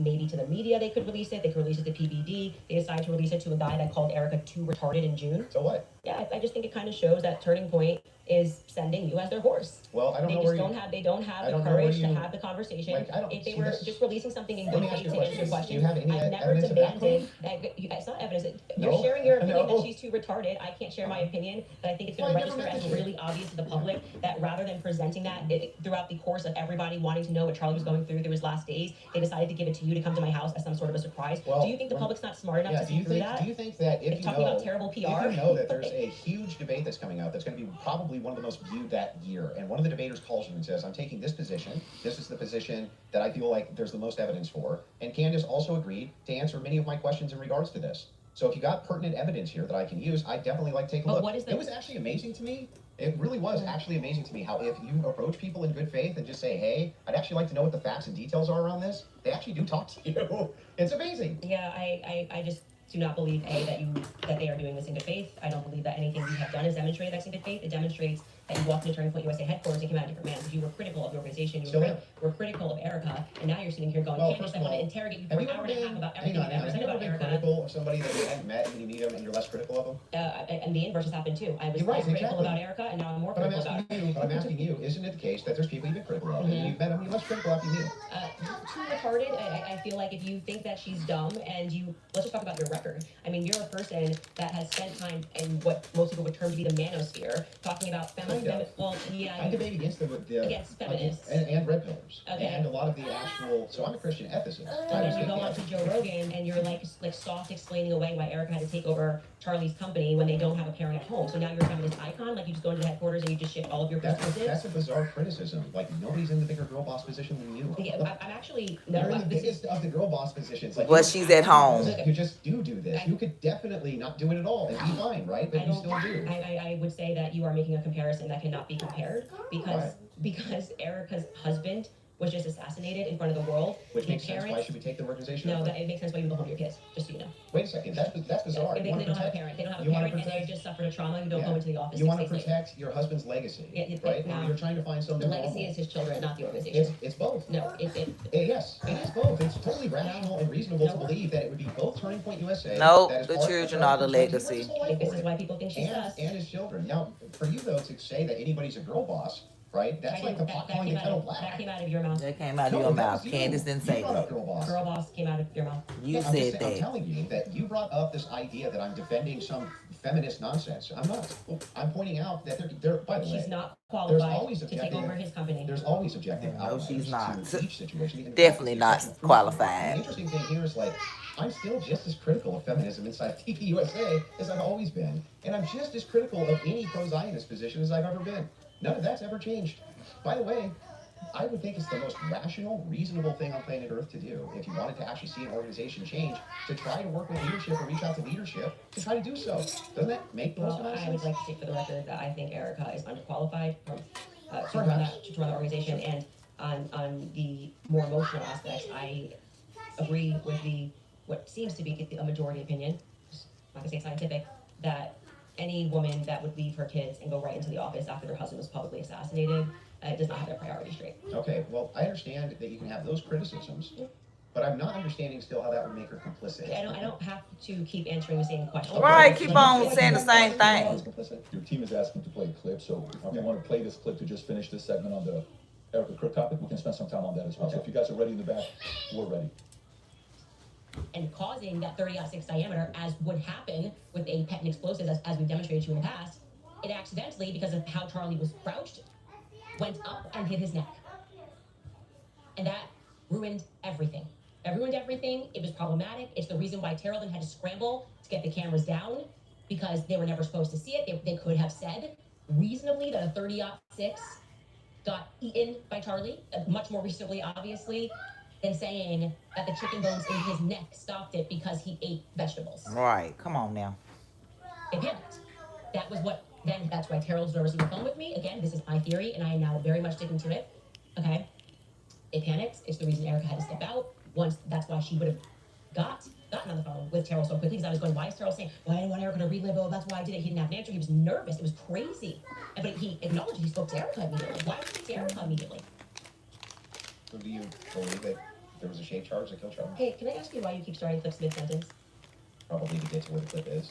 No, it doesn't seem that way. You can always start a clip at the beginning of a sentence. If you're just started, like, it's completely out of context. Wait, But I didn't so prepare the in clips, but yeah, I didn't, but it's kind fine of to ready. ask you to back it Like up. I said, I don't need to say what's happening here because the internet will clock it. But in this episode, we are now going, and that's why I said we're now going to look at some alternative theories. I made it very clear that this was a theory that I didn't want to look at. This is, I believe, right, because I don't have every episode on my head, but I'm pretty sure this is an episode where we presented the evidence that was in the car, the photos of what was in the car, right? And so we are now inferring off of what we see in the car that this very much does look like that we see a bunch of shattered road microphone, which was an early theory that I was actually interested in, but couldn't really wrap my head around what was the shape charge explosive. As I said at the beginning of the episode, it was just not my expertise, and I was concerning myself with timelines and stories and statements that didn't make sense. Without question, Terrell Farnsworth is someone who made me think that we were missing a big part of the story. So I'm walking them through John Bray's theory. If we started to insert what we are actually observing with the evidence that we're taking a look at and what took place that day. So we're completely in the hypothetical right here. And you're now introducing this. If that's the case, if you're just hypothetically exploring it, that's why I'm just asking directly. Yes, but that's obvious when you watch this episode. So that's why it feels like I'm in the middle of an interview with CNN when they pull up random clips and they're like, what's this? What's this? You watch the episode, you know what it is. I'm just trying to make sure. Do you think that your alternative theory... I think John Bray's theory should be explored, yes. Okay, do you think that Charlie Kirk was killed with an explosive? I think that is a possibility, yes. Okay. And it should be explored. He's done a lot of work on it. John Bray has done good work, and I think that that's why that theory is now starting to gain steam since we released the second set of the photos of what was in the car. I think it's viable. So this was the big thing I wanted to get into with you on the explosives too. Mm-hmm. What is it about that theory that's actually compelling to you? So I looked into the explosive gun theory multiple times, and the biggest thing that stood out to me is there's no explosion. there's literally no explosion. In fact, there's videos when the shot rings out that kills Charlie. At least it sounds like a shot to me. People are actually like looking up towards where the gun is being fired. They're looking away from where the sound is. Like, where's the actual explosion? Well, for every person that you say looks away, there's going to be a person that was looking forward. We have former Marines that have gotten on and said, it looks to me like there's an explosion under his shirt, right? You obviously saw Rob O'Neill go on to, I'm forgetting which platform it was, where he said, this is the first thing I thought was like, yeah, and I think he's qualified to say what he believes he saw. We should actually, since they're pulling clips, we should run that clip of Rob O'Neill and what he said and what he learned in his experience. So I'm going to take that, and also there were people who immediately spoke to me that day who said the same thing, that they thought that something happened on his shirt. That was actually, if you go back to my first episode when I was just observing what I saw with my eyes, I was asking the serious question. I was seriously saying, why is somebody shot him from underneath? Why is his shirt moving first? It doesn't make sense to me. Exactly. And It's because of air dispersal from the bullet. So whenever a bullet is shot, a projectile shot, you can actually run this experiment yourself. If you have a rifle, take like an empty box of ammunition and put it on the table. Silo. And fire it near the muzzle, and that box will actually blow off the table. Okay, so question for you: does that box No, go sideways stop. off the table? It can. It can. Yes, you can. It depends on the dispersal. You 3,000 pounds Okay, of go. energy or 2,000 pounds of energy coming out of you. Okay, go. 2,000 pounds of energy. We can fact check that. How many pounds of energy is it? 30 out of 6 being shot 150 yards away. That's a great question for Grog. I'm gonna say when we looked at it, it was between 1,500 and 2,000. I'm pretty sure pounds of energy coming at you, and you just go upward and to the side. I don't really buy that. I'm gonna just say I just think that that's not possible. It doesn't go through on top of that, so there's another miracle. You didn't get blown backwards. It didn't go through. But I also want to say that you're saying this can happen, and Rob O'Neill is infinitely more qualified, I think, to speak on that. Why? And because he's actually shot and killed people. Why would that have anything to do with anything? Because did he slow down all the videos of the people he shot to see if their clothes moved? Well, why are you able to assert your position? Because I'm going to tell you how projectiles work. He's not even going to I guarantee you this guy's not going to disagree with what I'm about to say. If it is the case that you have energy and you have mass, and the mass is moving in the air has to go somewhere. It doesn't have a choice. I think you're like, you're totally BSing right now, man. Not only am I not BSing, I'm telling you the truth. If a bullet is moving in air, air has to move out of the way of bullet. Well, maybe not at the bottom of your shirt here. I don't know. I disagree with that. I'd like to say for the record, I've watched some of you do these sorts of things where you assert something with a lot of confidence, and it's, you can fact check it. Your Fact check shirt, if bullets displace air. Not about whether it displaces air, it's where it disperses the air. Underneath his shirt here. It's not underneath the The shirt. bullet's this big, and you're telling me it's going to hit his neck. Yes, it's not underneath the shirt. It starts up here, and the collar's moving, and then you see the wave here as he's moving backwards. No. Yeah. That's not true. It's not. And we obviously can't show that clip. I disagree with you. Okay, I understand you can't show it for TOS purposes. Exactly. I disagree with you. People can go watch and make up their own minds. We don't need to debate it. Whether or not it was the first thing I said was, why is his shirt moving first? It didn't make sense to me. It almost looks just like this. It goes across. His necklace breaks first before Charlie even reacts. If you watch it in slow, his necklace breaks first, which I thought was very odd. And then you see a puff here, and the next thing you know, there's the entry wound on his neck. I would not confidently assert that I see smoke. I've never said it on my platform. You think that an explosion generally has smoke? I don't think that there's any quality version of video that would get us to be able to answer that question other than Terrell's 4K footage that he has from the front. So there's a lot of, if you look at the Israeli pagers, it's assumed that it's a similar, if not the same type of explosive that was used inside the pagers that would have been used inside this road light. I think that you should, since you love debating, you should debate someone like John Bray, who's worked on that theory for 11 months, and ask those sorts of questions of how shape charge would work. I presented the evidence of what was in the car, and I also, at that episode that you're clipping, said John Bray has done an unbelievable amount of work on this, and I think he has debated a ton of people, actually, regarding this topic. So that's the route that I would send you on. For the purpose of my show, I do believe, to answer your question, that it is a hypothetical, that it is a theory that should be thoroughly explored. There's two clips your team wants to show. One of them is the live on real clip since we're on it. So if you guys are ready before we go ad break, if you want to pull it up, this is the time to do so. Camouflage pants.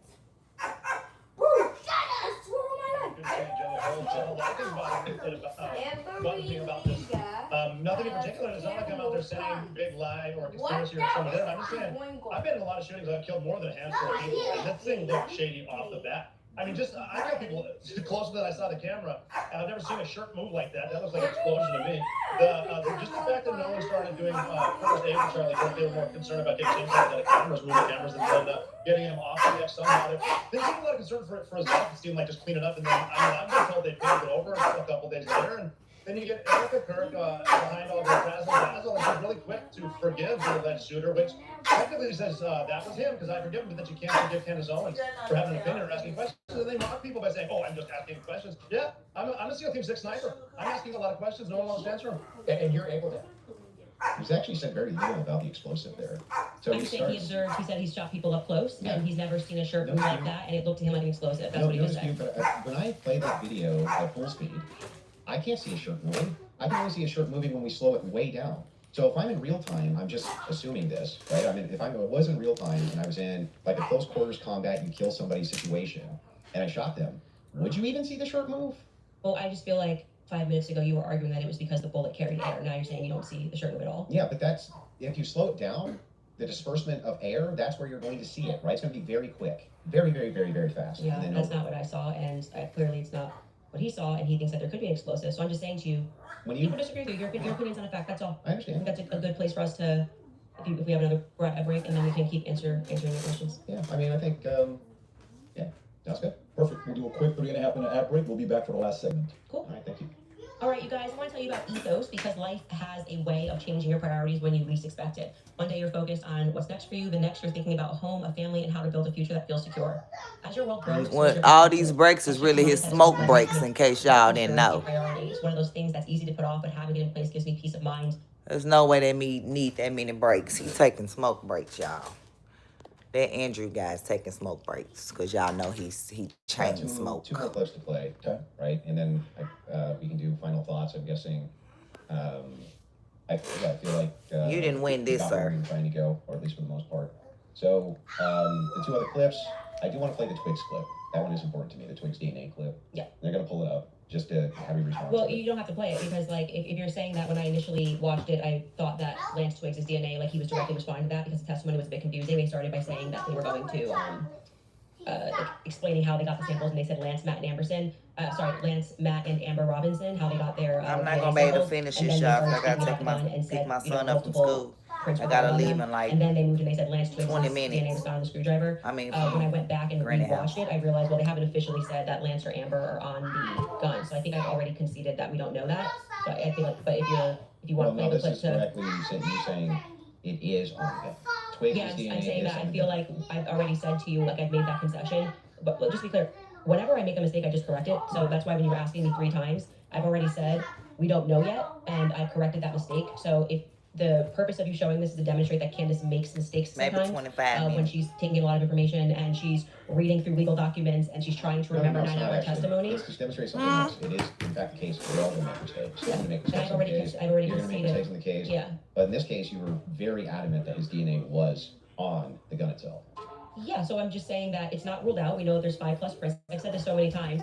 I had to rewatch the testimony. It's like 9 hours a day. It got very scientific when they were speaking about this, and I think I wrongly extrapolated that they meant all 3 of them were on the prints when the only person they officially named was Matt Robinson. So we don't know yet if Lance Twiggs has his DNA on the prints, DNA on the gun officially just yet. Okay. I've already conceded that. Sure. So that's fine. And then the last one is one with Erica Kirk. Sure. Just like the Erica Kirk. All right, Erica, you could just sit down with me, Erica, or we can do it this way. This goes back to a previous claim that you made. Yeah, sure. Yeah, Erica, you could have came. Straight to jail. For questioning, at least, Erica. I don't care who's mad. I really do not care who wants to be upset after this episode. Really, you will be wasting your breath. You can spend $1 billion on influencers because this is all becoming increasingly inexplicable. You are asking me to be an idiot, actually. Not yet, Rico. For you. Someone once commented beneath this show that if the situations were reversed and there were this many verifiable lies, We'll go in. Straight to jail. Go take yes, TJ that's to the show work. intro, and straight to jail is a monopoly term. 20 minutes. So do not pass go. Yeah. 25 Do not collect $200. Yes, it's obviously tongue in cheek, and then we explain that actually I think that she should be brought in for questioning because of inconsistencies. So this is the exact episode when I started to think that she should be sat down and questioned, and I still believe that. I still hold the perspective that Erica should be sat down and she should be properly questioned. Do you know that she hasn't been? No, actually, that would be a great thing for the spokesperson of Turning Point USA to say that she's already why sent her. they... I mean, my guess would be she hasn't because they returned everything to her. Yeah. But why do they owe you that though? They don't owe me anything. That's my show you're watching. Just the clips that you're pulling from my show. So if I want to say something on my show, I can say that. I didn't say they owe me something. I don't think that's ever. You can, but if you say like you need to be sat down for questioning and you don't even know if they haven't been, that's strange, right? Do you know if they have been? No, I have no idea. So you're just saying, what if they haven't been? Yeah, if your entire thing is junk. No, it's not junk. If the query is why is it that Erica Kirk's not being sat down for questioning, but you have absolutely no knowledge whether or not she's been sat down for questioning or not, what that does is it creates an innuendo. It creates an inference. It creates out to the ethos that this should be happening because something's wrong. But we know she wasn't questioned, so whatever. If she was, you just could have eased him and like, oh, she was. But you're not sure if she hasn't been. Yeah, and you're not sure if she has been either. So, like I said, look like both of y'all unsure. To my knowledge, during points like we want to make sure that you go in there and you defend Erica, and I have to say, I don't think you've done an extraordinary job with that. But I'm not here to defend Erica. The thing is, though, it's like this is 4 out of 5 of the clips that you had on the ready when we asked you guys ahead of time. I mean, I want to just assert how professionally we have dealt with this debate. As you can see, we have not planned any gotcha clips for Andrew. Right, because they thought they was going to get you. Because I might not remember something, or I do remember something and you're saying no, and that is what I think will register to people out there aware. We did not take out of context clips of Andrew to try to expressly said please that I cut me off. We did not, no, when you said you were going to bring claims that you wanted to speak to, you didn't say, I intend on sitting you down with out of contexted clips to what you said to you before in an email, any clips you want to share with us, and over and to start a debate claim so that we can both be ready to respond to it. This just... That's not really what happened. Well, what's not... What the way that you're framing the exchange, that's not it. That's not actually what happened. We were negotiating. It is true, we negotiated out the claim itself, right? Which one's going to take which position. I made sure that at least an hour and a half on mine, and you got the time for yours to question. You did. You got through your hour and a half on mine, roughly an hour and a half now on mine. That's basically how this went. But in the beginning, I did not take an hour and a half to just go out of context with Andrew. I actually debated the substance of what's going on in this hearing, and I do think that you fell short of that. There's nothing out of... Hang on. There's nothing here except holding you to account for your say yes or no. Well, we were supposed to be debating the case and whether or not there was overwhelming evidence. These are your claims about the case. No, you then admitted that, but now you're getting into another sphere and you want to talk about the transcendentals and things that I've said. And like 4 out of 5 of your clips are about Erica Kirk. So the general perception is you're turning points course. I think there's quite a few of them. There's 3, 4. Can we get a count of how many were about Erica? I feel like 4. All love them. But those are extraordinary claims. Which is why you're asking. Okay, well, okay, but the point being is now you're veering into trying to get me to defend my opinions, and then you completely shirk responsibility when I point out yours. No, they're not claims. When No, you they're tweet claims. airplanes were too retarded, you go, that's just whatever, and then you move That's on. a claim. That I'm responsible for the claim. Well, earlier when I brought it up, you said that it was tongue in cheek. Yes, sure. That's me responding to your criticism of the claim. That's all I'm doing I here. was interested, and And I'm happy to get into also the past. This was not a debate. well, that was, This is a crybaby. you were getting into the Patsy stuff, and you stopped it, and I was explaining to you. Oh, they have one more clip. Okay, let's go. They want to hit the minimum of 4 clips you were saying with Erica, so. 100%. This is absurd. Okay. And this is the one you were saying from 7 days ago.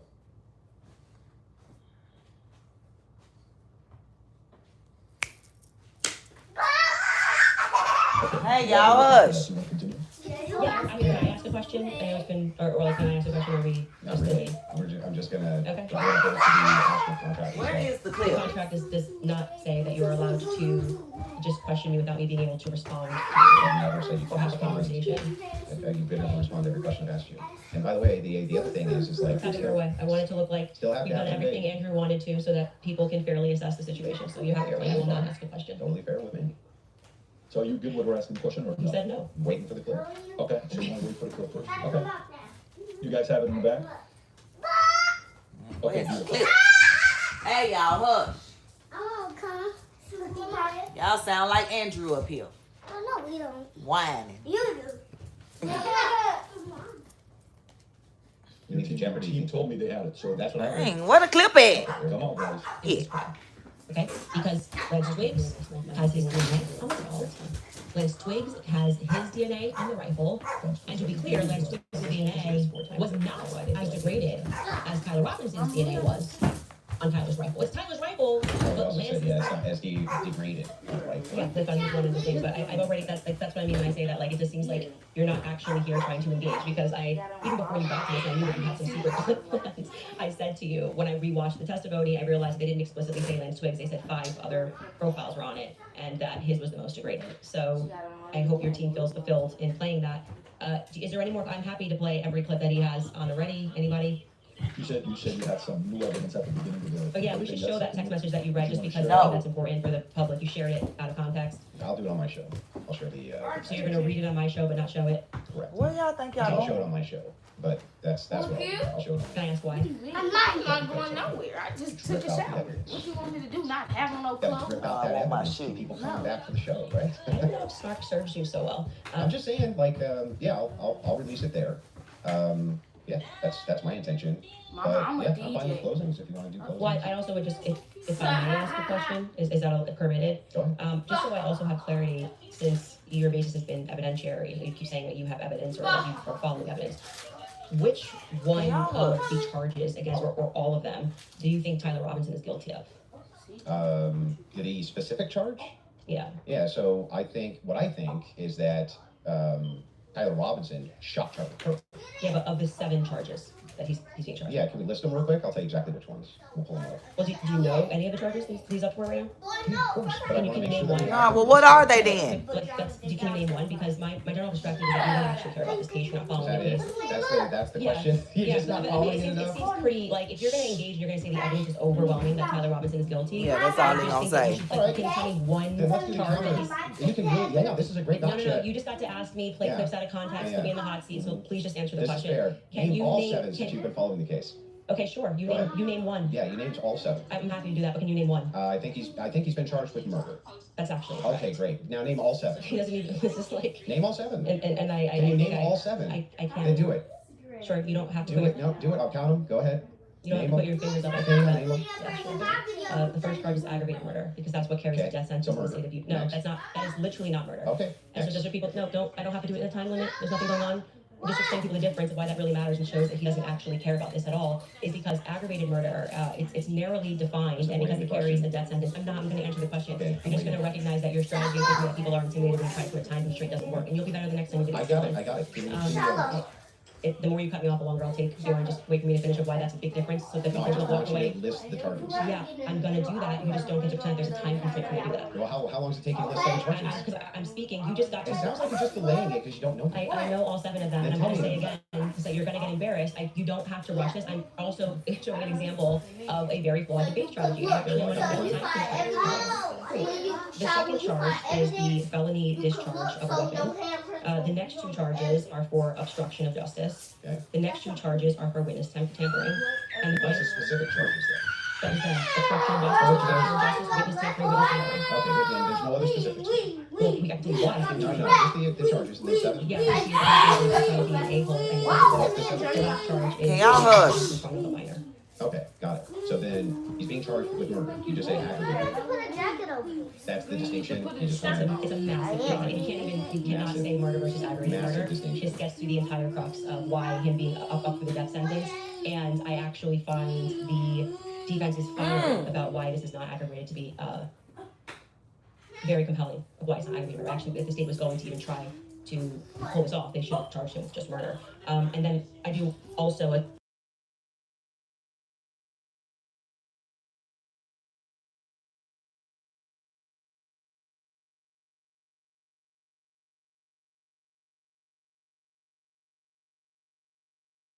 to stress to audiences that debate strategy of thinking that you have to speak faster or somebody puts your hand up and they try to pretend like it's some sport. I think it's a blood sport. It's not. So It's shut about up. being right and being principled when you're engaged. That's in your shallow. You can make mistakes. I make mistakes all the time. I didn't but need you at to least say be nothing genuine out and pretending that you care about this case enough to know one of the 7 charges that are up against Tyler Robinson when you say the evidence is overwhelming that he's guilty.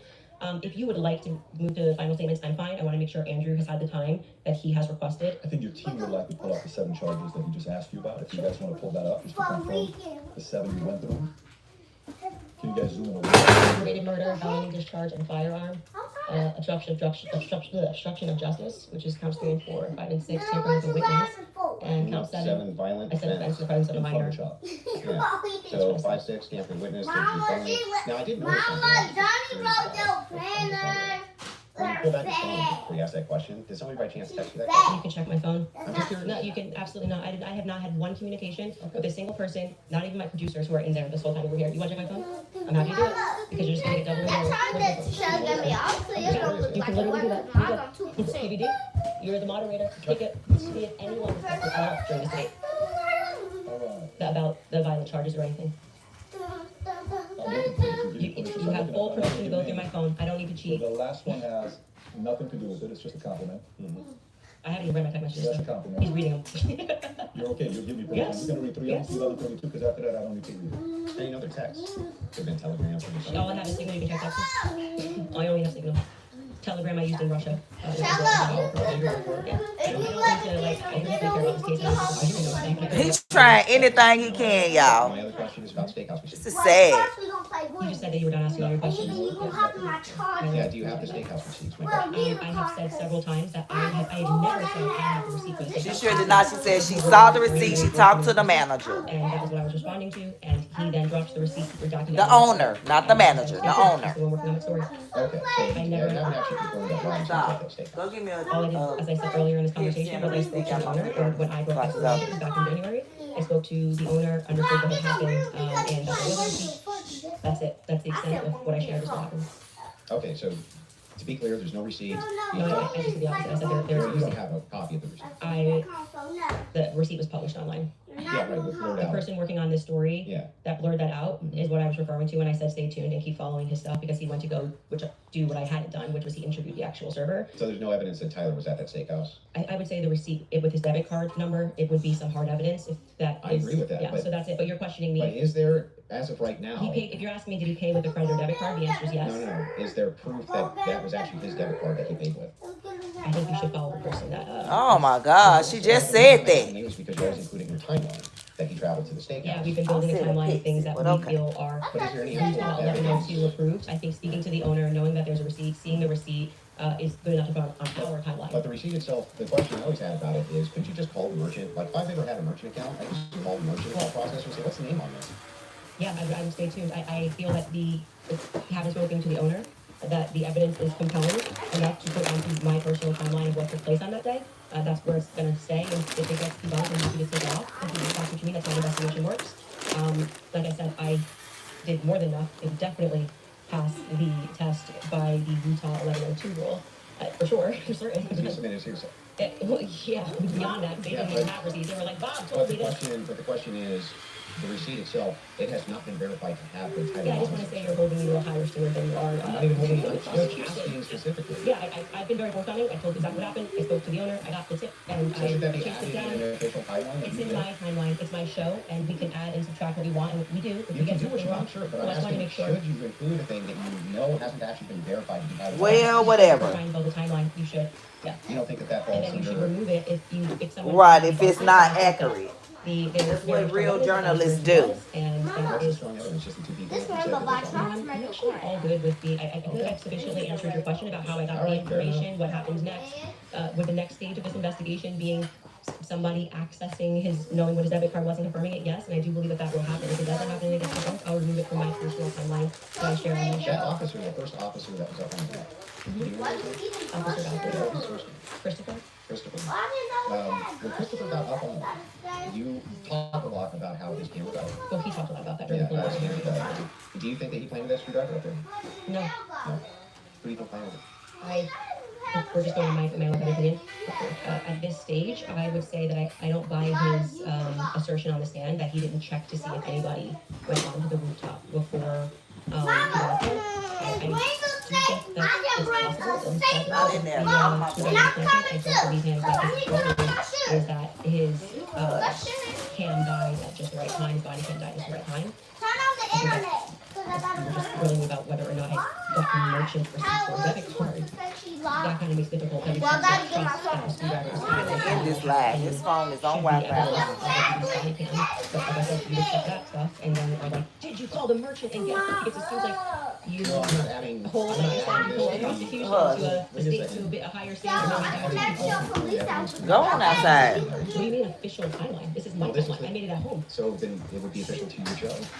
Sure. Yeah, okay, great. So then your official timeline, Candace Owens' official timeline includes a steakhouse stop that has not actually been confirmed at all. Well, yeah, it hasn't even been discussed by the prosecution, so it's not like you're debunking that it happened.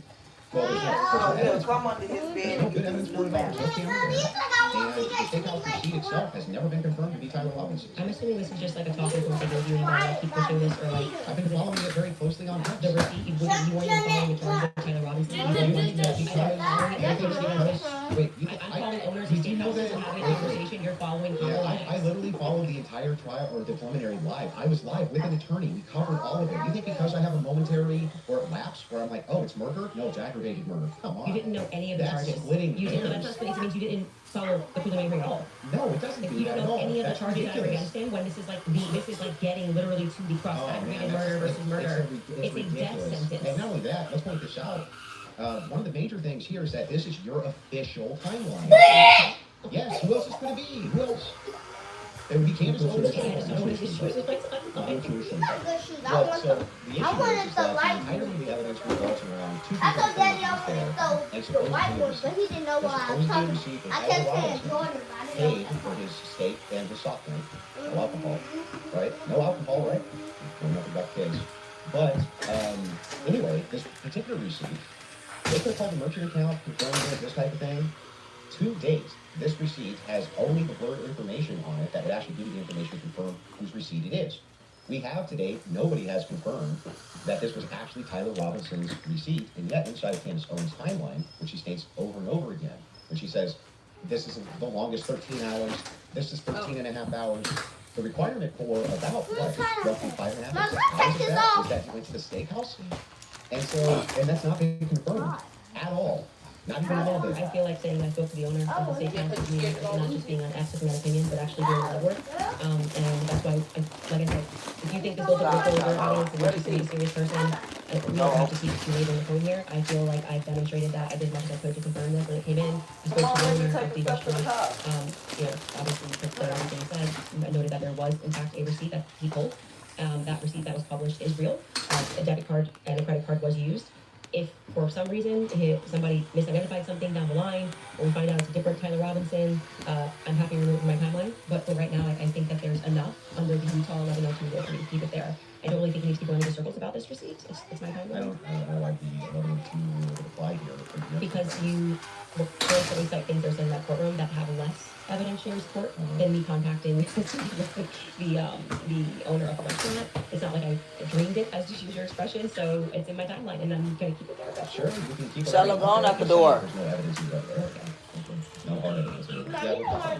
Okay, so the last thing we're gonna do before we go into ad break, right after this will be final thoughts. I'll be asking both of you if anything on your opinion, thoughts changed on the case, and then we'll finish it up from there. So with that being said, a 3.5 minute break, and then we'll come back for final thoughts.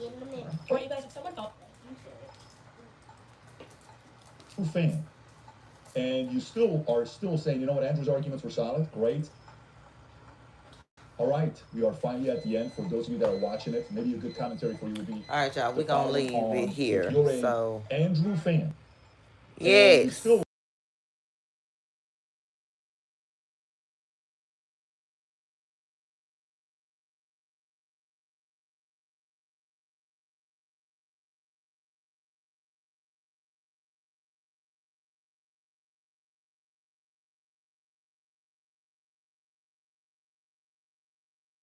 Others were thinking this was pre-recorded. This is not pre-recorded, just so everybody knows. This is purely live. This is a little bit scarier than pre-recorded, because pre-recorded can do edits. So whether you agree with them or not, let's make sure we respect both of them for having to sit down. And before the final thoughts, I want to make sure you guys hear that from me as well, or inviting me here as well. Of course. I do know one day, I think it was last week, you sent a message.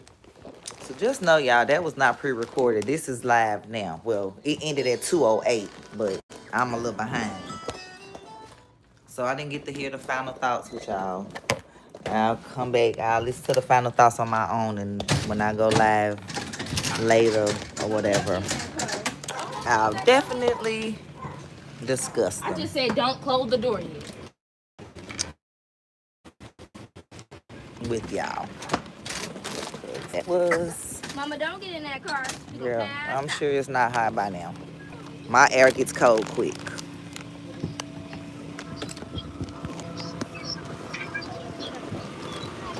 Yeah, like I said.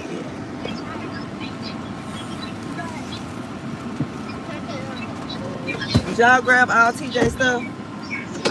His duffel bag.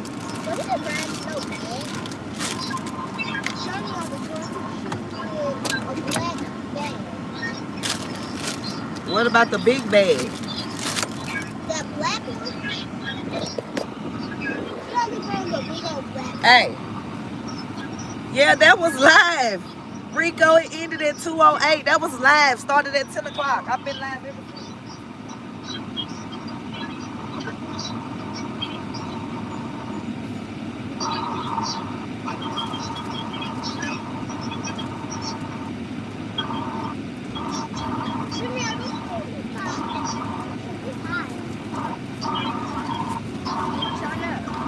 Yes, that was live. They don't lock my window. Matter of fact, I'm gonna connect my hotspot so I can listen to the rest with y'all, and then I'll end the live.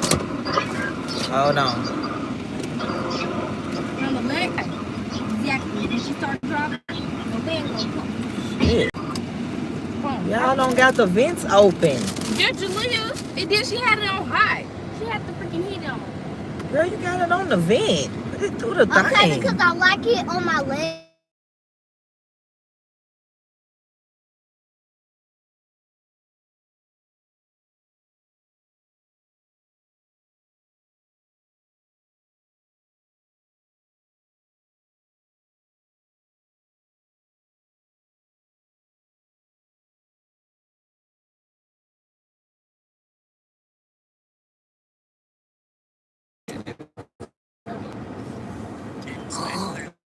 It's not. I saw that there could be explosive, so I'm just saying.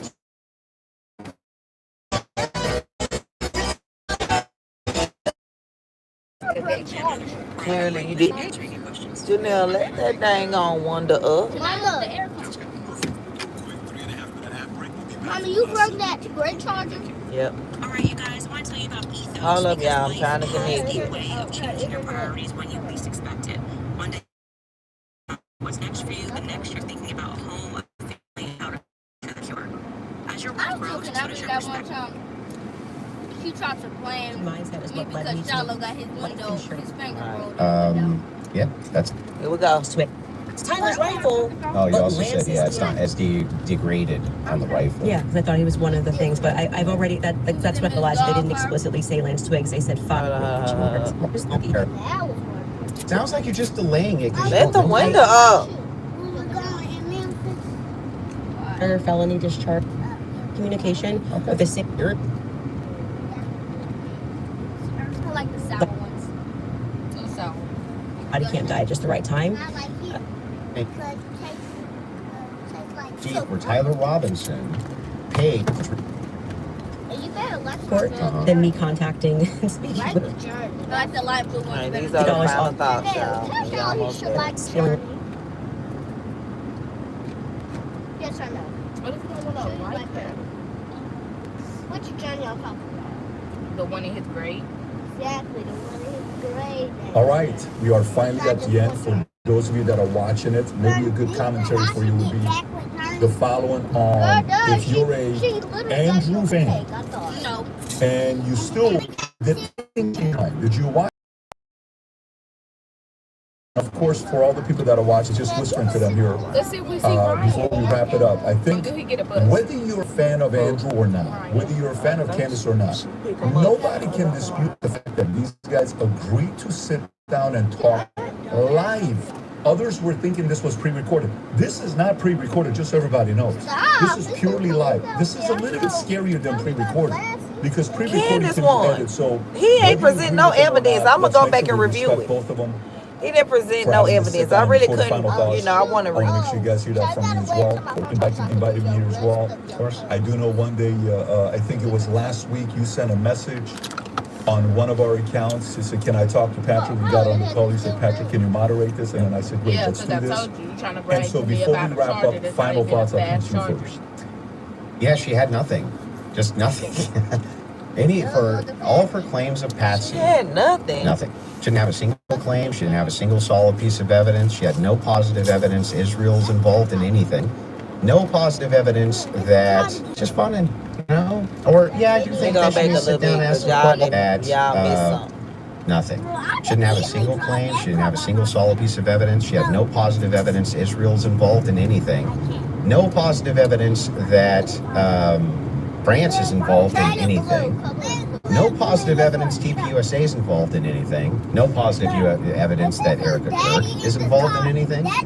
When I asked her about her claims about Erica Kirk, yeah, it's just funning.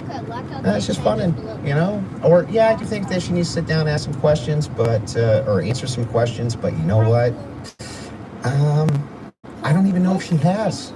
Like, maybe she has, I have no idea. Yes, I'm going to have an official timeline with unconfirmed evidence. That's just fine. Hey, it's hearsay. If that's good enough for the state, it's good enough for me. But my biggest problem with the state is that they're admitting all this hearsay. It's like she's a contradiction machine. On top of all of this, the thing that I wanted to get out of this, more than anything else, was to just demonstrate one thing. Yes, it's true. I'm not perfect on the case. I'm not going to ever pretend that I am, and never did.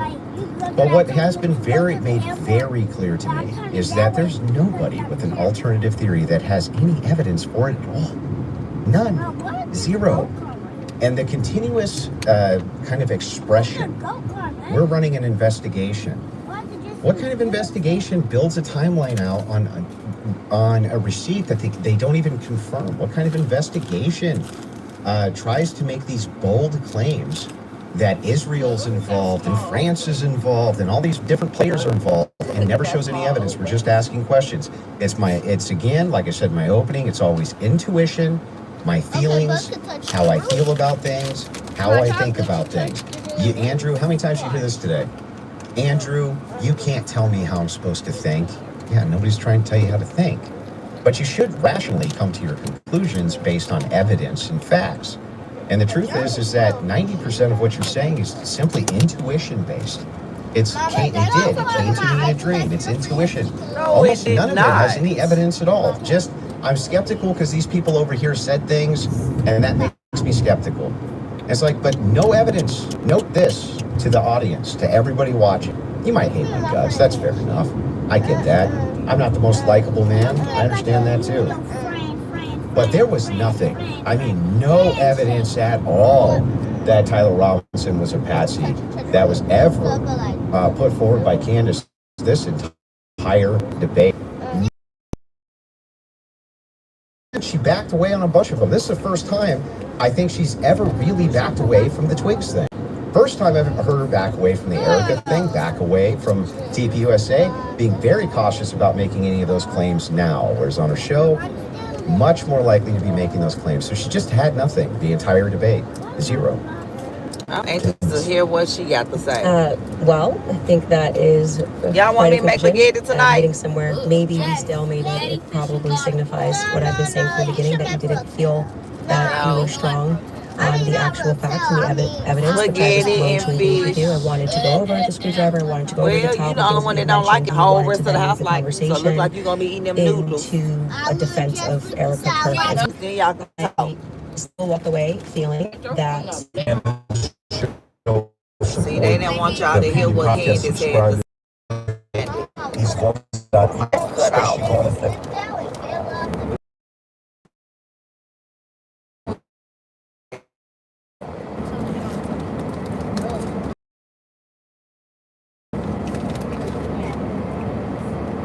Quite a conclusion. For any of her conspiracies, nada, zero, zilch, and she backed away on a bunch of them. This is the first time I think she's ever really backed away from the Twigs thing. First time I've heard her back away from the Erica thing, back away from TPUSA, being very cautious about making any of those claims now. Whereas on her show, much more likely to be making those claims. So she just had nothing the entire debate. Zero. Well, I think that is quite a conclusion. Admitting somewhere, maybe we stalemated. It probably signifies what I've been saying from the beginning, that you didn't feel that you were strong on the actual facts and the evidence, which I was willing to engage with you. I wanted to go over the screwdriver, I wanted to go over the towel, the things that you had mentioned, and you wanted to then move the conversation into a defense of Erica Kirk and her character. And I've said about Erica, which is my opinion, and I have not edited that opinion after discussing with you. I would like to say a compliment to you for being willing to sit down and to have the conversation. I still walk away feeling that the people who are jumping on the bandwagon about this case don't care about this case. They don't care about Erica Kirk. It tends to follow that they take a meeting with Turning Point USA and they come out and suddenly have a lot of junk to say about Candace Owens. And I do want to also stress that Turning Point USA tried to pepper him with something as a surprise. He showed clips that were meant to be a surprise. I didn't know such thing. I stressed to PBD from the beginning that I was grateful he was taking this on and that I wanted this to be a clean debate, because I believe I can win this on the merits, and I believe that I did win this fully on the merits by engaging the evidence of what has happened. I do still believe that there is more evidence which supports that there are more people involved and that Tyler Robinson has been set up, and that none of the evidence that was presented was in any way overwhelming, which is why I think you wanted to move to end that discussion quickly and to speak to me about grants and to talk about this Penguich receipt and my timeline. I want to remind people that a lot of the at-home investigators, which you were open to, as you called them, internet sleuths, I think it was on a show that you did right after Charlie was assassinated, that internet sleuths would solve this. This is the reason why Charlie Huron is still a conversation every single day trending on Twitter. I knew Charlie, I cared about Charlie, I care about finding out what the truth is here. My heart is in the right place. I think anybody who watches my show or even just watched this debate knows that if I get something wrong, I'll instantly correct it and own it. I'm not arrogant. I don't need to sit here and pretend that I didn't misspeak on the Lance thing. It hasn't been ruled out. But you saw that he just really wanted to hammer that point. You know, part of being a well-meaning person is to concede when you are wrong, to take something off a timeline when you know it's not right. And I would like to think that that is why I have earned the audience that continues to follow me, because they know my heart's in the right place. deeply cared about Charlie and I deeply care about the answers. I want to thank Andrew's team who are providing the fact checks. It's a very small room that they're in. I want to, as always, thank my team who worked really hard to make this happen and flip this set. And to you, PBD, just for being a great moderator. I think very fair, letting us both speak. And boy, we pulling up. We're interrupting my call. Making sure that Andrew got out of this what he wanted, which is a little more than what I wanted, but I'm very content with how I dealt with this, and I trust. I don't need to convince the audiences with the magic trick of what they need to think about this debate. They can watch it and draw their own conclusions. Beautiful. Fair from both of you. I think the audience won, and again, from the beginning, all of this is because of how much love and respect we have for Charlie Kirk, a great man that's no longer here with us. His 1-year anniversary is coming up here. I can't believe it's that quick that is here. The audience, I think you also won if you did. Support the Crucible, support the Candace Show, support the PBD Podcast, subscribe to the channel. This is how you help these voices get out even more, especially going into future when this happens. You want a lot of independent creators to have these types of discussions. And last but not least, the two of you, I respect you guys again for having this conversation. It is not easy to do so. Hopefully this will lead to more discussions. A lot of different things we talked about. I'm sure there will be a lot of follow-up. With that being said, thank you, everybody. God bless. Have a great weekend. Bye. Could Janelle have a song? I got my own car. I'm going to come right to this old house. Okay, you got your car. That's going to be gone. Yeah, because, you shut up, I just don't want to get caught by this light, but I ain't going all the way down there. I'm trying to turn around. I ain't listening to her. I'm not going all the way down there. You can turn back around. I'm trying to see, do we have mail inside? We don't have mail there, man. We don't live there anymore. Girl, that's day mail. He said nigga say he from the Just can't say somebody mail, girl. Somebody else got the house, boy. That's day mail. Mama, please. No, ma'am. If you turn, I swear. You see the White House down there? Where? All the way down there. I don't see nothing. Well, you're slow. Okay, well, he's slow because he's mad. Well, one morning when you, I don't even go that way no more to take CJ no more because this bus stop now right there. Mama, why am I playing in my own one now? No, it's on, it's up to how we turn right is left. And it's right there at that stop sign. So it ain't on that street over there no more. Mom, she making me an appointment right now. Girl, they that stuff's gonna fall like that. Mama, do I got that physical appointment thing? I ain't made it yet, but Mama, I am. And as long as I good. Mama, what about me? What thing? That paper that I had gave you, both of them papers. Mama, what about me? What papers? In the packet? Yeah. I ain't signed nothing in no packet. Mama, what about me? Jaleel, you don't have a packet. You haven't come home with no packet. Girl, I don't have to just check my teeth. Check your teeth. I have no dentist appointment.